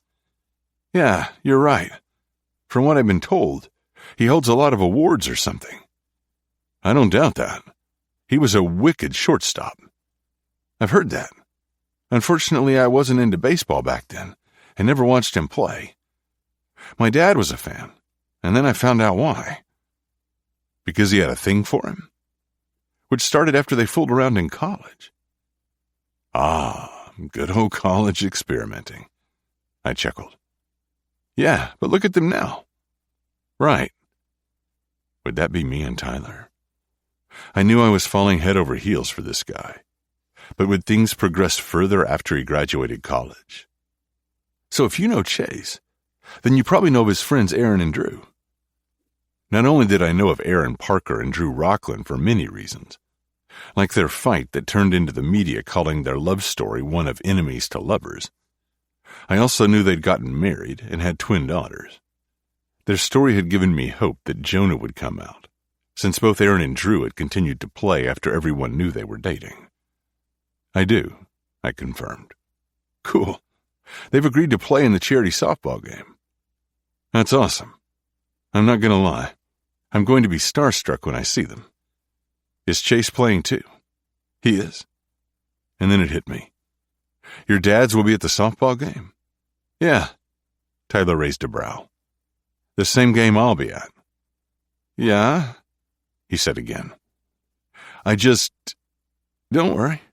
If you happen to run into each other, I'll introduce you as my professor, not my sexy boyfriend. You think I'm sexy? I smirked. Tyler snorted. Fuck yeah. I punched on the gas. Our hotel room was ready once we arrived in Anaheim, and we didn't hesitate to go straight there. "Are you hungry?" I asked as I opened the door to the room. "Not for food," he replied, his lips crashing down on mine. My fingertips roamed over the curves of his body, as if I could memorize every inch of him, and oh hell did I want to. We fumbled together like two madmen, clothes thrown every which way before I finally got my man naked. I sunk to my knees. I enjoyed giving head, but all the other times we'd been together, I wanted to be deep inside of him as fast as possible after he begged me to fuck him. But with Tyler's erection staring in my face, all I wanted to do was taste him like I'd promised. "You look so hot on your knees," Tyler said, running his fingers through my hair. My whole body shivered in response, meeting his eyes. "Now open that beautiful mouth of yours. I'm going to take it slow at first, but soon you're going to choke on my cock while my cum slides down your throat. Is that understood?" My dick twitched. Usually I was the one giving orders, but a bossy Tyler had me licking my lips and nodding. I opened my mouth, tongue wagging out as I caught the bit of pre-cum on his tip and lapped up his salty drops. "Yeah, you like the taste of me, Professor?" I nodded, stretching my mouth over his crown. He didn't move, his entire body tensing as he let my tongue explore the ridges of his length. When he let out a long breath as I took him deeper, I knew he was already getting close. I rolled my tongue over his shaft, bobbing my head. What I couldn't get in my mouth, I circled my fist around, jacking him while I sucked him off. "Fuck, you take my dick so good," he murmured, his hips flexing. I sucked harder, working my hand along his length. "Shit, I'm going to come. Are you ready?" He gritted between his teeth, thrusting forward. I hummed my response right before he unloaded into my throat. I barely had time to swallow before he pulled me by the hair and tangled our mouths together again. He lapped up each bit of his saltiness on my tongue, and then I was pushing him to the bed and grabbing a condom and lube from my bag. With the press badges I had from the hub, Tyler and I were able to get into the arena and then to where the photographers sat. "Go ahead and set up your camera and start shooting the ice. This cutout," I pointed to the hole in the glass, "is for your lens. But be careful, because during play, the players or a puck can hit it. Everything moves fast in hockey." "Okay," he replied, and opened his camera bag. The players weren't warming up yet, but capturing the ice would let me and Tyler know if his white balance was set correctly. Once the players came out, he would get a little bit of practice with shooting before the fast-paced gameplay started. "How did you end up covering this game anyway?" he asked. "My hockey reporter's wife had a baby yesterday and called me on the way to the hospital." I snapped the lens onto my camera. "Oh, wow. But I think it all worked out," I winked. "I'd say so. Plus, my buddy Coop might get his 300th goal tonight, and I don't mind being here to witness it." 300? That's amazing. "Yeah, definitely a milestone. And he's young, too." "How young?" 27, I believe." "That's young?" Tyler raised a brow. "Well, I mean, he's only been playing for about 6 seasons, not including any playoff games. Each team plays about 82 games per season, so that's 50-plus goals a year. Not too shabby." "Ah, I gotta admit I don't know anything about hockey." "But you were at the Bruins game." "Only because Fallon had an extra ticket. Sports aren't really my thing." "Not even baseball?" He chuckled. "Nope. I mean, I understand the game because of my dads and brothers, but I was more into music and academics growing up." "And now you're dating a sports journalist?" I teased. "Yeah. It seems like I can't escape it no matter what I do." A few moments later, the teams came out onto the ice. It didn't take long for Coop to spot me, and he skated over to where we stood behind the glass. "I didn't know you were coming," he stated. "Last-minute schedule change. Heard you might score your 300th goal. Dude, don't say that. You're going to jinx me. We both laughed and I said, Nah, man. I flew all the way here. You're going to do it. Hope so. Or at least I hope I do it before the season ends, since we're not making the playoffs. I feel it. You will get it tonight. Thanks, man. Catch up after the season is over? Sure thing. Coop skated off, and I glanced beside me at Tyler. Sorry, I didn't introduce you. No worries, he replied. But a thought came to me. I could ask him to play in the softball game if you still need players. He's local and might be staying in the area after the season. His eyes lit up. Really? Yeah. Maybe even some of his buddies would want to join. I won't pass up any celebrities. Okay, I'll see if he will. Thank you. Of course, I beamed. I was learning I'd do anything for Tyler Statler. Even fly across the country to be with him. Chapter 17. Tyler. The last 36 hours with Hayden had been perfect. I even enjoyed the hockey game, especially when his friend Emmett Cooper made his 300th goal. Watching Hayden in his element, snapping photos at record speed, was impressive. Since finding out he worked at the Hub, I'd spent more time online looking at his work. He was an excellent photographer, and getting to learn from him, especially during our after-hours lectures, had me looking forward to when I could share my own stories through photojournalism. Of course, I'd hoped to cover bands and concerts, not sports teams. Unfortunately, all good things came to an end, and the closer we got to my parents' house, the more I wanted to jump on the plane back to Massachusetts with him. I wish you didn't have to leave, I admitted as we drove along the coast. He lifted my hand he was holding and kissed my knuckles. Me either. Being away from you the last few days was harder than I expected. The wistfulness in his voice echoed how I'd felt since I arrived in San Diego. If we were both struggling after such a short time, how would we ever be able to maintain a long-distance relationship after graduation without feeling utterly miserable? Yeah, but I'll be home in a few days. I'd never referred to Massachusetts as home before, but it was beginning to feel that way, since the man who was quickly working his way into my heart lived there. About that, I don't think I'll be able to pick you up from the airport, he advised as he turned onto my street. With Jack out on paternity leave, me and my other sports photographer need to cover his games. Before I'd left for San Diego, he'd mentioned getting one of his coworkers to take the Celtics game on Saturday, but I understood he had work commitments he couldn't get out of. Don't worry about it. I'll find a ride. Could you come over after the game?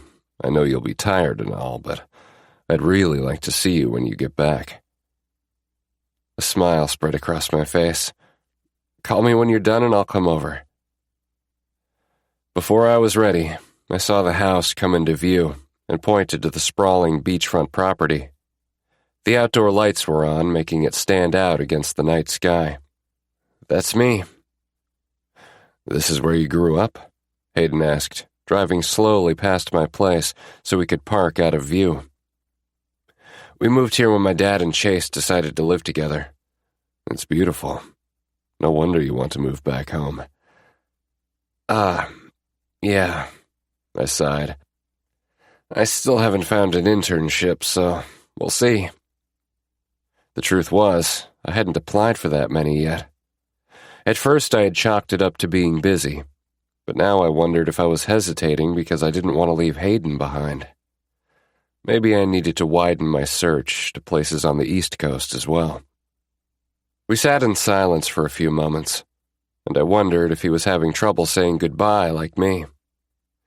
Finally, I spoke up. I guess I should let you go if you're going to make your flight. He still had another 30-minute drive to the airport. Yeah, I'm really glad you could come with me last night. Me too. I leaned over the console and pressed my lips to his. Our tongues moved together in perfect rhythm. and he kissed me so passionately, a shiver ran down my spine. When we broke apart, he rested his forehead against mine. "I'll see you Saturday." "Saturday," I repeated, and slid out of the car.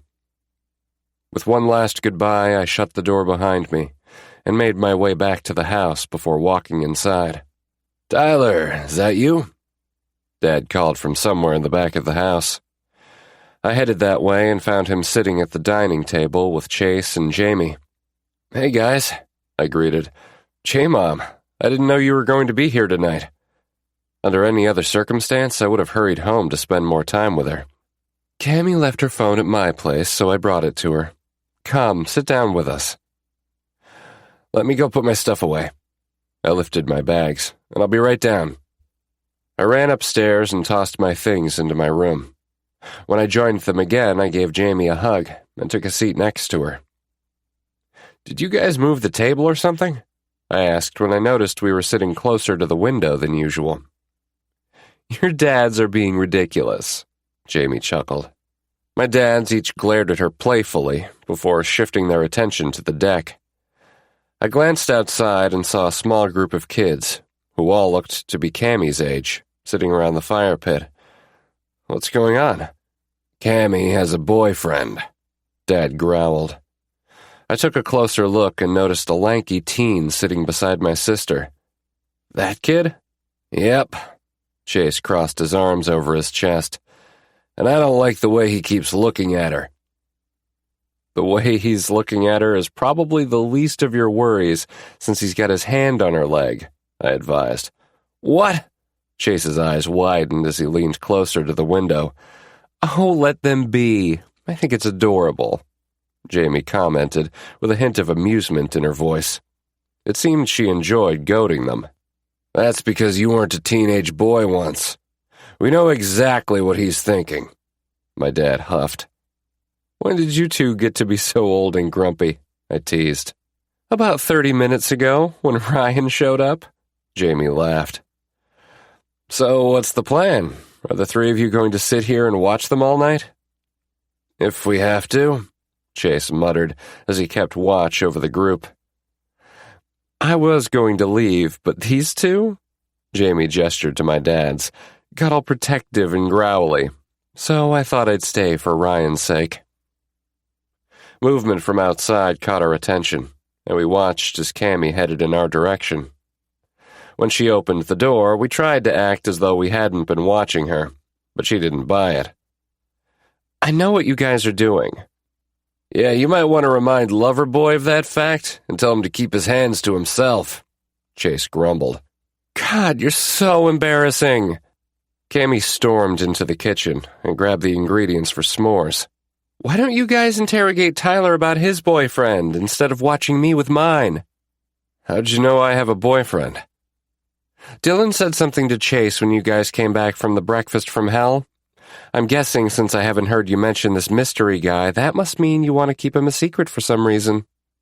She smirked. I loved my little sister, but at that moment, I was annoyed by how perceptive she was and her willingness to throw me under the bus. "You're dating someone?" Jamie asked excitedly. "Have fun!" Cammy winked at me and ran back outside. "Yeah, I told Dad about him," I stated. My dad laughed. "That's not exactly true. You just said you were seeing someone. You didn't tell me anything about him." He had me there. "Tell you what, if I'm still seeing him at graduation, I'll introduce you," I offered, knowing if I had my way, Hayden and I would most definitely still be together then. "Deal," he grinned. The rest of the week dragged on, and while I enjoyed the time with my family, I was more than ready to get back to school and, more importantly, back to Hayden. Dad pulled up to the passenger drop zone, and both he and Chase got out of the car so we could say our goodbyes. "It was good having you home," Chase said as he hugged me. "We'll see you in a month for the softball game." "I can't wait. Thanks again for all your help getting your friends on board." "Anything for you." He slapped my back a couple of times and then pulled away. My dad snagged my suitcase from the back and wheeled it over to me before enveloping me in his arms. "Have a safe flight home. Love you." "I love you too, Dad. I'll see you soon." I grabbed the handle on my suitcase and made my way into the terminal. After checking in my bag and going through security, I looked for a place to get some coffee, since it was early and I desperately needed some caffeine. While waiting at my gate, I pulled out my phone and texted Hayden. "At the airport. Should be back in town around 5. Can't wait to see you tonight." HF. "Me either. The game starts at 4, so I should be home by 7:30. During our phone call the night before, we'd decided I'd order a ride to his house to avoid anyone at the frat seeing me get into his car. Me. "I'll be there at 8. Give you a little time to prepare for me. Wink." HF. "Oh, I'll be ready." As was usually the case when I was excited about something, time seemed to stretch into eternity. First, our plane had to wait for a gate to be available after we landed. Then it took forever to get my luggage from baggage claim. By the time I was in my rideshare, my body was buzzing with anticipation. When my ride dropped me off at the fraternity house, I headed inside to unpack and shower, since I still had an hour before I needed to leave to go to Hayden's place. Several of my frat brothers were home, and I called out greetings as I made my way to my room. "Hey, I didn't expect to see you tonight," Fallon said as he stepped into the hallway, and then he lowered his voice. "I figured you would have gone straight over to you-know-whose house after a week away." I nudged my head toward my room, indicating he should follow me. When we stepped inside, I closed the door so we could talk freely. "He's covering a game right now. I'm going over there in a little bit." "So, are things serious between you two?" I couldn't help but smile. "I think so. He actually came out to California to see me." "Really?" "Well, it was for work, but he asked me to stay the night with him while he was there." It was nice to have someone I could share this type of stuff with, because keeping it to myself was becoming more difficult as time went on. I wanted nothing more than to tell the world how happy I was. It was the best part of the trip. "Sounds like someone might be falling for their professor." I was pretty sure I already had. At exactly 8 o'clock, I knocked on Hayden's door, and he flung it open, wearing only a towel around his waist. "Get your ass in here," he said, pulling me inside. "Only my ass gets an invitation?" I teased. He pushed me against the wall. "Shut up and kiss me." I wrapped my hands around his neck and pulled him close, our mouths crashing together. If this is the welcome I get after a few days apart, I may have to go away more often. "Don't you dare," he growled, trailing his lips down my neck. "The last 4 days were torture. I missed you." I moaned as he sucked the sensitive skin of my throat. "How much?" He grabbed my hand and placed it on the growing bulge behind the towel. "Does this answer your question?" "Oh, yeah," I said, as I ripped off my shirt and then shucked out of my pants. His lips were back on mine, his towel and my boxers long gone as we fumbled our way to the bedroom, our hands and mouths exploring each other. I fell back on his bed, and he followed, laying right beside me. His hand tugged on my dick in long strokes as his tongue attacked mine. Before Hayden, I didn't think it was possible to miss someone so much, or that every time I was with him would feel as exciting as the first time. I couldn't focus too hard on my thoughts because after just a few powerful pulls on my cock, I could already feel my balls tighten. I put my hand over his, breaking our kiss. "You're going to have to stop that unless you want me to come just from your hand." He grinned. "You want me to fill you up while I jack you off instead?" "Yes, please," I whispered. A low growl emitted from deep in his throat before he drew me in for another scorching kiss that still had my lips on fire as he pulled away. A bottle of lube and a condom were already waiting on his nightstand, and he got himself sheathed and primed as I moved into position, ready for him to take me. He kneeled between my thighs and circled my ass with his finger.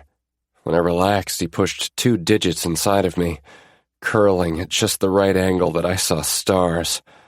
"Fuck, you're good with your hands." "Am I as good with my tongue?" he asked, still thrusting as he gave me that wicked grin. "I think I might need a reminder," I taunted, knowing damn well how talented he was with his mouth. He leaned forward, and my eyes closed as he ran his tongue from the base of my dick all the way to the tip, before trailing it back down along my crack. "Shit," I gasped as he removed his fingers and flicked his tongue around my rim. He continued to tease my ass as I squirmed on the bed, not sure if I wanted more or needing him to stop before I blew my load. "Hayden, I need you in me now," I pleaded. "As you wish," he murmured and crawled over me. He didn't waste any time, gripping my hip with one hand and fisting my shaft with the other as he pounded into me. Neither one of us wanted to go slow while we chased the high of our orgasms, the high of each other. "Fuck, you feel good. You're gonna make me come so quick. But I need to watch you first. Let go for me," he commanded, causing my swollen cock to jolt. I matched my rhythm with his, pushing my ass up to meet his every move. Every thrust was like heaven, and I didn't want it to stop, but I felt my climax build deep inside of me. Moaning his name, I released one long breath before hot spurts of my spend squirted between us. Hayden panted and slammed into me a few more times before he stilled. Even with the barrier, I could feel the heat of him filling the condom. He rolled off of me and went to clean up before coming back to bed. I knew it wouldn't be long before either of us was ready for round 2, but I was also happy to lay wrapped in his arms. Chapter 18. Hayden. When I had gone to the hockey game with Tyler in Anaheim, I didn't think about Jonah. I'd felt no added sorrow about going to the game as I had the time before. Maybe it was because I was distracted by Tyler. Or maybe I was finally accepting that Jonah was gone, and I was allowed to be happy again. Because I was happy. Tyler made me feel things I hadn't felt in such a long time. And while it used to scare me, now it excited me. "I can't believe you had me watching hockey on TV." I glanced next to me on the couch to see Tyler grinning.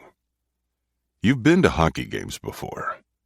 "I know, but I've never watched it on TV." "What's wrong with watching it on TV?" "Nothing." He shook his head.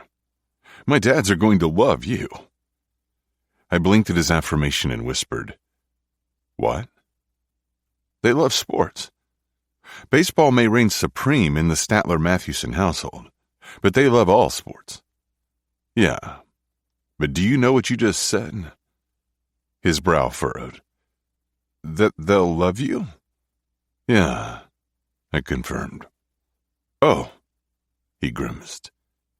"It's not that I don't want to meet them." I reached over and grabbed his hand. "Just surprised you said that. They've only met the guy I dated in high school." "Really?" Tyler nodded. "They never got the chance to meet the other two before we broke up." "I get that." We turned our attention back to the game, but then I said, "You know I would want to meet them under different circumstances, right?" I didn't need to elaborate. We knew when they came for the softball game that he wasn't going to introduce me as his boyfriend, or at all. "Yeah, maybe after graduation you can come to dinner with us while they're in town," he suggested. "You want them to know about me that fast? You won't be my professor anymore." I wouldn't be his professor after he turned in his final portfolio, and I issued his grade either. So was there harm in meeting them at graduation? "Okay, tell them you're bringing your boyfriend to dinner then." It wouldn't be the first time I met a boyfriend's parents, but it had been a while. I never got to meet Jonah's family before he died, and I didn't know how to introduce myself at his funeral. So meeting Tyler's parents wasn't something I was recently familiar with. What if they didn't like me because of our age difference? What if they didn't like me because they thought I wasn't good enough for their son? What if they didn't like me because I had been his professor? His father was a teacher, after all, and I would think he would frown upon a student-teacher relationship. But they would have to meet me eventually, right? Could we omit some of the details and just tell them we met at Chrome, and let that be that? We returned to watching Coop's last game of the season. He scored his 304th goal, and the Bruins won. But it didn't matter, because they didn't make the playoffs. The next day, I sent Coop a text asking to meet for a drink. Coop wanted to meet at the same speakeasy-inspired eatery we'd had drinks at before. I got the impression it was his favorite place to hang out, given the bar was secluded in the back, giving high-profile patrons a sense of privacy.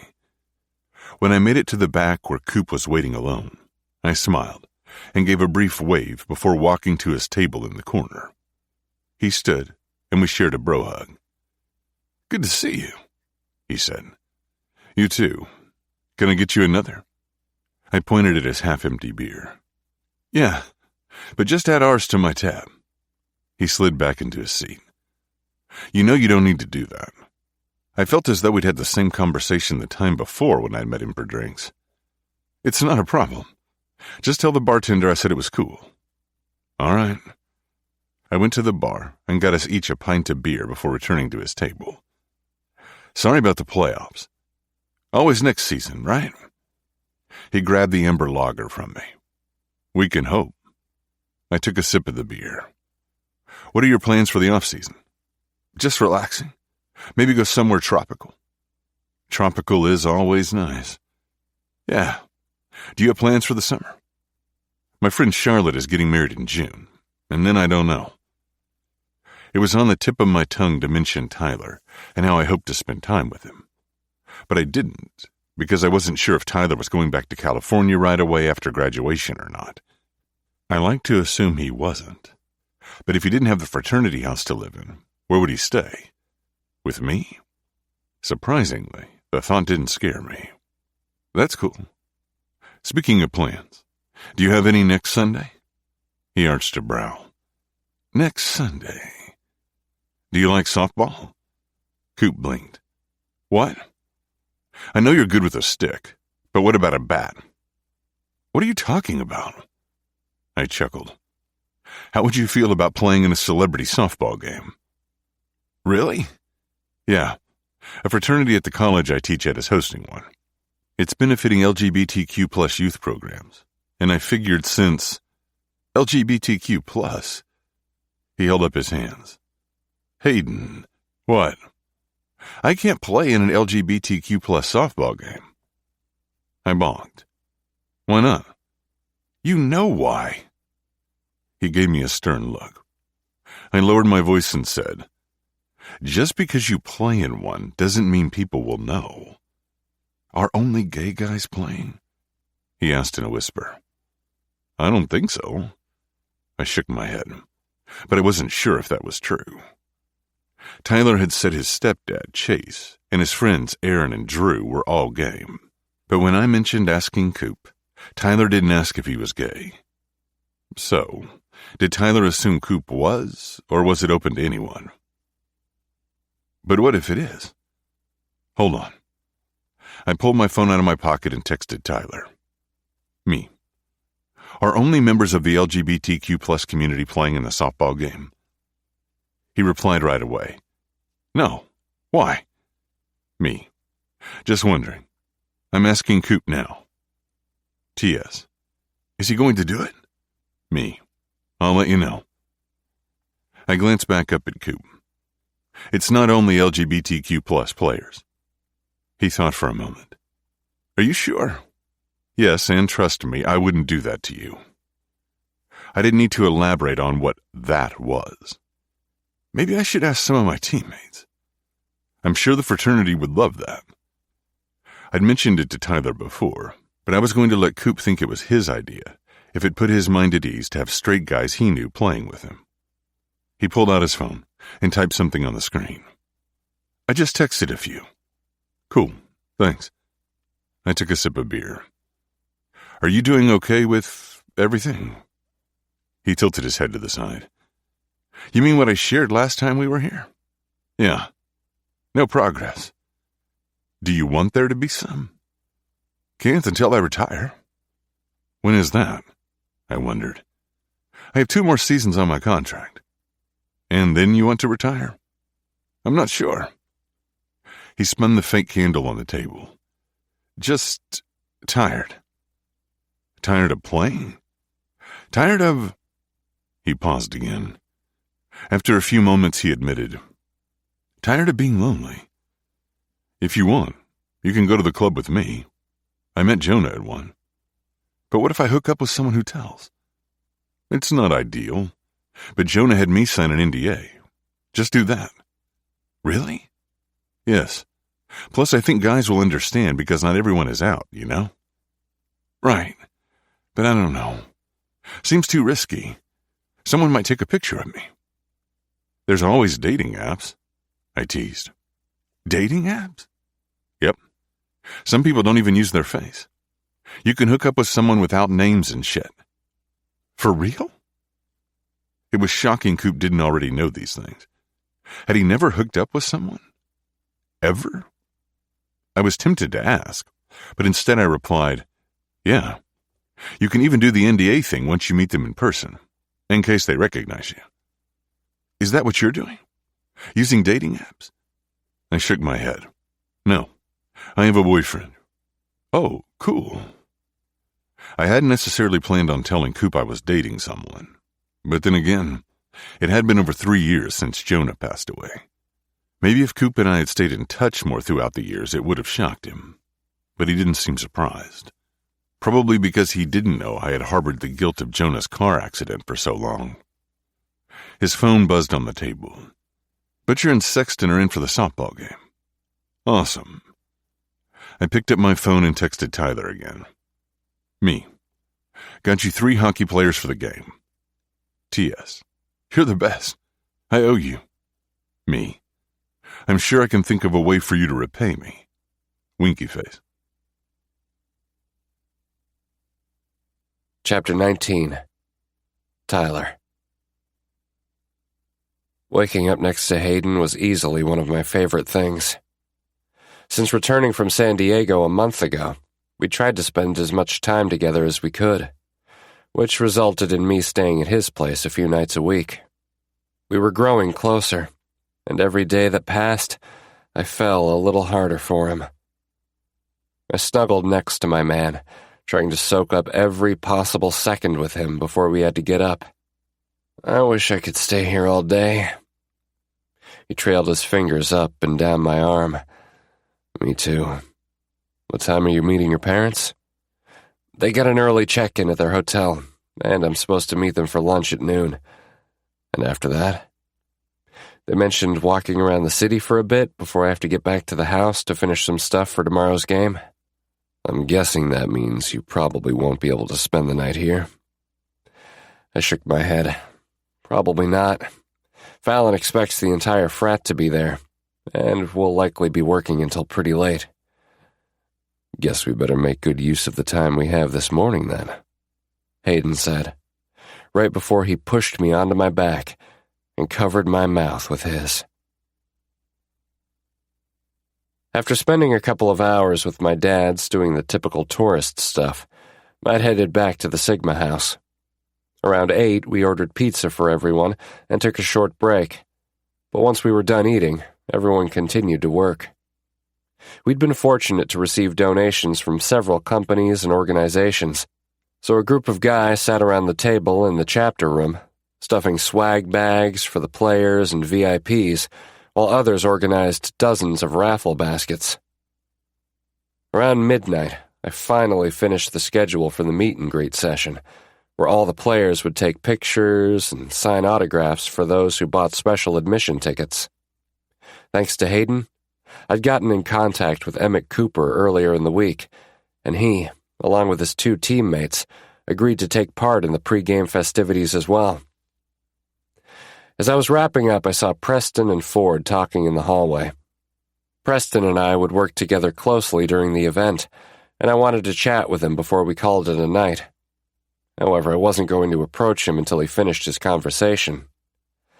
Ever since Ford's confession that he missed me and wanted to give our relationship another chance, I tried to avoid him as much as possible. The last time we talked was on the drive up to the ski resort, but that didn't mean I didn't notice the occasional longing glances he aimed in my direction whenever our paths crossed. It made me uncomfortable, but I didn't want to hurt him either, so ignoring him was the best course of action. As I continued waiting, Fallon sat beside me and asked, "You all set for tomorrow?" I nodded. "I think so. I'm going to head over to the field early in the morning to make sure the maintenance crew has everything set up for the meet and greet. Once that's done, we should be good to go." "You've done a great job with everything, man. I doubt the game would have been sold out if you didn't get all those celebrities to agree to play." Fallon's compliment meant a lot to me. I'd worked my ass off to make the event a success, since it would help fund programs for youth who might be struggling with their sexuality and identity, and I couldn't be happier with how it was coming together. "Thanks. I can't wait to see how much money we've raised." I'd been distracted by my conversation with Fallon, so when he muttered, "Incoming," I had no idea what he was talking about. I looked up just in time to see Preston and Ford heading our way. Preston sat in the open chair beside me. "Hey, Tyler, good news. Ford offered to help us during the meet and greet tomorrow. I know you wanted an additional person there to get the players rotated through for their sessions, so now we're set." I glanced at Ford, who grinned at me. I couldn't help but wonder if his offer to help was sincere, or if he was doing it to force me to stop ignoring him, knowing I couldn't turn him down without raising suspicion among our frat brothers. "That's great. We could use an extra set of hands when the gates open," I responded, and then turned my attention back to Preston. "I emailed you the final schedule. I'm going to order a rideshare to head over to the stadium in the morning to make sure everything is ready. Did you still want to go with me?" "I can drive you," Ford offered before Preston could answer. Fallon turned to me and lifted an eyebrow. I was stuck, and we both knew it. There's not much that needs to be done, and it's going to be early." Knowing Ford wasn't a morning person, I hoped he'd change his mind. "That's fine. I'm happy to do it." Preston stood and clapped him on the shoulder, oblivious to my discomfort. "Works for me, thanks." "All right, I want to head over at 8, I said. "I'll be ready," Ford replied, and followed Preston to chat with another group of brothers. "What was that about?" Fallon whispered. "A couple of months ago he asked me to put him on another committee so he wouldn't have to work with you." I shrugged. Who knows? I hadn't told Fallon about Ford wanting to get back together, and it wasn't the time with so many people around. Besides, it didn't matter what Ford wanted. I was happy with Hayden, and nothing my ex could do would change that. We arrived at Liberty Field, home of the Hawkins U softball team, just as the maintenance crew set up the last tables where the players would sign autographs. Thankfully, since Preston had caught a ride with us, Ford hadn't been able to trap me into a conversation on the way over. "Hi, Tyler," Tim, the head groundskeeper, said as he shook my hand. "Do you need any more tables out here?" I looked around the grassy area behind the center field wall where we stood. "I think we're good, thanks." "You're welcome. The band's crew is already here to set up, so I'm going to check in with them. If you need anything, you've got my number. Just shoot me a text." Flirting with fire, the band I'd been able to secure because of Aaron Parker and his connection to the lead guitarist's husband was going to perform a quick set after the meet and greet, and they would kick off the game with the national anthem. "Will do." I spent the next hour going over my checklist to make sure I hadn't missed anything. Once I was done with my tasks, I pulled out my phone to text Hayden. "Good morning. Are you on your way?" "HF. Just got in my car. Do you need anything before I get there?" "Me. Nope. Just need you. Wink. HF, it's going to be hard keeping my hands off of you all day. Me. You can have your way with me tonight. HF. Can't wait. With a smile on my face, I tucked my phone away, only to look up and see Ford watching me, with a frown on his. Hayden texted me when he arrived, and I told him where to find me, knowing he wouldn't have a problem getting inside with his school ID. Good morning, he said, keeping a respectful distance between us. Hi, Professor Foster.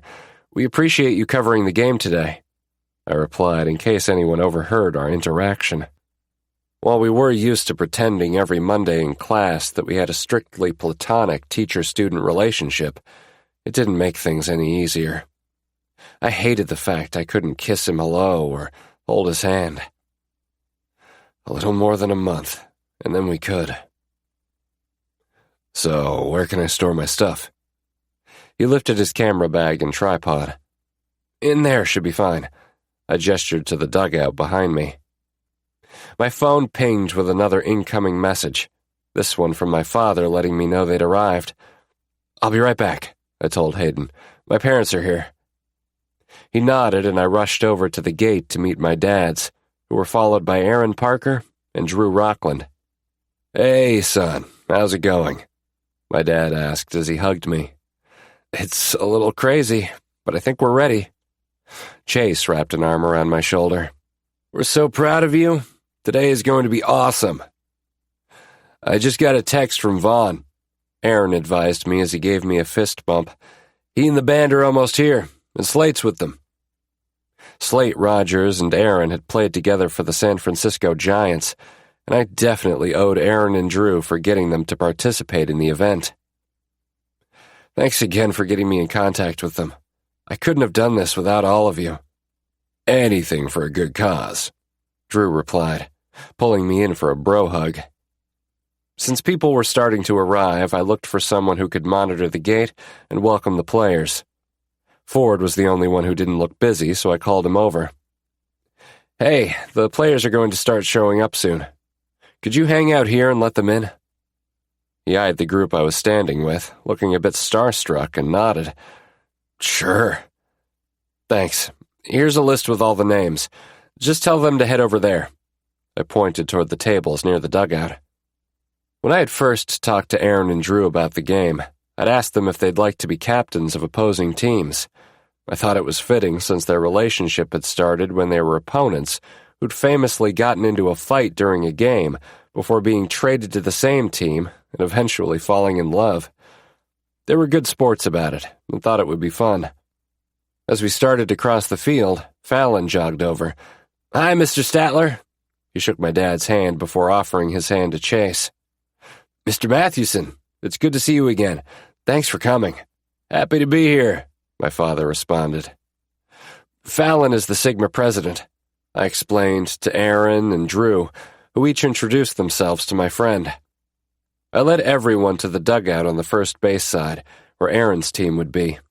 He set down his gear, and then we all headed over to the other side so Chase and Drew could do the same. When we reached the other dugout, Hayden stepped out, looking at something on his camera, and almost ran into Fallon. Hey, Professor Foster. Fallon greeted before giving me a small, questioning look. I'm sure he was curious how this interaction would play out. Hayden's head snapped up, and I could tell by the way his eyes widened. He knew who we were standing with. Not only would he probably recognize Chase, Aaron, and Drew, but other than our different color eyes, I was the spitting image of my father. Good morning, Mr. Donnelly. He nodded at me. Mr. Statler, I was just going to take a few test shots before getting started. Hayden and I had already agreed that the game wasn't the appropriate place for him to meet my parents, and we'd planned to avoid introductions, even as my professor, if we could help it. When my dads eventually learned about us, I wanted to be able to ease into the conversation about him having been my teacher, because I didn't want them to view our relationship negatively. Now, when I introduced him as my boyfriend after graduation, they'd know right away, and I worried how they'd react. Still, I couldn't stand here and not say anything. Professor Foster teaches my photojournalism class, but he also works for a local news outlet and has agreed to cover the game for us today. I faced Hayden. These are my dads, Gage Statler and Chase Mathewson. My dad stuck his hand out to shake Hayden's. Nice to meet you. It's not every day we get to meet one of Tyler's professors. Likewise, Hayden replied, before shaking Chase's hand as well. I introduced Aaron and Drew next. Gotta say, I was excited when I saw all of your names on the roster today, since I've been a fan for years. Hayden said, although I can't say I enjoyed it as much when the Rockies beat the Red Sox in the World Series. He directed the last part to Chase and Drew, who had both been a part of that team. Best series of my career, but I get it, Drew said playfully. It's always fun to meet a fan, even if you root for the wrong team, Aaron teased. The seven of us chatted for a minute, and then I watched Flirting with Fire enter the stadium. I'm going to say hi to Slayton Vaughn, Aaron stated. Want me to introduce you to the band? I nodded, and our group followed Aaron to where the guys were gathering behind home plate. Hayden went off to the side and started snapping pictures. Aaron made the introductions, and it took a second for me to speak. I'd been looking forward to meeting Flirting with Fire for months, since I was a huge fan of theirs. Thank you for coming. It means a lot to all of us that you took the time to be here. When we heard what you were raising the money for, we couldn't say no, Vaughn stated, and his husband Slate beamed at him. I love your music, so I'm excited to watch you live. Tyler performed some covers of your songs with his band in high school, Chase added. He plays the guitar like his father. My cheeks flushed. That was years ago. Really? James, their lead singer, asked. Do you still play? I shook my head. Not anymore. But I'm finishing my degree soon, and will pursue a career in music journalism after graduation. That's cool, man. Maybe one day you could write about us, Sticks, who played drums, said. Maybe, I smiled. That would be a dream come true. For now, we should let you guys get ready. If you need anything, please let me know. It didn't take long for the field to fill with players, and once Ford told me everyone had checked in, I grabbed the microphone Tim had brought over and started my announcement. Good morning, everyone, I called out to get everyone's attention. On behalf of Sigma Epsilon, I want to thank you all for being a part of this event. A lot of local LGBTQ+ youth programs are going to benefit from the money we raised today, and we are grateful for your support. I paused as everyone cheered. We're going to open the gates in about 15 minutes for the meet and greet. Have a great game, and I hope you all win. We had multiple lines roped off and had limited the number of tickets for this portion, but I was still concerned about it all running smoothly. After going to the tables and completing one last check that everything was ready, I noticed Emmett Cooper headed in my direction. Since I'd talked to him over the phone, I thought it would be a good idea for me to introduce myself. Emmett Cooper? He smiled. That's me. I'm Tyler Statler. I shook his hand. We talked on the phone? I just wanted to thank you again for joining us last minute. Of course, you call me Coop, he replied, and then introduced me to his teammates. Butcher, Sexton, Tyler is one of the organizers of the game. Nice to meet you both, I said, shaking their hands as well. Just so you know, this event sold out as soon as we announced you all would be a part of it. That was true. Our sales had done well, but after we posted on social media that a couple of Bruins players would be participating, the last of the tickets had been scooped up in less than an hour. Really? That's awesome. Coop paused and gave me a questioning look. Have we met before? Shit. He probably recognized me from the game in Anaheim. I didn't think Hayden had told him we were in a relationship, and I wasn't going to say anything. I get that a lot. I must have one of those familiar faces. Thankfully, Fallon announced the gates were opening, bringing an end to my conversation with Coop and his teammates. Laying in Hayden's bed, I could hardly keep my eyes open. Everything had gone off without a hitch, and at the end of the day, We'd raised over $50,000. Since I had to stay until the very end, I promised to meet my parents for breakfast the following morning, and then arranged for Hayden to pick me up on the other side of campus so I could go home with him. You did good today. Hayden slid into bed and grabbed my hip, pulling me closer. Yeah, but now I'm exhausted. Looks like you won't be getting lucky tonight. He chuckled. Having you here with me is all I need. Look at you being all sweet, I teased. Don't get used to it. I plan on having my way with you in the morning. I started drifting off, but then remembered a conversation from earlier in the day. I think Coop recognized me from the game in Anaheim. He ran his fingers through my hair. Why do you think that? When I talked to him, he asked if we had met before. What did you say? I brushed it off like I didn't know what he was talking about. I hope that was okay. He let out a breath. It's fine. I didn't even think about that since I hadn't introduced you guys at the game. But you don't need to worry. When I tell him about you, he'll be cool with everything. Hearing him talk about the future, when he would be free to talk about our relationship, made me smile. I leaned forward and placed a kiss over his heart, knowing he resided in mine. Sleep, baby, he whispered. And within seconds, I was out. Chapter 20. Hayden. A few days later, I squinted against the bright Friday morning sunlight as my eyes fluttered open. Apparently, I'd forgotten to close the curtains the night before. But as it happened many nights when Tyler came over, I'd been a bit distracted by him, his mouth, and other things. Turning over, I saw him lying on his stomach, the sheet pooling around his trim waist and exposing his bare back. It was a moment I wanted to remember forever, so I slowly slid out of bed, slipped on my boxers, and went to my office for my camera. When I returned, he was in the same position, his arms crossed and his head resting on them. He looked peaceful as he slept, and after changing the ISO on my camera, I clicked the shutter and moved around to capture his sexy form from different angles. "What are you doing?" he grumbled. I glanced away from the optical viewfinder to see he had opened his eyes. I had been so focused on his body that I hadn't realized he was looking at me. Without responding, I took a few more pictures, but this time focusing on his face. Finally, I replied, "What I do best." He flipped onto his back, one arm staying behind his head, and the sheet slipping further down. It caused his left hip and abs to be exposed, and my mouth watered. "Is this better?" He bit his bottom lip.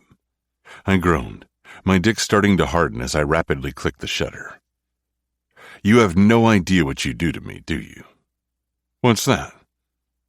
I pulled the camera away from my face again. Playfully, I said, "Do you think I just give anyone free sessions?"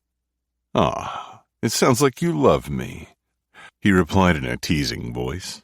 Our eyes locked, and my first reaction was to joke back. But as we stared at each other, I knew I loved Tyler Statler. I had no idea when I had fallen, but I had, and I wasn't going to deny it. "I do," I whispered. Tyler's mouth went slack, and his eyes widened slightly. "You do?" I swallowed, my heart racing. "Yeah." He grinned as he rose onto his knees, the bedsheet no longer covering any part of his body. I stepped forward and placed my camera on the nightstand. He reached out for my hand. Standing in front of him, I looked up at his face. "I love you too," he confessed and attacked my mouth. This time, even though our kisses were frenzied, there wasn't that hurried rush to fuck. There was a new passion between us. It was as if we could say those same 3 words over and over again through making out. I could spend forever kissing him. Forever. Something I hadn't thought about in a long time. I loved Tyler, loved everything about him, and my heart, which had been broken for several years, was finally mended. His kisses continued roaming down my chest into my abs and lower. I didn't object as he slid my boxers down my hips and then nudged me to lie on my back on the bed. He straddled me and moved down until he wrapped his mouth around my hard dick and swirled his tongue around my tip. I grabbed a pillow and placed it behind my head so I could look down the length of my naked body to watch him bob up and down on my shaft.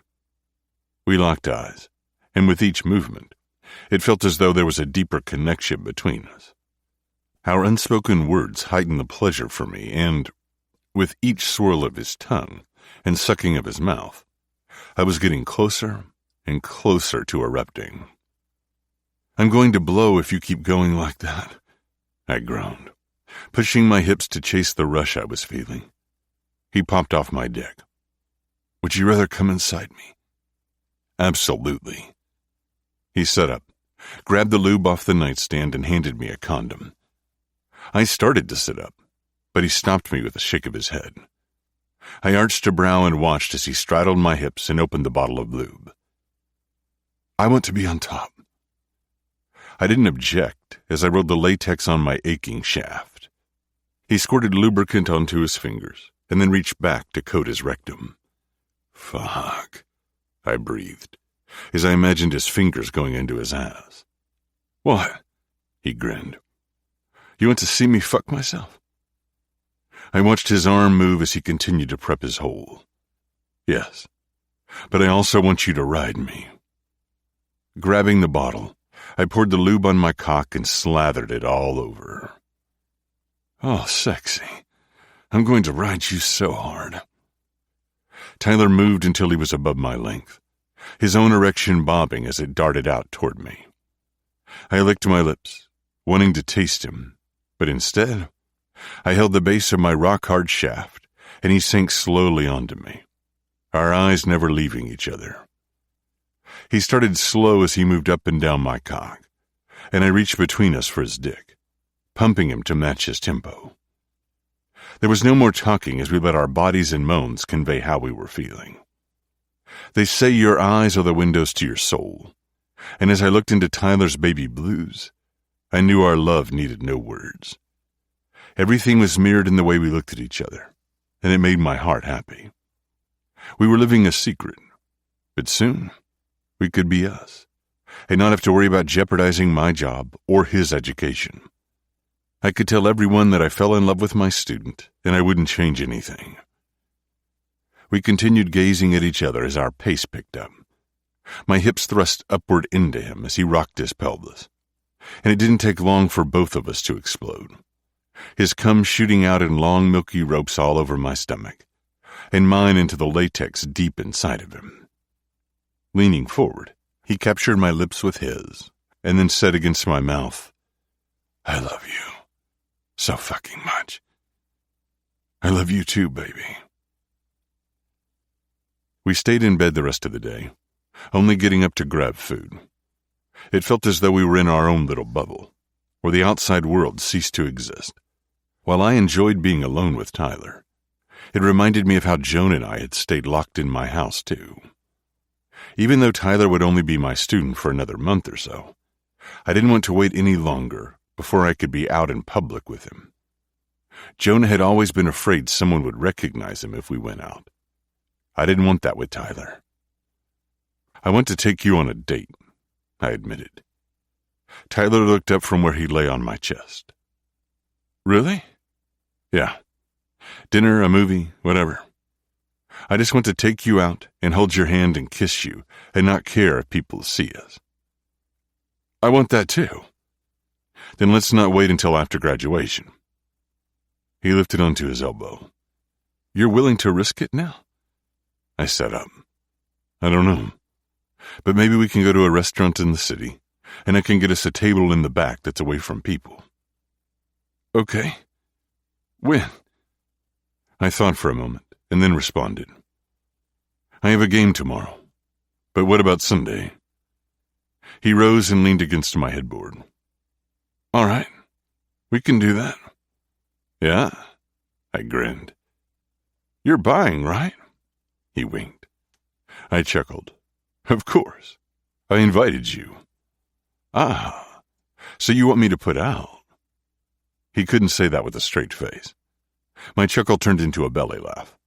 Yeah, you better. Depends on how good this meal will be. I thought if I bought you dessert, it was a done deal. I thought I was supposed to be the dessert. Oh, you will be. I leaned forward and captured his lips. I meant for it to be quick, but I couldn't resist as my tongue slipped in further. Within seconds, we were rolling in the sheets again. My eyes grew heavy, and before I knew it, everything around me became distorted. I stood along the side of a desolate road, a feeling of unease washing over me, and a sense of dread weighing me down. Where was I? What was I doing on the side of the road in the middle of nowhere? Screeching tires pierced the air, and I turned to see the headlights of an approaching car casting an eerie glow as the vehicle sliced through the darkness. I recognized Jonah's car as it hurtled down the road at a reckless speed. My pulse raced. Jonah? Slow down. I wanted to scream, but my breath caught in my throat as I watched the scene unfold before my eyes. Every moment drawn out in agonizing slow motion. The car skidded and spun out of control. Panic gripped my heart, squeezing it tight, as I realized the impending disaster that loomed before me. In an instant, the car collided with the tree, and chaos erupted. Shards of glass and twisted metal flew through the air, the impact echoing through the night sky like a sharp scream. Time seemed to stand still as the car crumpled, folding in on itself with a sickening crunch. Desperation surged through me, overriding any instinct for self-preservation. I rushed toward the wreckage, but my movements were hindered by an invisible force. My heart pounded in my chest as I reached the mangled remains of the vehicle. With trembling hands, I fought to pry open the crushed door, fueled by a mix of fear and anguish. Finally, the door gave way, and my eyes widened in horror. Inside, I saw Tyler. Not Jonah. He was bloodied and unconscious, his body slumped against the contorted steering wheel. Tears welled in my eyes as I cradled his head in my trembling hands, desperately searching for any sign of life. Tyler, wake up, I pleaded, my voice cracking as I fought the lump in my throat. Please, don't leave me. But Tyler remained motionless, his breathing shallow and weak. When my eyes shot open, my body was drenched in sweat. I could hear the pounding of my heart in my ears, and I looked over. Relief flooded through me when I saw Tyler safely in bed next to me. He stirred, and his eyes opened. Once he saw me sitting up, he rose onto his elbow and reached out to place his hand on my arm. Hey, are you okay? I slumped back as I tried to catch my breath. Had a nightmare. Do you want to talk about it? He brushed his fingers along my wet cheek. You're crying. Taking a deep breath, I said, I need to tell you about Jonah. Chapter 21. Tyler. I sat at the small desk in my room, trying to concentrate on an assignment for my music class, but the memory of Hayden admitting he loved me was too much of a distraction. It had started as a joke on my part, but knowing how he felt had given me the courage to confess that I loved him too. When we met at Chrome, neither of us had any expectations beyond one night together. Yet, even then, there had been a connection I couldn't deny. And as we continued to spend more time together, it had only grown. I hated that our relationship had to be a secret, but I wondered if it had helped us build a stronger foundation without outside influences. After learning more about his past, my heart hurt for Hayden. While my relationship with Ford hadn't been as serious as the one he'd shared with Jonah, I knew how painful it could be to be involved with someone who didn't know if they would ever be ready to go public, and I couldn't even imagine how hard it would be to lose a boyfriend the way he had. Because we both had been in secret relationships before, I knew we were looking forward to the day when we didn't have to hide anymore. It was why his wanting to go on a date meant so much to me. He wasn't ashamed to be seen together. Instead, he was willing to take a risk to prove that what we had was real. The only problem was having to wait another day before I got to see him again. The afternoon dragged on. My fraternity was hosting a party later, which would be a nice distraction from me sitting around missing Hayden, but it would be several more hours until people started to show up. Around 6, I headed downstairs for dinner. There were a lot of things I'd miss about fraternity life after graduation, such as the friendships I had made and the satisfaction that came from the community service projects we'd completed. But if I were being honest, the meals prepared by a chef 3 times a day was high on that list as well. I grabbed a beer from the fridge before nabbing a plate of lasagna and joining Fallon and a few other frat brothers at the table. "Haven't seen you around much," David commented around a bite of garlic bread. I'd hoped my absence had gone unnoticed, but for 3 years I'd been a consistent presence around the house, so, of course, not staying home every night was bound to garner some attention. However, since Hayden and I were trying to fly under the radar, and I didn't want to say too much, I just responded, "Yeah, I've had a lot going on." Fallon smirked. "Are you sticking around for the party tonight?" "That's the plan." I held up my beer, and pre-gaming is about to start. "Hell yeah!" Wilson tapped his bottle against mine. "Classes have kicked my ass this semester. I either need to get drunk or laid. Maybe both."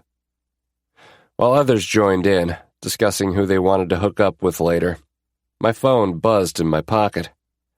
I pulled it out, hoping it was Hayden, but saw it was from Chase instead. Dad number 2.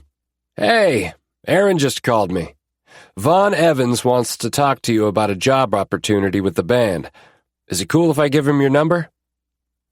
Flirting with Fire wanted to talk to me about a job? No fucking way, I gasped, drawing everyone's eyes to me. Fallon tilted his head and asked, "Everything okay?" "Yeah, but hold on." I typed out a response to Chase. "Are you serious? Of course it's cool." Dad number 2. "Figured you'd say that. I'll pass along your number. You better call us later to tell us all about it." Me. "Thanks, I will." A grin spread across my face as I placed my phone on the table. "So what's got you so excited?" Fallon asked. "My dad just texted me about a job opportunity. I don't know any details yet, but it potentially could be a big deal." He stood and picked up his plate. "That's awesome, man. I know you've been looking for something after graduation. I hope this works out for you." I nodded. "Me too." I finished eating dinner and then headed back up to my room. I was lying in bed, scrolling various social media apps, when my phone rang. The call was from an unknown number, which would usually keep me from answering, but thinking it might be Vaughn, I pressed the green accept button. "Hello?" I answered. "Is this Tyler?" "It is." "Hey, this is Vaughn Evans. Chase gave me your number. I hope that's okay." I sat up. "Of course. He mentioned you might call. Is this a good time to chat?" "It is." My palms were sweating. I couldn't believe I was talking to the Vaughn Evans on the phone. "Great. So, the guys and I were talking about doing something different during our upcoming world tour. We'll be hitting the road in July, and we thought it'd be cool to have someone document the entire thing. It would be something our fans could subscribe to and get a behind-the-scenes look into what goes into our concerts. We remembered you mentioning you wanted to go into music journalism, so we thought you might be a good fit for this project. Do you think you might be interested?" "Wow, I really appreciate you thinking of me. What would the job entail?" "Well, you need to travel with us. We thought you could post some pictures and do a small write-up about what happens during each concert. Maybe even exclusive interviews with each of us. The job sounded amazing, and I felt confident I could do what they needed. But something, or rather, someone, had me hesitating to accept. In the last couple of weeks, I'd been leaning more towards staying on the East Coast because I didn't want to leave Hayden, even though I hadn't found a job yet. However, could I really pass this up? I don't know what to say. It's a great opportunity. I hear a but coming, he chuckled. No, not a but. I just need to figure a few things out. How soon do you need an answer? You probably have finals coming up and all that shit. Could you let me know by the beginning of June? He asked. I nodded my head, even though he couldn't see me. Yeah, I can let you know by then. Okay, I look forward to hearing from you. Thanks again, I replied. I'll call you soon. Sounds good. Later. Later. I tossed my phone onto my bed and let out a long breath. Excitement and apprehension fought inside of me. My brain told me that I'd be an idiot not to accept the job, while my heart wanted to stay with Hayden. I needed to talk to him before making a decision, but I would wait until our date when we could speak in person. Later that night, the Sigma house was full of drunk students dancing, playing beer pong, and taking part in everything else that went down during our frat parties. Having already decided to spend the night letting loose and leave all adult decision-making for later, I poured myself another beer from the keg. Hey, Tyler, Leah greeted as she grabbed a red plastic cup off the counter I was leaning against. Long time no see, I replied, wrapping an arm around her shoulders. What have you been up to? She filled her cup to the brim. Not much. Emily's been lying low since Ford ghosted her after the last party, so we've avoided going out for a couple of weeks. I talked her into coming out tonight, but she ditched me the minute we walked in the door. I think she's hunting for one of your frat bros to help her make him jealous. Sounds like a lot of drama. She laughed. That's why I need alcohol. Once she had her drink, we moved toward the living room, where all the furniture had been pushed aside to create a makeshift dance floor. A couple of minutes later, I spotted Emily grinding against Wilson. Looks like she found someone. I pointed to her friend. Leah rolled her eyes. That didn't take long. I scanned the room for Ford to see if he was aware of what was going on. Not that I cared if he was bothered by Emily dancing with someone else, but I didn't want things to pop off between him and Wilson. Although, based on him having begged me to give us another chance, I doubted he would be concerned about someone he had briefly hooked up with. I finally spotted Ford waiting for his turn at beer pong. Either he hadn't seen Emily, or, as I suspected, he didn't give a shit about whatever she was doing.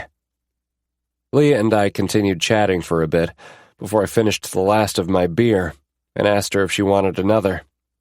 She nodded, and we walked back to the kitchen. Actually, that beer is pretty nasty. She wasn't wrong. We usually bought cheap crap for our parties. It's not the best, I agreed. How about we do shots instead? She suggested. I shrugged. Sure. What do you want? Tequila? Vodka? She pointed to a bottle filled with green liquid on the counter.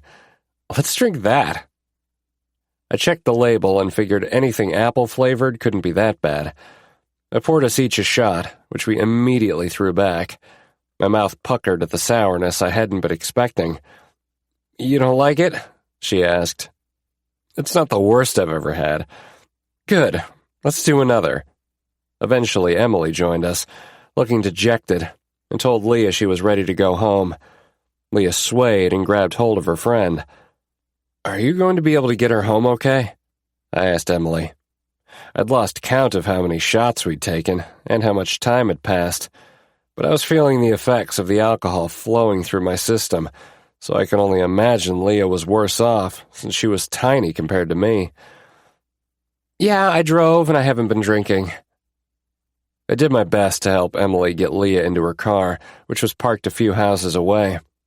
After they drove off, I went back inside.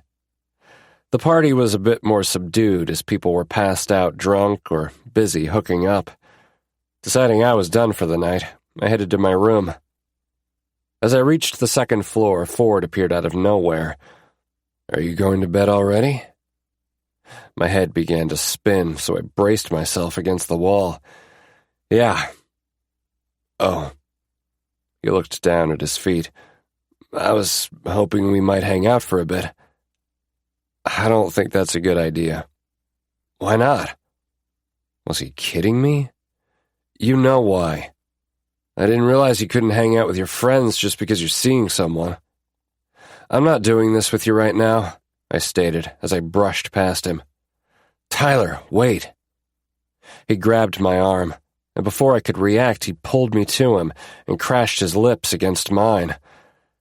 The second his actions registered in my brain, I pushed him away. "What the hell are you doing?" "Come on. Things were good between us before. We could have that again." My eyes narrowed. "You need to stay the fuck away from me." I didn't give him a chance to respond before I slammed my door closed and collapsed on my bed. The next day, I hid in my room to avoid running into Ford until it was time to leave for Hayden's.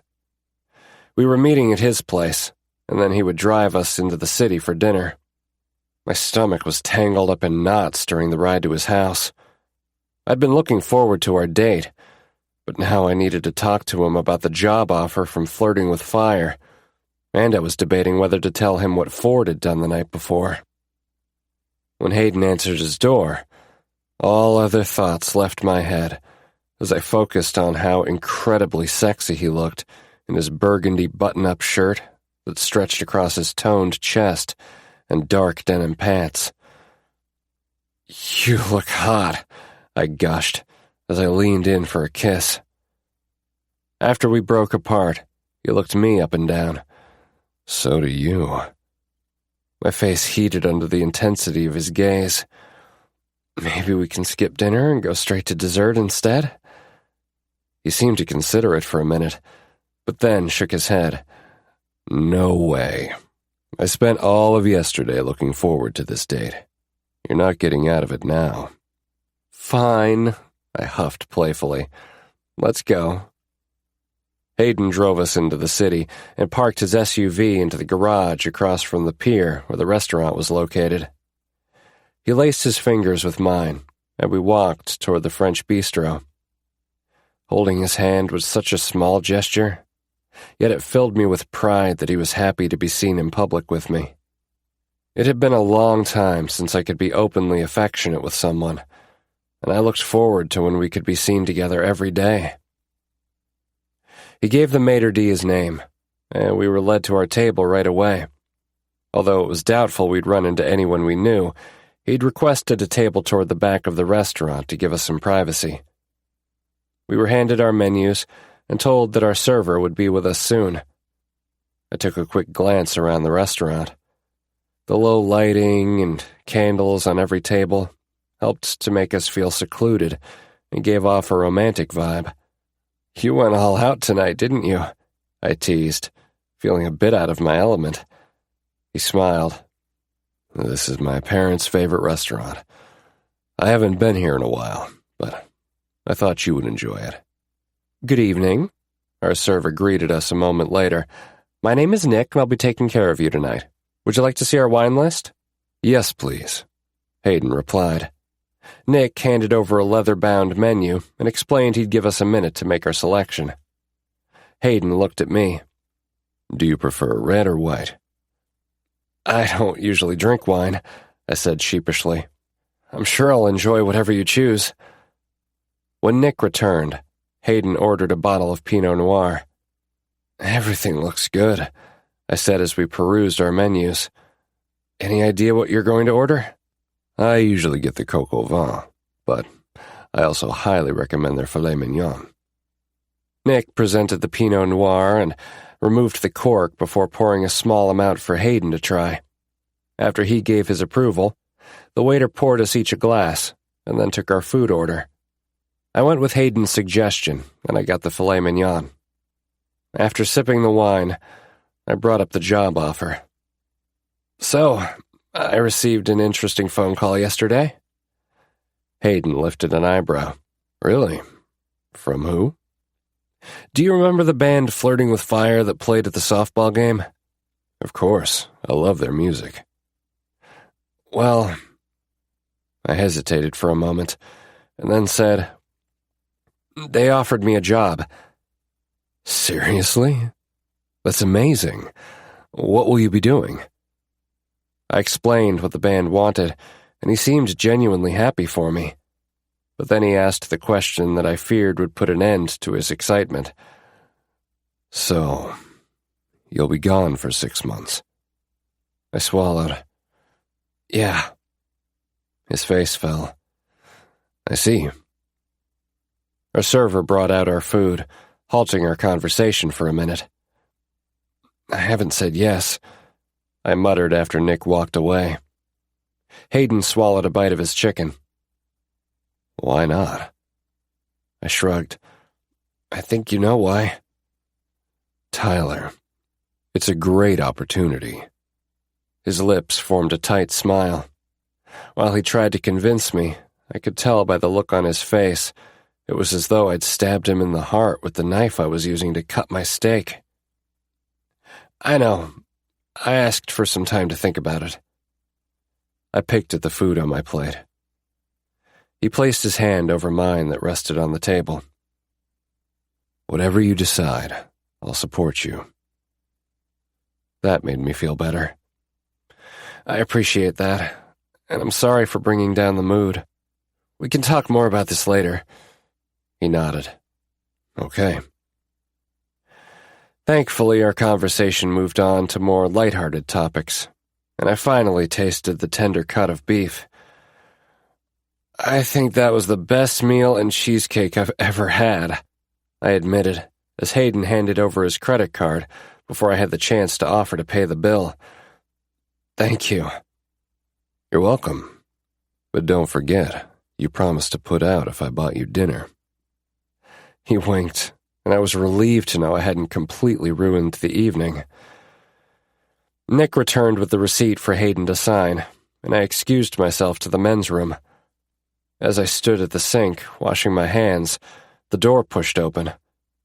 Glancing in the mirror, I watched as the last person I expected to see stepped inside. I spun around. What are you doing here? I'm having dinner with my parents. Was that Professor Foster I saw you with? Ford hooked his thumb in the direction of where Hayden was still sitting. I didn't think Ford knew who Hayden was, but then it dawned on me that he would have seen him at the softball game, and we had thanked him by name during our closing announcements. Hayden and I had been so careful, and now one word from my ex could ruin it all. My heart pounded as I tried to think of any excuse for why I was at a restaurant in the city with my teacher. I opened my mouth, but no words came out. Ford's eyes widened, and I could tell he was putting the pieces together. Oh my God, that's who you've been seeing, isn't it? Ford, I held up my hand. I can't believe you're fucking your professor. I saw red as I seethed. Anything having to do with me is no longer your business. Before he could say anything else, I stormed out of the restroom. We need to go, I barked as soon as I returned to the table. Hayden flinched. What? Why? I'll explain in the car, but we need to go, now. Chapter 22. Hayden. Tyler was freaking me out. I had no idea why we had to hightail it out of the restaurant like the place was on fire. But something, or someone, had freaked him out while he was in the restroom. At first, I thought maybe he was ready for second dessert. But as he kept looking back toward the bathroom, I knew that wasn't the case. Tell me what's going on, I pleaded as I followed him outside. In the car, okay? I nodded my assent and followed him to my SUV across the street in the parking garage. After unlocking the doors with the fob, we slid inside. Tyler turned and looked back where we'd just come from. What is it? I glanced behind us, but didn't see anyone. Just start driving. Did someone see us? I asked, not able to start the car or do anything until I knew what was happening. Tyler nodded, still watching out the window. Who? I demanded, my heart racing. My ex. I blinked. The one you live with? Yeah. Shit. I blew out of breath. In an instant, I knew things were about to change. The secrecy, the stolen moments, the hidden glances, everything. Why did I think driving into the city was far enough away that we wouldn't get caught? I didn't know how Tyler and his ex had ended things, but for him to act as though we'd just robbed a bank, I assumed it hadn't been on good terms. What do we do? He asked. How the hell was I supposed to know? I'd never been in the position where the weight of someone knowing who I was dating caused a suffocating grip on my heart. But I was now. This differed from Charlotte knowing, because she understood the consequences if she told the dean. Tyler's ex was an ex for a reason. Would he report me right away? Would he want to get me fired? Is he going to tell? I asked. But by the way Tyler was acting, I had to think he was worried his ex would. I don't know. He wants to get back together. What? I seethed, turning the best I could in my seat to face him. Why didn't you tell me? I thought I had it handled, since I told him I was dating someone, and I didn't want to get back together with him. Clearly you didn't, and now he's going to say something. If his ex wanted Tyler back, he'd probably stop at nothing to achieve his goal, and we'd just given the guy enough ammunition to break us apart. He might not. Fallon has known for a while and hasn't said anything. What do you mean Fallon has known? I snapped. He lifted his shoulder. He figured it out after we got snowed in together. You didn't think to share that with me? I didn't want you to freak out, and I trust him. And what about your ex? I pressed. I don't know, he whispered, closing his eyes and leaning back on the headrest. As we sat in silence for several moments, no one came into the garage. I didn't start the car to leave. Instead, I ran my hands down my face and took a deep breath, willing myself to find the strength to utter the words that I knew were the right ones to say. Tyler, I whispered, my voice barely audible. We have to end this. Now that 3 people know, it's too risky for us to continue. We're so close to school ending, and we can't jeopardize your future. He looked at me. I'll talk to Ford, and he won't say anything. You don't know that.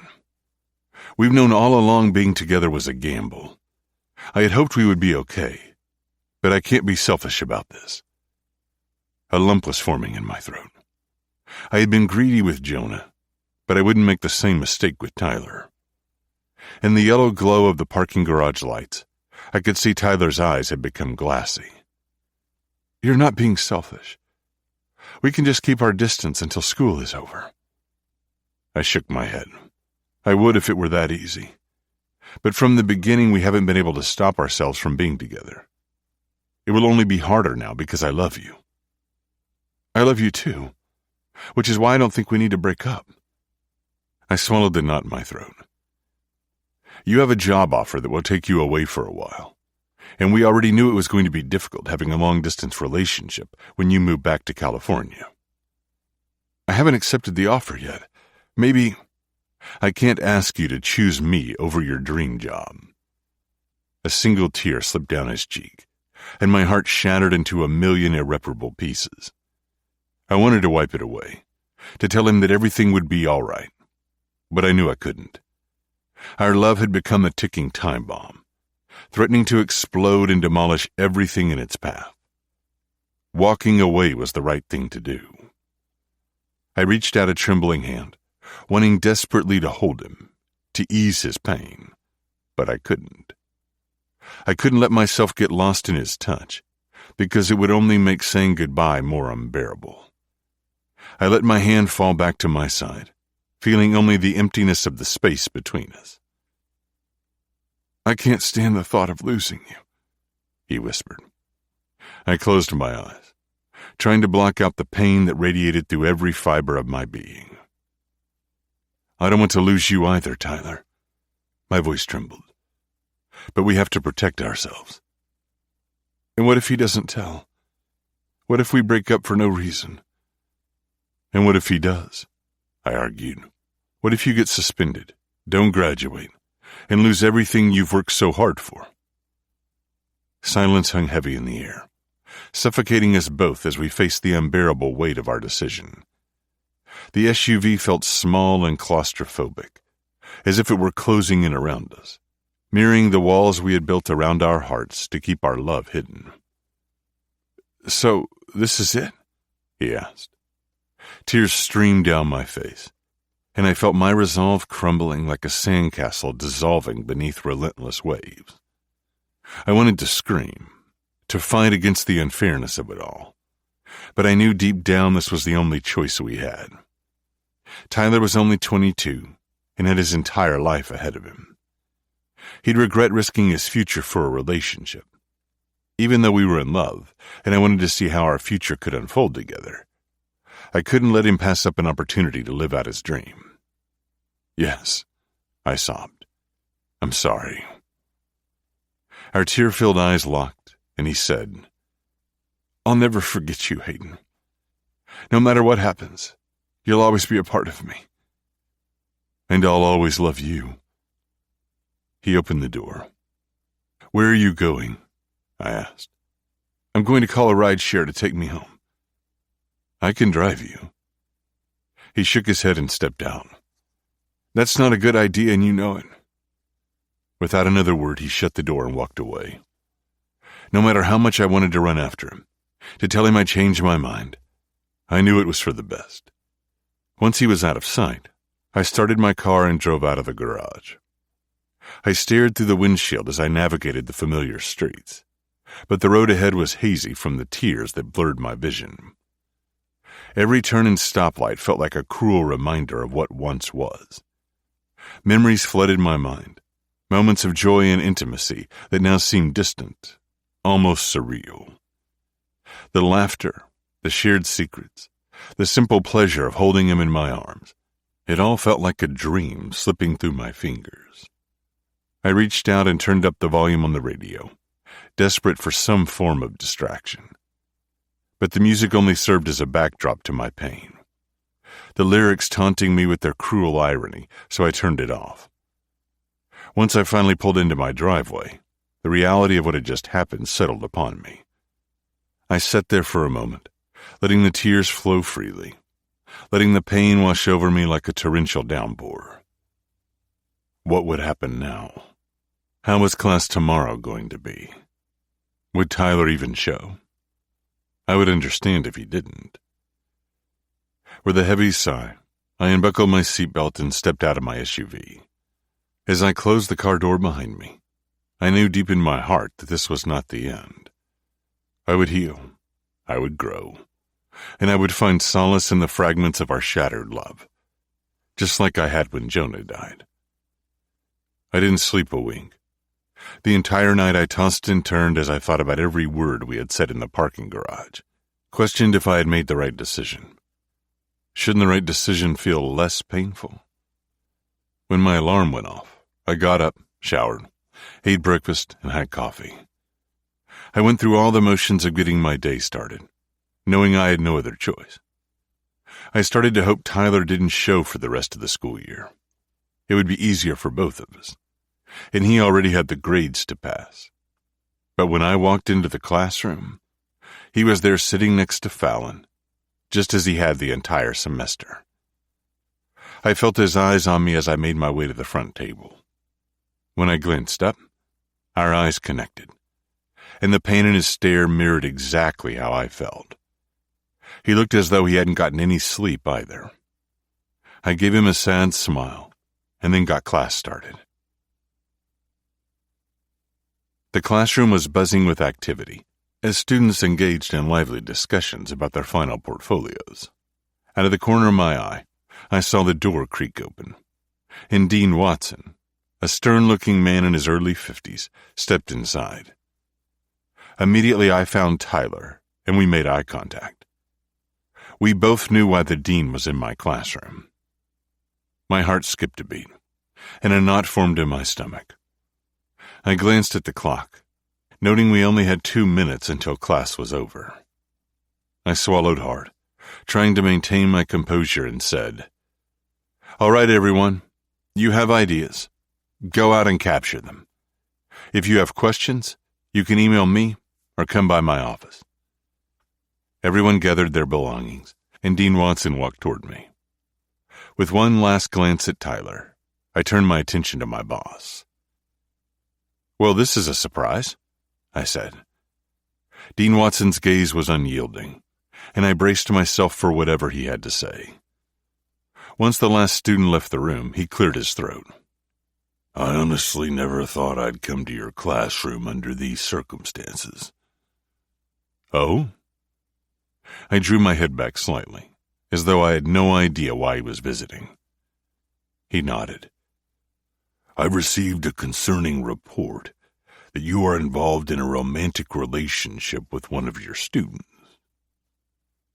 Even though I had suspected the reason for his visit to my classroom, my eyes widened as if I was surprised. "What? Are you serious?" "Unfortunately, I am. The person claims they saw you and a student out to dinner last night." "Dean Watson, I can assure you that whatever you heard is false. I've maintained strict professional boundaries with all my students, and I take ethics very seriously." The lie felt heavy on my tongue, but I had to protect Tyler and myself. "There are only a few weeks left of school, as you know. However, Hawkins University doesn't take allegations like this lightly, considering the implications of such a relationship. I expect your full cooperation in this matter." "Absolutely. As educators, it's imperative that we maintain the trust and respect of our students. I hope you realize the potential consequences if these allegations are true." I nodded, my voice a mix of determination and remorse. "I understand completely, and I'm willing to do whatever it takes to clear my name and uphold the integrity of this institution. Since the person who made the report didn't offer any proof, there won't be an investigation at this time, but I will start one if any more accusations are made. Until then, I expect you to continue your teaching duties while maintaining absolute professionalism." "Yes, of course. Thank you." We exchanged a brief, meaningful glance before Dean Watson walked away, leaving me to deal with the uncertainty that lay ahead. Chapter 23. Tyler. My stomach dropped the moment Dean Watson walked into class. When Hayden dismissed us, I wanted to hang back, but I knew it would only make the situation worse. If the dean was there because Ford said something, my presence would only confirm my ex's report. And if he was there for another reason, my refusal to leave would be suspicious as hell. With nothing else to do, I grabbed my bag and made a quick exit. "You okay?" Fallon asked as we stepped into the hallway. "You've been quiet all morning." "Yeah, I'm fine," I lied. I managed to sneak into my room the night before without anyone noticing, which was good since my puffy eyes and tear-stained face would have been enough to cause alarm. When Fallon knocked on my door earlier this morning, I'd told him I had overslept and would meet him in class. I wanted to avoid him asking me any more questions because I was barely hanging on, and knew as soon as I told him about Hayden, it would break me. Actually, that wasn't true. I was already completely shattered. Fallon frowned. "Not sure I buy that. Just know, if you need to talk, I'm here." Another round of tears blurred my vision, but I blinked them back. "I appreciate it. I'll catch you later." "Later." He squeezed my shoulder before heading in the opposite direction toward his next class. Like most Mondays, I made my way to the daily grind to kill some time before my music industry analysis class. I ordered my drink and found an open table near the window.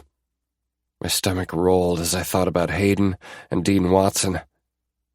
There were plenty of innocent reasons the dean might want to speak to a faculty member, but I couldn't ignore the timing of his visit.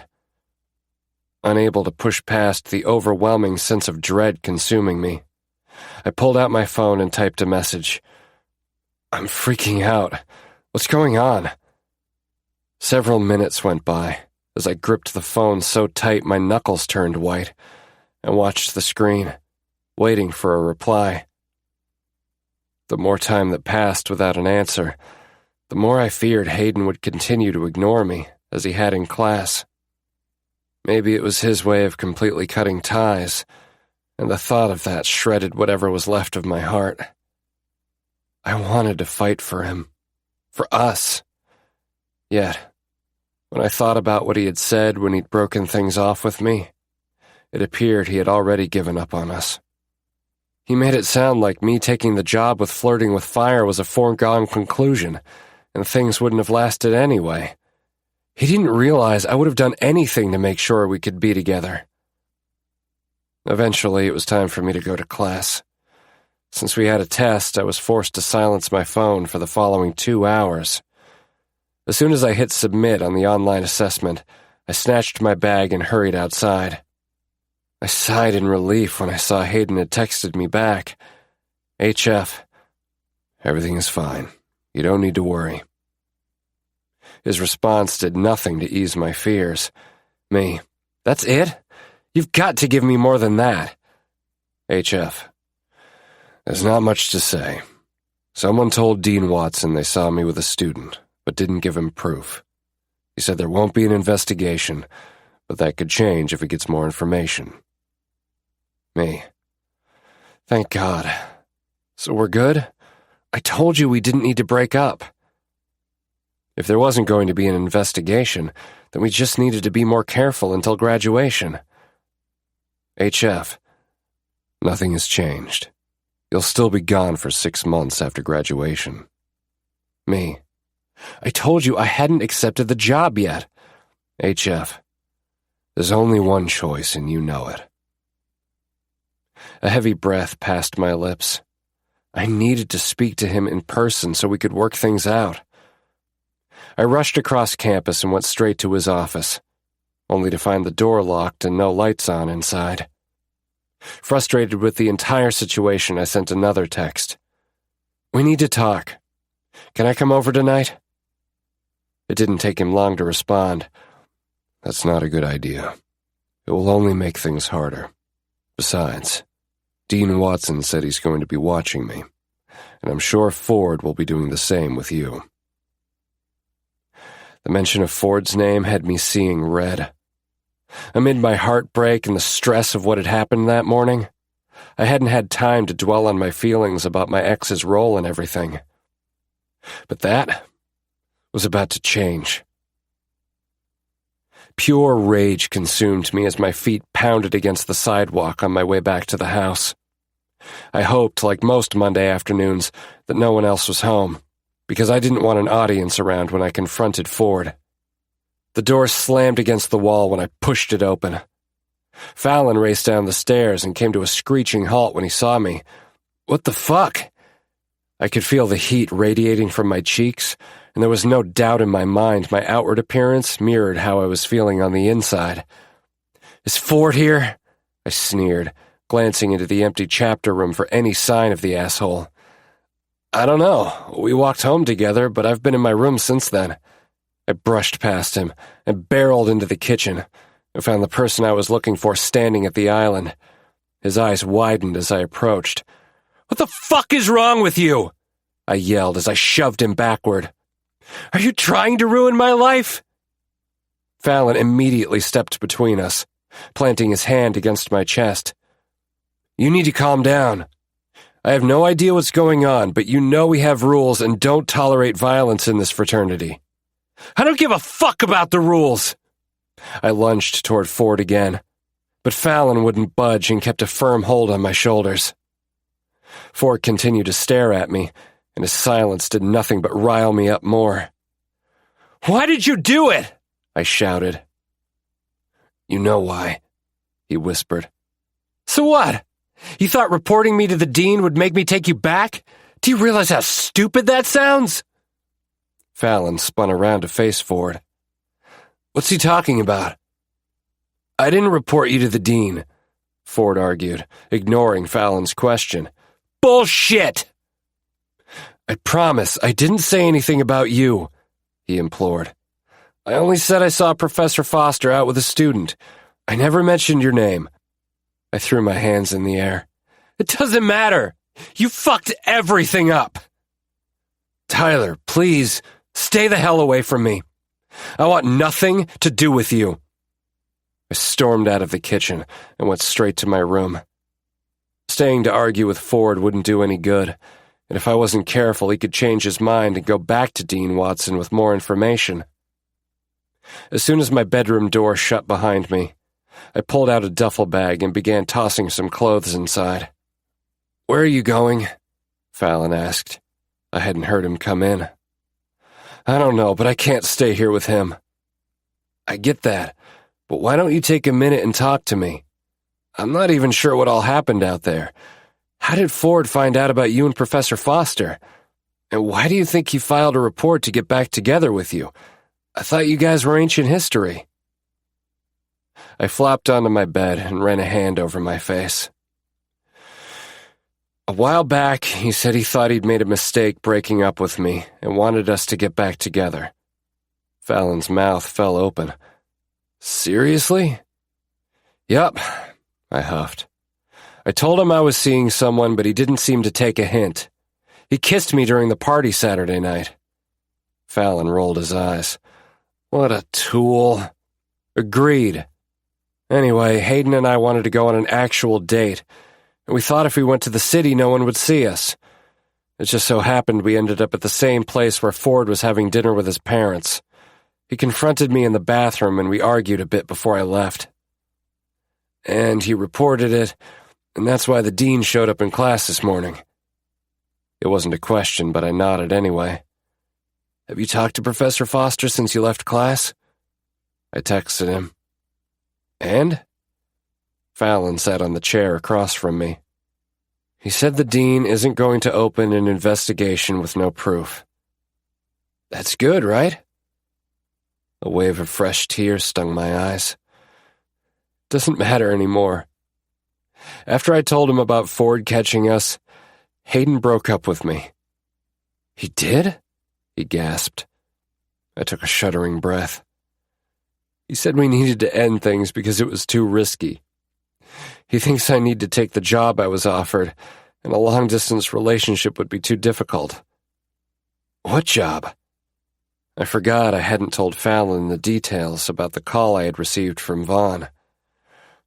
Flirting with Fire asked me to go on tour with them and write a blog to give fans a behind-the-scenes look at what happens on the road. Oh, wow. That's an amazing opportunity. Were you actually considering not taking the job? I shrugged. I hadn't decided yet. A part of me hoped I'd find something around here and stay in the area after graduation. Because of Professor Foster. I nodded. It's probably not the best time to make any major decisions, at least until you have a clear head. And I don't think you should go anywhere either. He eyed the bag on my bed. If I have to see Ford, I don't know if I'll be able to control myself. The anger I'd felt earlier was building in my chest again. I told him to wait downstairs for me, and I'm going to talk to him, Fallon explained. He needs to be reminded of what this fraternity stands for, and that we don't throw our brothers under the bus. I promise, he won't be a problem anymore. I gave him a sad smile. Thanks. He stood to leave. That's what friends are for. If you need anything, I've got your back. After Fallon left my room, I laid on my bed, emotionally drained from the last 24 hours. Only one thing could make me feel better, so I picked up my phone, desperate to hear Hayden's voice. Despite being unsure if he would answer, I scrolled through my contacts and called him. It rang several times before it went to voicemail, and I hung up without leaving a message. A few tears escaped as the realization that things were truly over between us hit me like a freight train. My hands shook as I scrolled for Vaughn's name in my contacts. Regardless of what Fallon said about having a clear head, I knew I had no other option. I typed out my message and took a deep breath before hitting send. No turning back now. My decision had been made.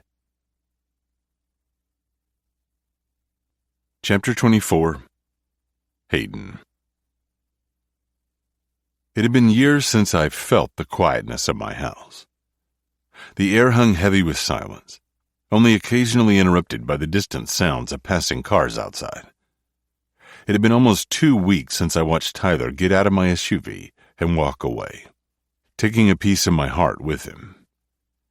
I sighed heavily and dragged myself toward the window, drawn to the gloomy drizzle outside. The raindrops matched the rhythm of my heart, falling relentlessly as if the heavens themselves understood my sorrow and pain. Would it ever get easier? Would I ever find happiness? I thought I had found it with Tyler. Needing to get my caffeine fix to start my day, I turned toward the kitchen, only for my gaze to drift to the framed photograph of the Eiffel Tower on my wall. The photo was one of my favorites, and the reason I had it hanging up. But as I looked at it, it only reminded me of Tyler. It wasn't because we were together when I took it, because we weren't, but because the night we met, he'd asked about it. Then, of course, he'd found an image of the famous landmark at night as his first project, and had talked about how taking pictures of it lit up was illegal. He told me that day in class that he had always been a rule follower, but was tempted to break them. His words were laced with innuendo about going against school policy, which only I understood at the time. However, when we faced the reality of it all, I was the one who couldn't continue our forbidden relationship. I made my way to the kitchen, and as the coffee brewed, I leaned against the countertop, staring blankly into the distance. I couldn't help but continue to replay the moments leading up to our breakup repeatedly in my mind. I wanted to kick myself for being so impatient to go on a date, because I knew without question that if we'd waited, we would still be together, and Dean Watson wouldn't be monitoring me. We could have stayed in our bubble for another month and been happy. Maybe forever. But I also had to remind myself about the job offer he had gotten from flirting with fire, and my busy schedule, now that baseball season was in full swing. Maybe we would have broken up regardless. The thought didn't make my heart hurt any less. But at least there were only 2 more weeks of school until graduation, and then I could move on. Or could I? On the first Friday of every month, the hub held a mandatory staff meeting for all departments. It was a way for my parents to keep tabs on what was happening in the company, to help cover any upcoming events and plan out the coming month. Walking into the 3-story brick building, I greeted everyone with a fake smile and continued toward the office I used only a few times a week. I set my bags down, and just as I was turning to go to the main conference room, my mother popped her head in. "Good morning, son." My phony smile widened, and I reached out my arms to hug her. "Morning." She eyed me curiously as she leaned back slightly, her arms still around me. "What's wrong?" I shook my head and stepped back. "Nothing. Why?" "Something's going on with you." "Why do you say that?" "Because I'm your mother, and I can tell." Could she? Sure, she saw me a few times a week in passing, but she had no idea I had been dating Tyler, or that we'd broken up. However, there was no reason to lie to her. I was dating someone, and we just ended things. Her bottom lip protruded as she frowned. "I'm so sorry, honey. I had no idea you were seeing anyone." "It's fine. It surprised me how easily those two words spilled from my lips, because it wasn't fine at all. Okay, well, if you want to talk about it, you know where to find me. I had never gone to my mother for relationship advice. When Jonah died, she knew without me saying anything, but I never told her the details. It wasn't as if I didn't trust her, but she'd been with my father for over 40 years and had no clue what I was going through. Thanks, Mom. She turned to leave. See you in the conference room. A few minutes later, I made my way to the boardroom, saying hello to more coworkers, and then taking a seat in my usual spot next to the head of the table, where my father ran the meeting with my mother seated on his other side. As it began, I didn't pay attention. It wasn't because I didn't care, but because my schedule was all about baseball, and I had nothing new to report. However, when my mom spoke about summer interns, my ears perked up. It's that time of year again. We're looking for some fresh faces who are eager to get into journalism to join us as summer interns. We need talented individuals who are passionate about news and storytelling. It's an opportunity for them to learn from the best and gain real-world experience. Now, I want each of you to spread the word and find potential candidates. My mind immediately went to Tyler. He was going to make an excellent journalist, but it was too late. He probably had his plane ticket for California already. The Red Sox had won their Monday night game against the Baltimore Orioles. Before I left the city, I drove by the bar where I'd met Coop a few times for drinks. I wasn't the type to go to a bar and drink alone, but going home to a quiet house wasn't something I wanted to do either. I found a parking spot in a garage across the street from the restaurant, and then went straight to the back of the building where the speakeasy-style bar was located. To my surprise, Coop was there with some buddies. He didn't spot me, so before I said hello to them, I went to the bar and ordered a Jameson neat. Coop clapped me on the shoulder. You're just going to walk in and not say hi? I looked over as he leaned on the bar top. Just getting my drink first. He motioned for the bartender to get him another of whatever he was drinking. I didn't know you were coming here tonight. Let me grab you a chair at the table. I shook my head. I've just come for a few drinks. Not really in a socializing mood. Everything okay? The two words I'd told my mother wanted to topple out of my mouth again. But this was Coop, and he confided in me. So I felt as though I could tell him everything wasn't fine. Just dealing with the breakup. Oh, wow. I'm sorry to hear that. He frowned slightly. Thanks, man. You said you don't want to socialize, but I'm here if you want to talk about it. The bartender placed Coop's beer in front of him, and Coop took a sip. I hesitated. I hadn't talked to anyone about my breakup, and maybe that was why I was having such a hard time. A month after Jonah died, I started seeing a therapist. Having someone listen and let me get my hurt out was freeing. Of course, it took much longer to get over Jonah's death, and I didn't think I would ever be okay with his passing. But having the means to voice my pain had been liberating. And maybe that was what I needed. Maybe telling someone I was hurting would be a relief, and allow me to pick up the pieces of my heart and start gluing them back together. I wasn't sure if Coop would understand mine and Tyler's dynamics, but at least I could get it off my chest. I stepped to the corner of the bar, which stood against the wall, and motioned for Coop to follow. He slid his beer over and I asked, "Remember how I told you I was a professor at Hawkins University?" Coop nodded, and I continued. Well, one night I went out to a club, hooked up with a total stranger. We didn't share names, but then 4 days later, he walked into my class at the start of the semester. Oh, shit, he breathed.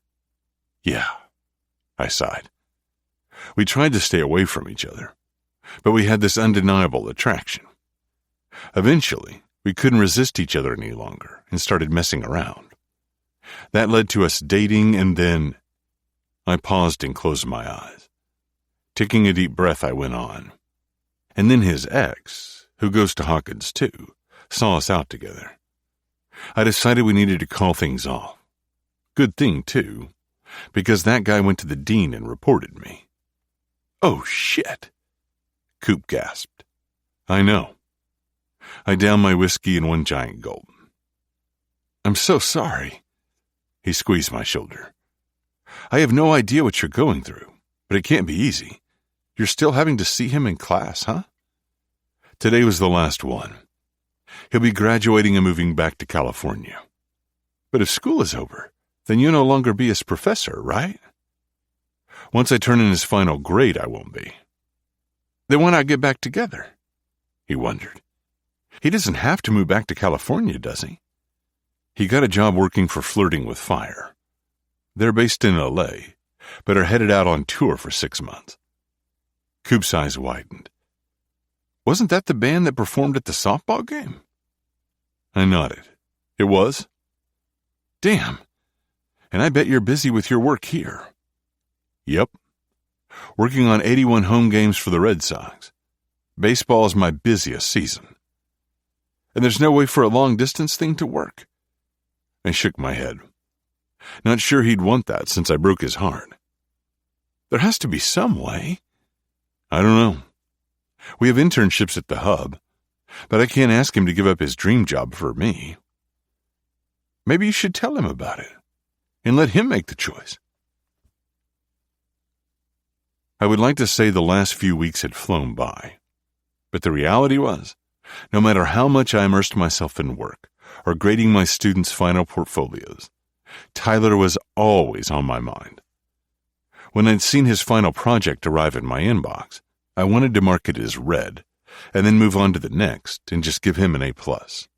But not only was it unethical to do that, I was curious to see what he had submitted.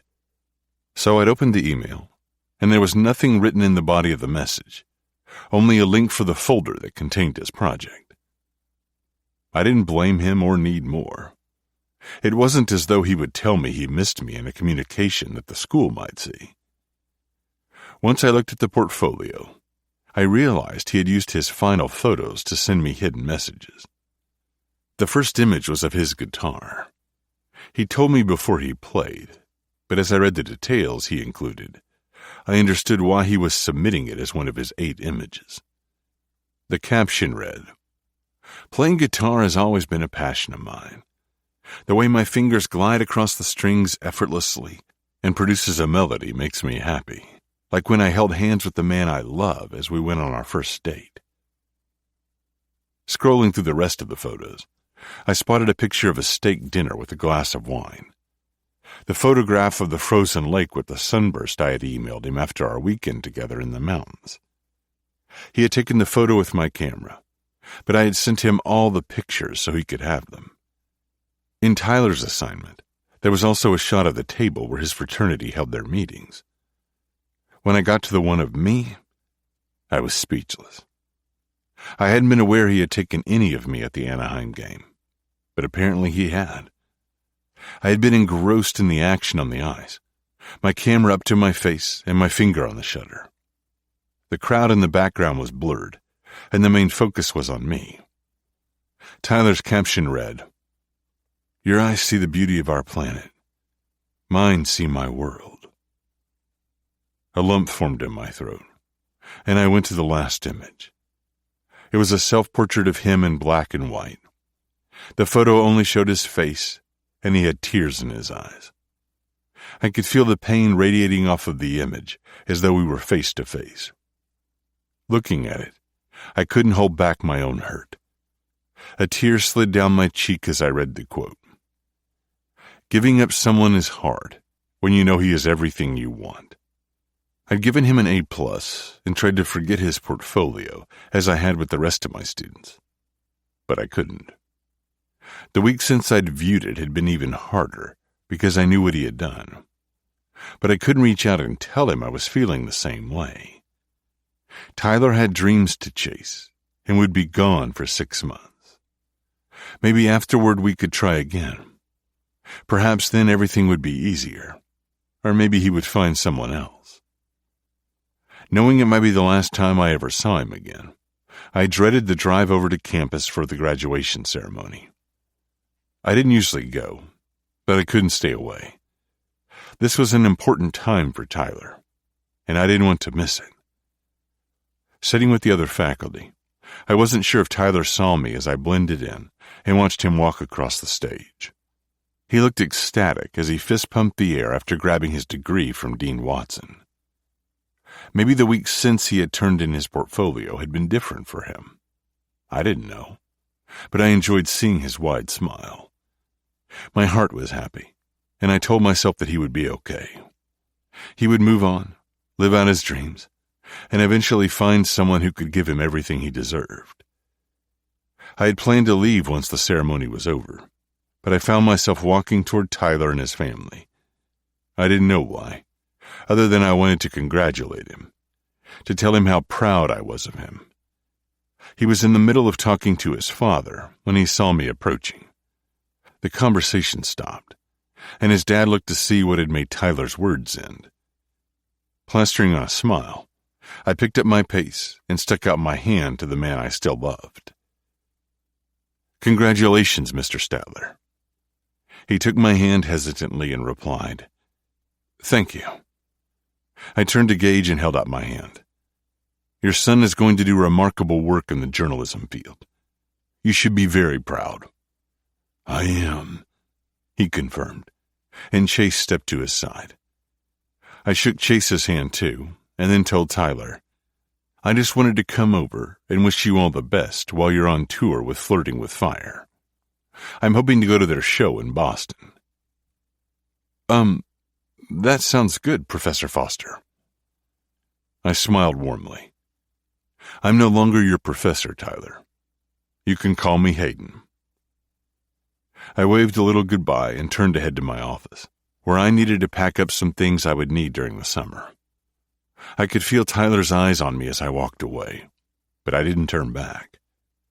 If I did, I knew he would see the pain I was trying to hide, because telling him I was no longer his professor was supposed to be the moment we had waited months for. Now it just hurt, because I wouldn't see him in my class, or ever again. Chapter 25. Tyler. My chest tightened as I watched Hayden. The need to chase after him was nearly impossible to ignore, and I had to choke back a sob that threatened to escape.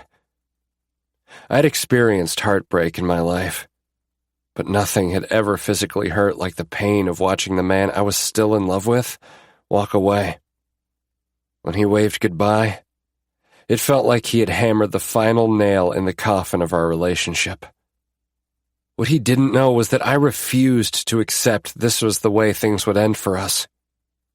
He may have thought he was doing the right thing by not standing between me and what he believed was my dream job, but he didn't get to make that decision for me. With my attention on Hayden's retreating form, I jumped slightly when Fallon clapped me on the back. "I can't believe we're finally done." "No kidding." I sighed and pried my eyes away from Hayden. "It feels like we've been here forever." "You got any big plans tonight?" he asked. "Just dinner with the fam. What about you?" "Same. Everyone's in town." He gestured at a large group of people waiting off to the side. "Because my father's making a big announcement tomorrow." I glanced toward his family and recognized his parents.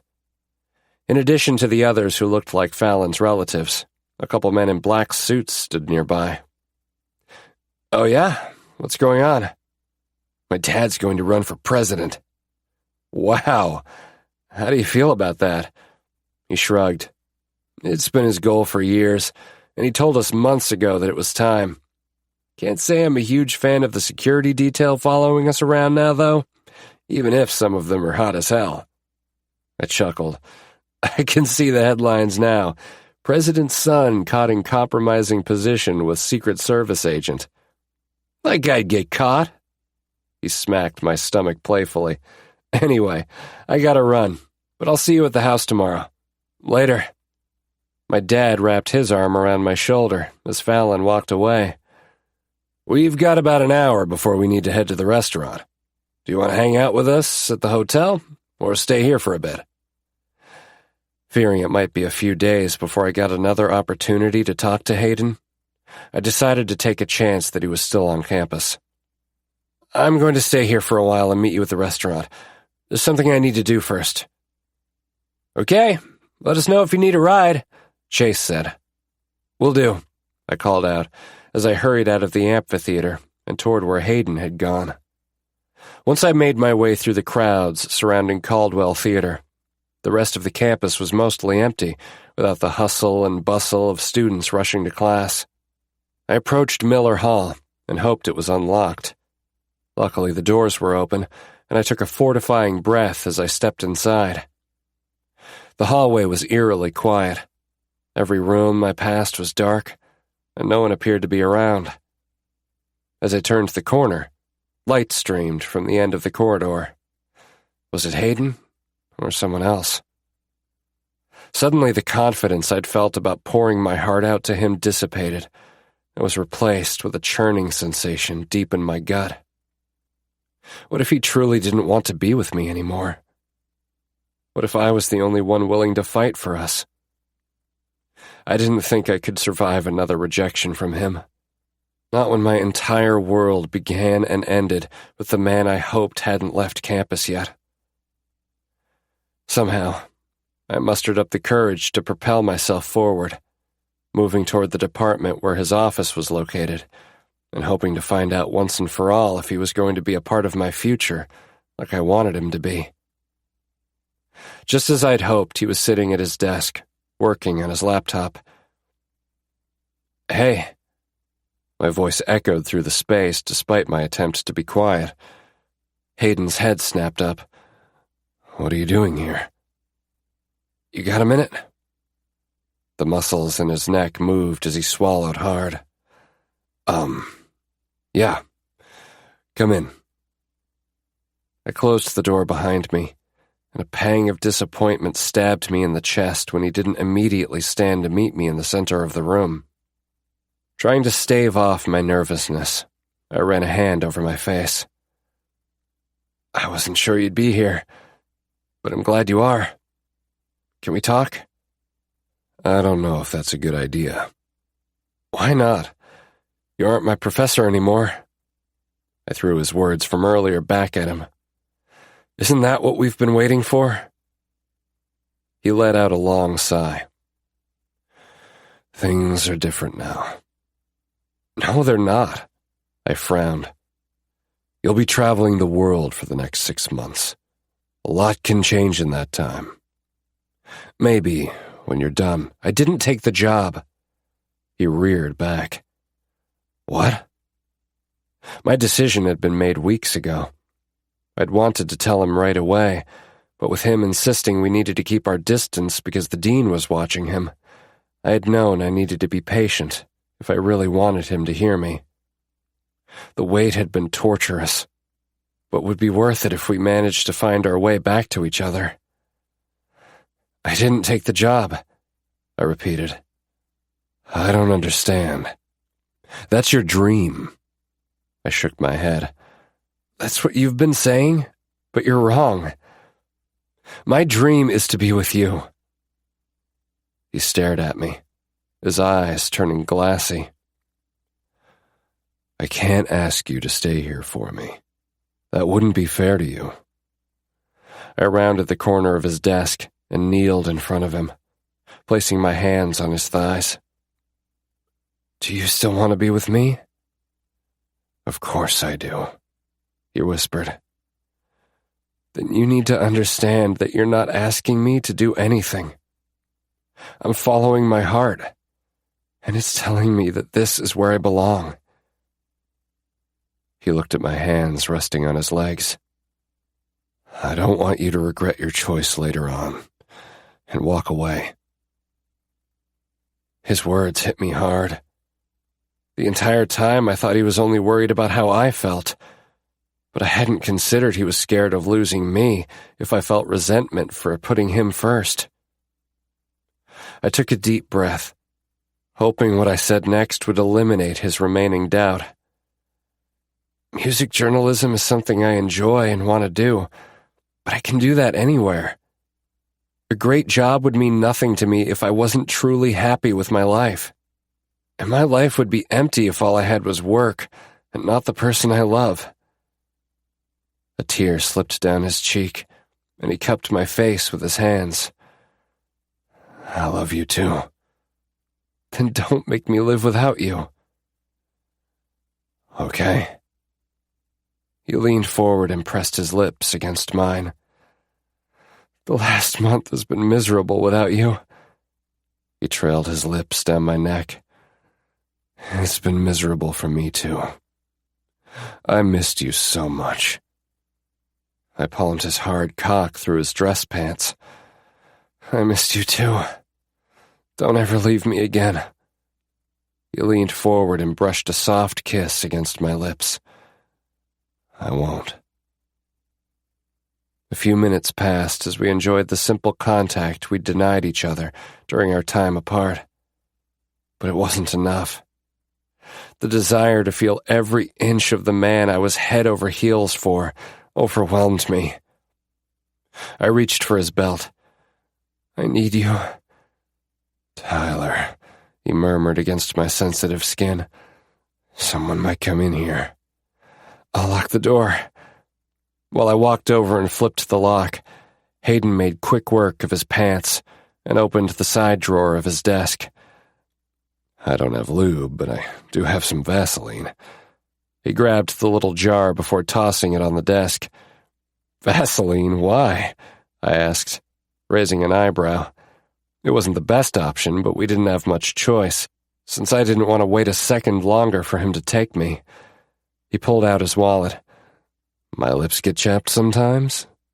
Now, are you going to keep talking with that smart mouth, or are you going to let me bend you over this desk? Oh, the desk sounds better.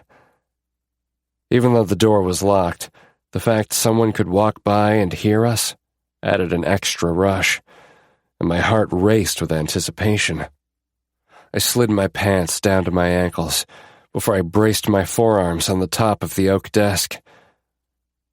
I'm not going to get to tease you like I want to, he said, moving behind me. We'll save that for tonight when I can take my time worshiping your body. Right now, I'm going to feel every bit of your greedy little asshole. Let you know how much I love you. How much you're mine. If I could come just from his words, I would have been a sloppy mess on the floor. The sound of a condom wrapper being ripped open filled my ears, and I turned my head to see Hayden dip his fingers into the Vaseline. Spread those legs for me, baby, he murmured, his tip grazing my hole. I moaned and tilted my hips back to give him better access. You're going to have to keep that smart mouth quiet while I fuck you. Is that understood? Yes, sir, I breathed as he filled my ass to the hilt. He leaned over my back so he could capture my mouth with his. I poured every emotion into the kiss, showing him how much I loved him and how grateful I was that we found our way back to each other. When he stood upright, he increased his speed, and I gave in to the pleasure he was providing. My moans echoed through the office as I pushed against him, forcing him to hit that spot deep inside me. My spine tingled with my impending release, and I reached down to stroke my shaft. That's it. I want you to come at the same time as me. He groaned into my ear. His words sent me tumbling over the edge, and I clenched around him. He came with a growl at the same time my warm cum spurted all over the tiled floor. Hayden slid out of me and grabbed some tissues, handing a couple to me. While he took care of the condom, I cleaned myself and wiped up the mess I'd made. I wanted to stay in that moment as long as we could, but we were on borrowed time.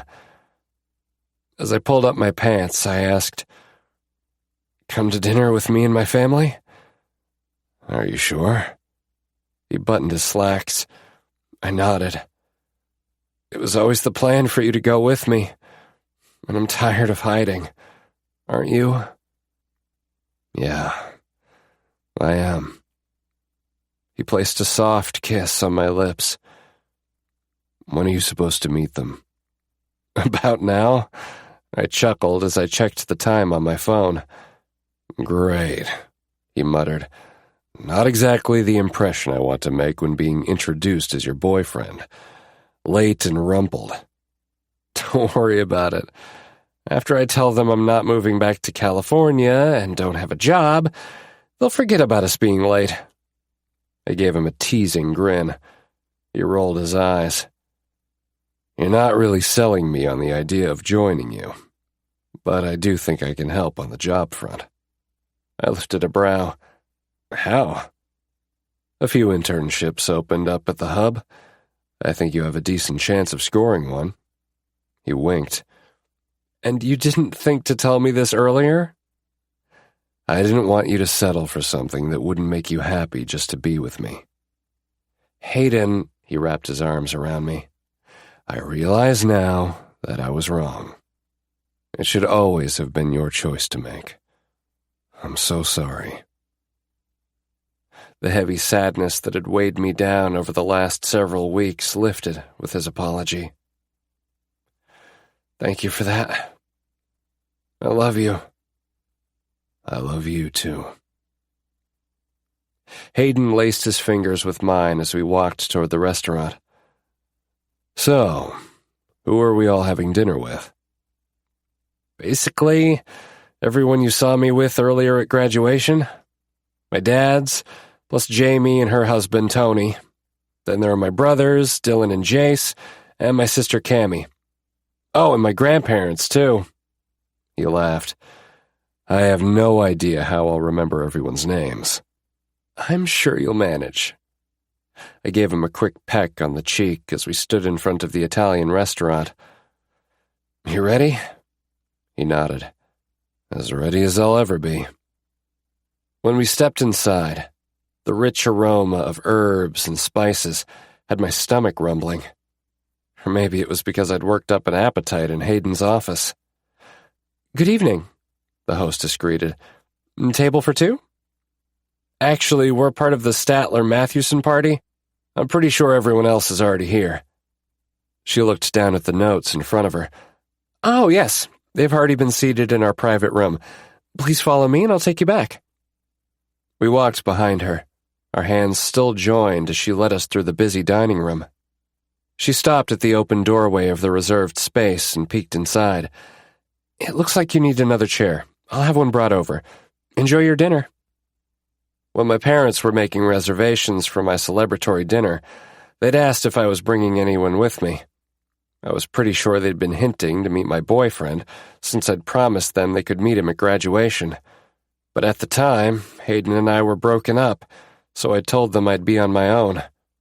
Thankfully, they hadn't pushed for more information. "Let's do this." I squeezed Hayden's fingers gently, and he smiled in return. We stepped inside to a chorus of cheers and shouts of congratulations, but as quickly as it started, it came to an abrupt halt as everyone's eyes fell to where I held on to Hayden. "Tyler," my dad narrowed his eyes. "What's going on?" I swallowed hard. "Everyone, I'd like you to meet my boyfriend, Hayden." The room stayed quiet as they continued to stare. Cammie was the first to break the silence. "You're dating your professor?" "He's not my professor anymore," I pointed out. The busser came in and placed another chair next to the only open one. I led Hayden over and we took the seats across from my dad's. "Well, Hayden, let me introduce you to several people you haven't officially met yet." Chase went around the table and introduced everyone. "It's nice to meet you all," Hayden said to the group, and then turned to my father. "I'm sure this comes as a huge surprise. "You can say that again," Dylan whispered with a chuckle, and I elbowed him in the ribs. "Is this some sort of joke?" my dad asked. "Because I gotta say, I don't find it funny at all." "Gage," Chase muttered. "I'm sure Tyler can explain." I gave Chase a small smile before answering. "It's not a joke. Hayden and I are together." Dad glared at Hayden. "So, you don't think it's a problem to be dating a student? Is this something you do often?" "Dad, stop." "It's okay." Hayden squeezed my leg under the table and responded to my father. "I'm sure I'd be asking the same thing if I was in your position. I understand this looks bad." I huffed, but he continued. "I've never dated a student before. In fact, I didn't know Tyler was in my class when we first met. After we found out I was his teacher, we tried to keep our distance, but we couldn't deny our feelings for each other." "I think it's great," Jamie piped up, causing both of my dads to gape at her. "You think it's great that he took advantage of his position and pursued our son?" Dad countered. I threw my hands up in the air. "He didn't take advantage of anything. I love him." "You do?" Chase asked. I nodded. "Yeah, he's the best thing that ever happened to me." "I love him, too." Hayden acknowledged to everyone, but his gaze never left mine. "That's so sweet." My grandmother gushed at Hayden. "Tyler's grandfather and I met in college, too." "Mom, that's not the same thing. Hayden isn't a student," Dad argued. Grandma shrugged. "Semantics." I couldn't help but chuckle. I loved my grandmother. "I still don't like it," my dad grumbled, his arms crossed over his chest. "They're consenting adults," Jamie reasoned. "I'm sure if you give it some time, you'll realize how lucky Tyler is to have found someone who obviously cares about him. It's what we want for all our kids." "I'm the lucky one," Hayden replied. Before anyone else could say anything, our server came in. Hayden and I looked over the menus as he took everyone else's order first. When he left, Hayden turned his attention to my dad again. "Mr. Statler, I'm going to order a drink at the bar. Want to join me?" I tilted my head. "What are you doing? You could have ordered a drink here." Hayden shrugged. "I think a private chat with your dad might be good." My pulse raced as I waited for my father to answer. "Sure, I could use another drink," Dad replied. Once they stepped away, Jace barked out a laugh.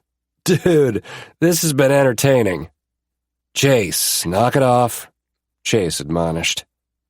Thankfully, conversations about topics other than my love life picked up around the table. In all fairness, my dad's reaction hadn't been unexpected. He was protective of all of us. And as a teacher himself, a professor having a relationship with a student went against his code of conduct. However, as Jamie pointed out, we were adults, capable of making our own decisions, unlike the high school students my father taught. Hayden and I knew the truth about our relationship. We knew he didn't take advantage of his power or show me any sort of favoritism. Well, except for the after-hours lectures I loved so much. Hayden and Dad returned from the bar at the same time as our server brought out our food. They both appeared a bit more relaxed than they had when they left, which eased some of the tension coiled tightly inside me. "Everything okay?" I asked under my breath.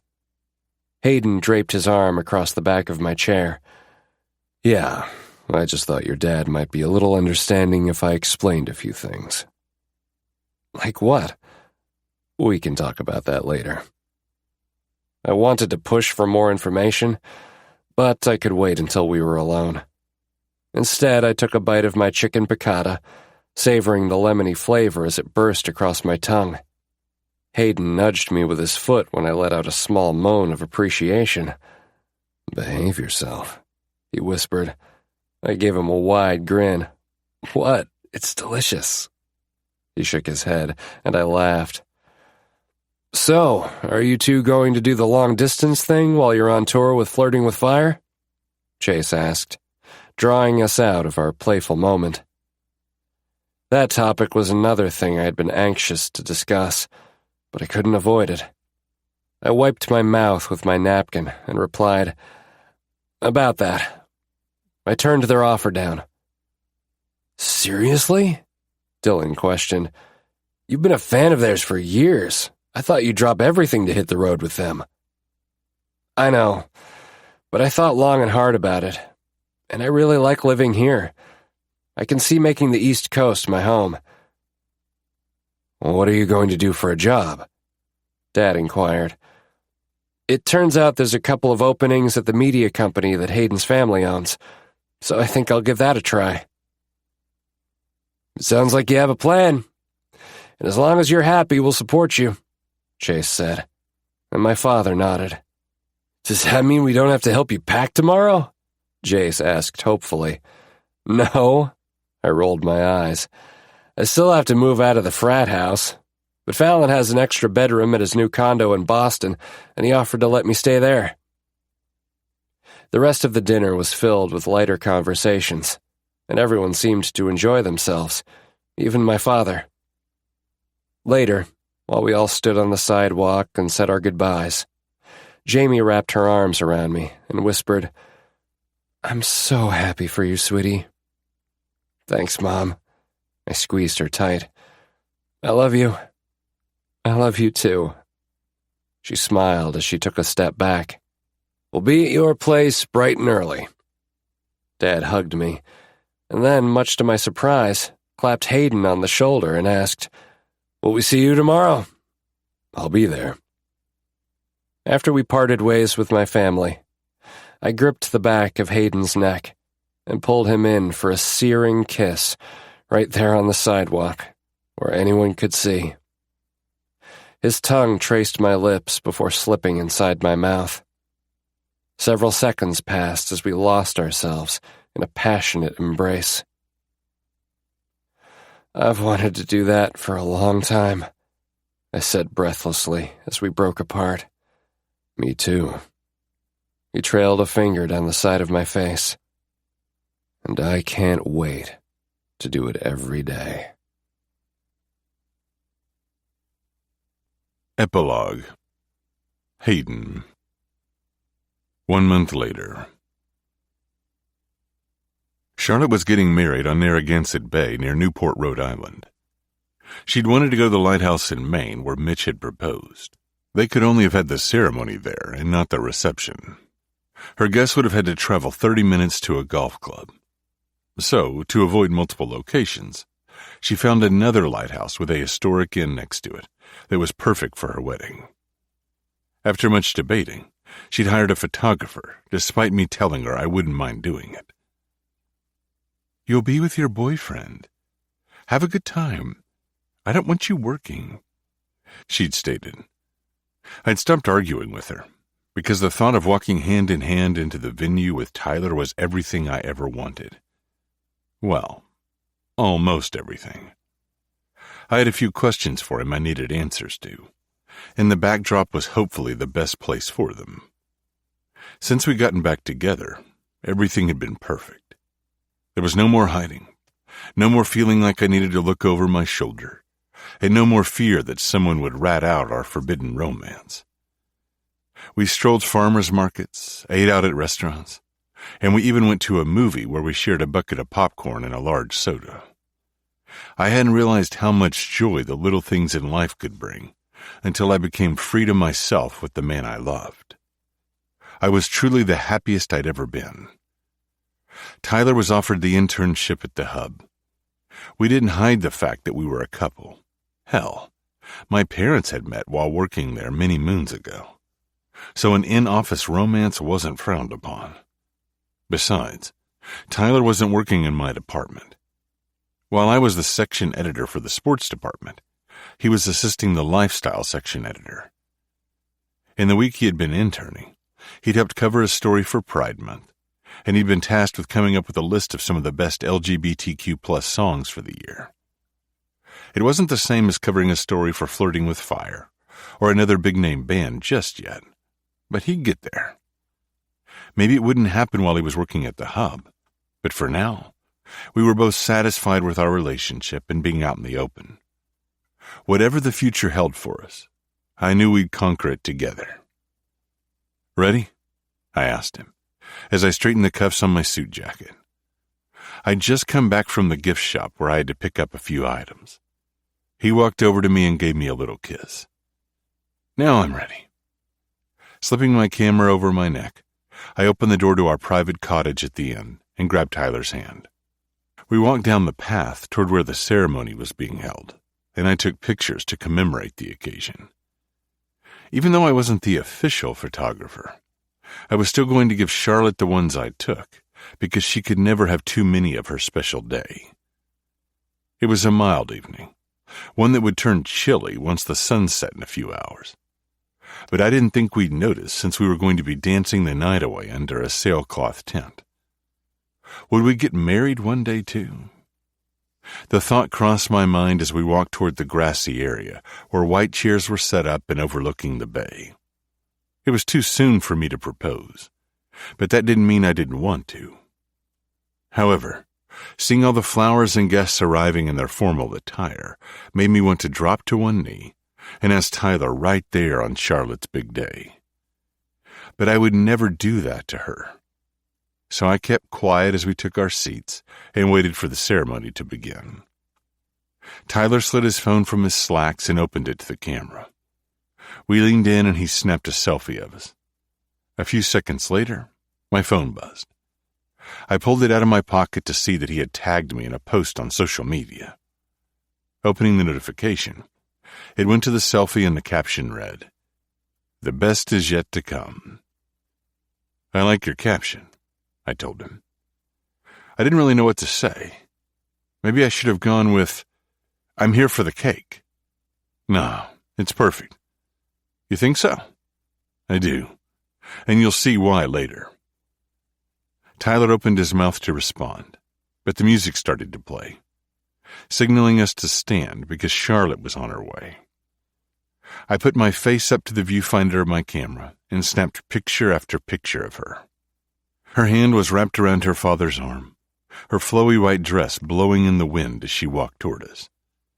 She was stunning, and if I didn't know any better, I would have also said she was glowing.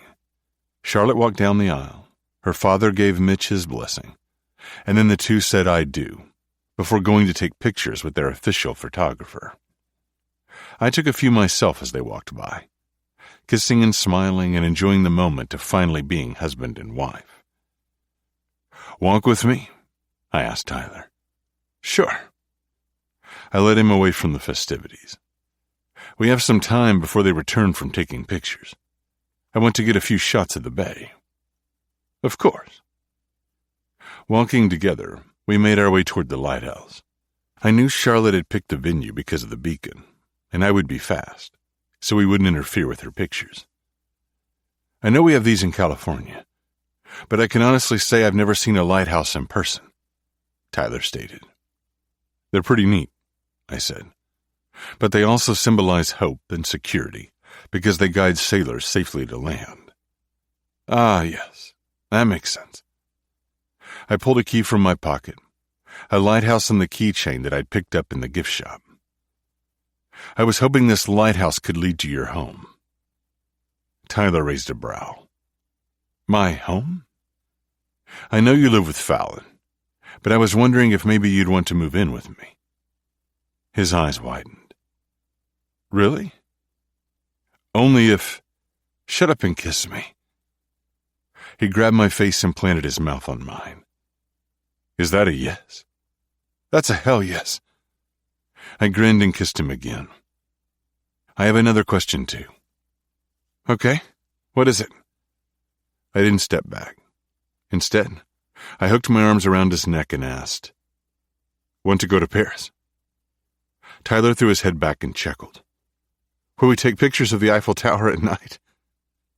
My smile widened and I said, "You know, Sometimes really great things come from breaking the rules. This is the end of After Hours Lectures, a Podium Audio production. If you enjoyed this audiobook, we would love for you to rate and review it. For more new adult and LGBTQ romance, check us out at podiumaudio.com and sign up for our newsletter. We promise we won't spam you. Also, consider joining our community of listeners, fans, and trolls on social media. We're active on Instagram, Facebook, TikTok, X, and Reddit. We'd love to connect. You have been listening to After Hours Lectures, produced by Mitch Raines, written by Kimberly Knight and Rachel Lynn Adams, performed by Jameson Adams and Tortom, a member of SAG-AFTRA.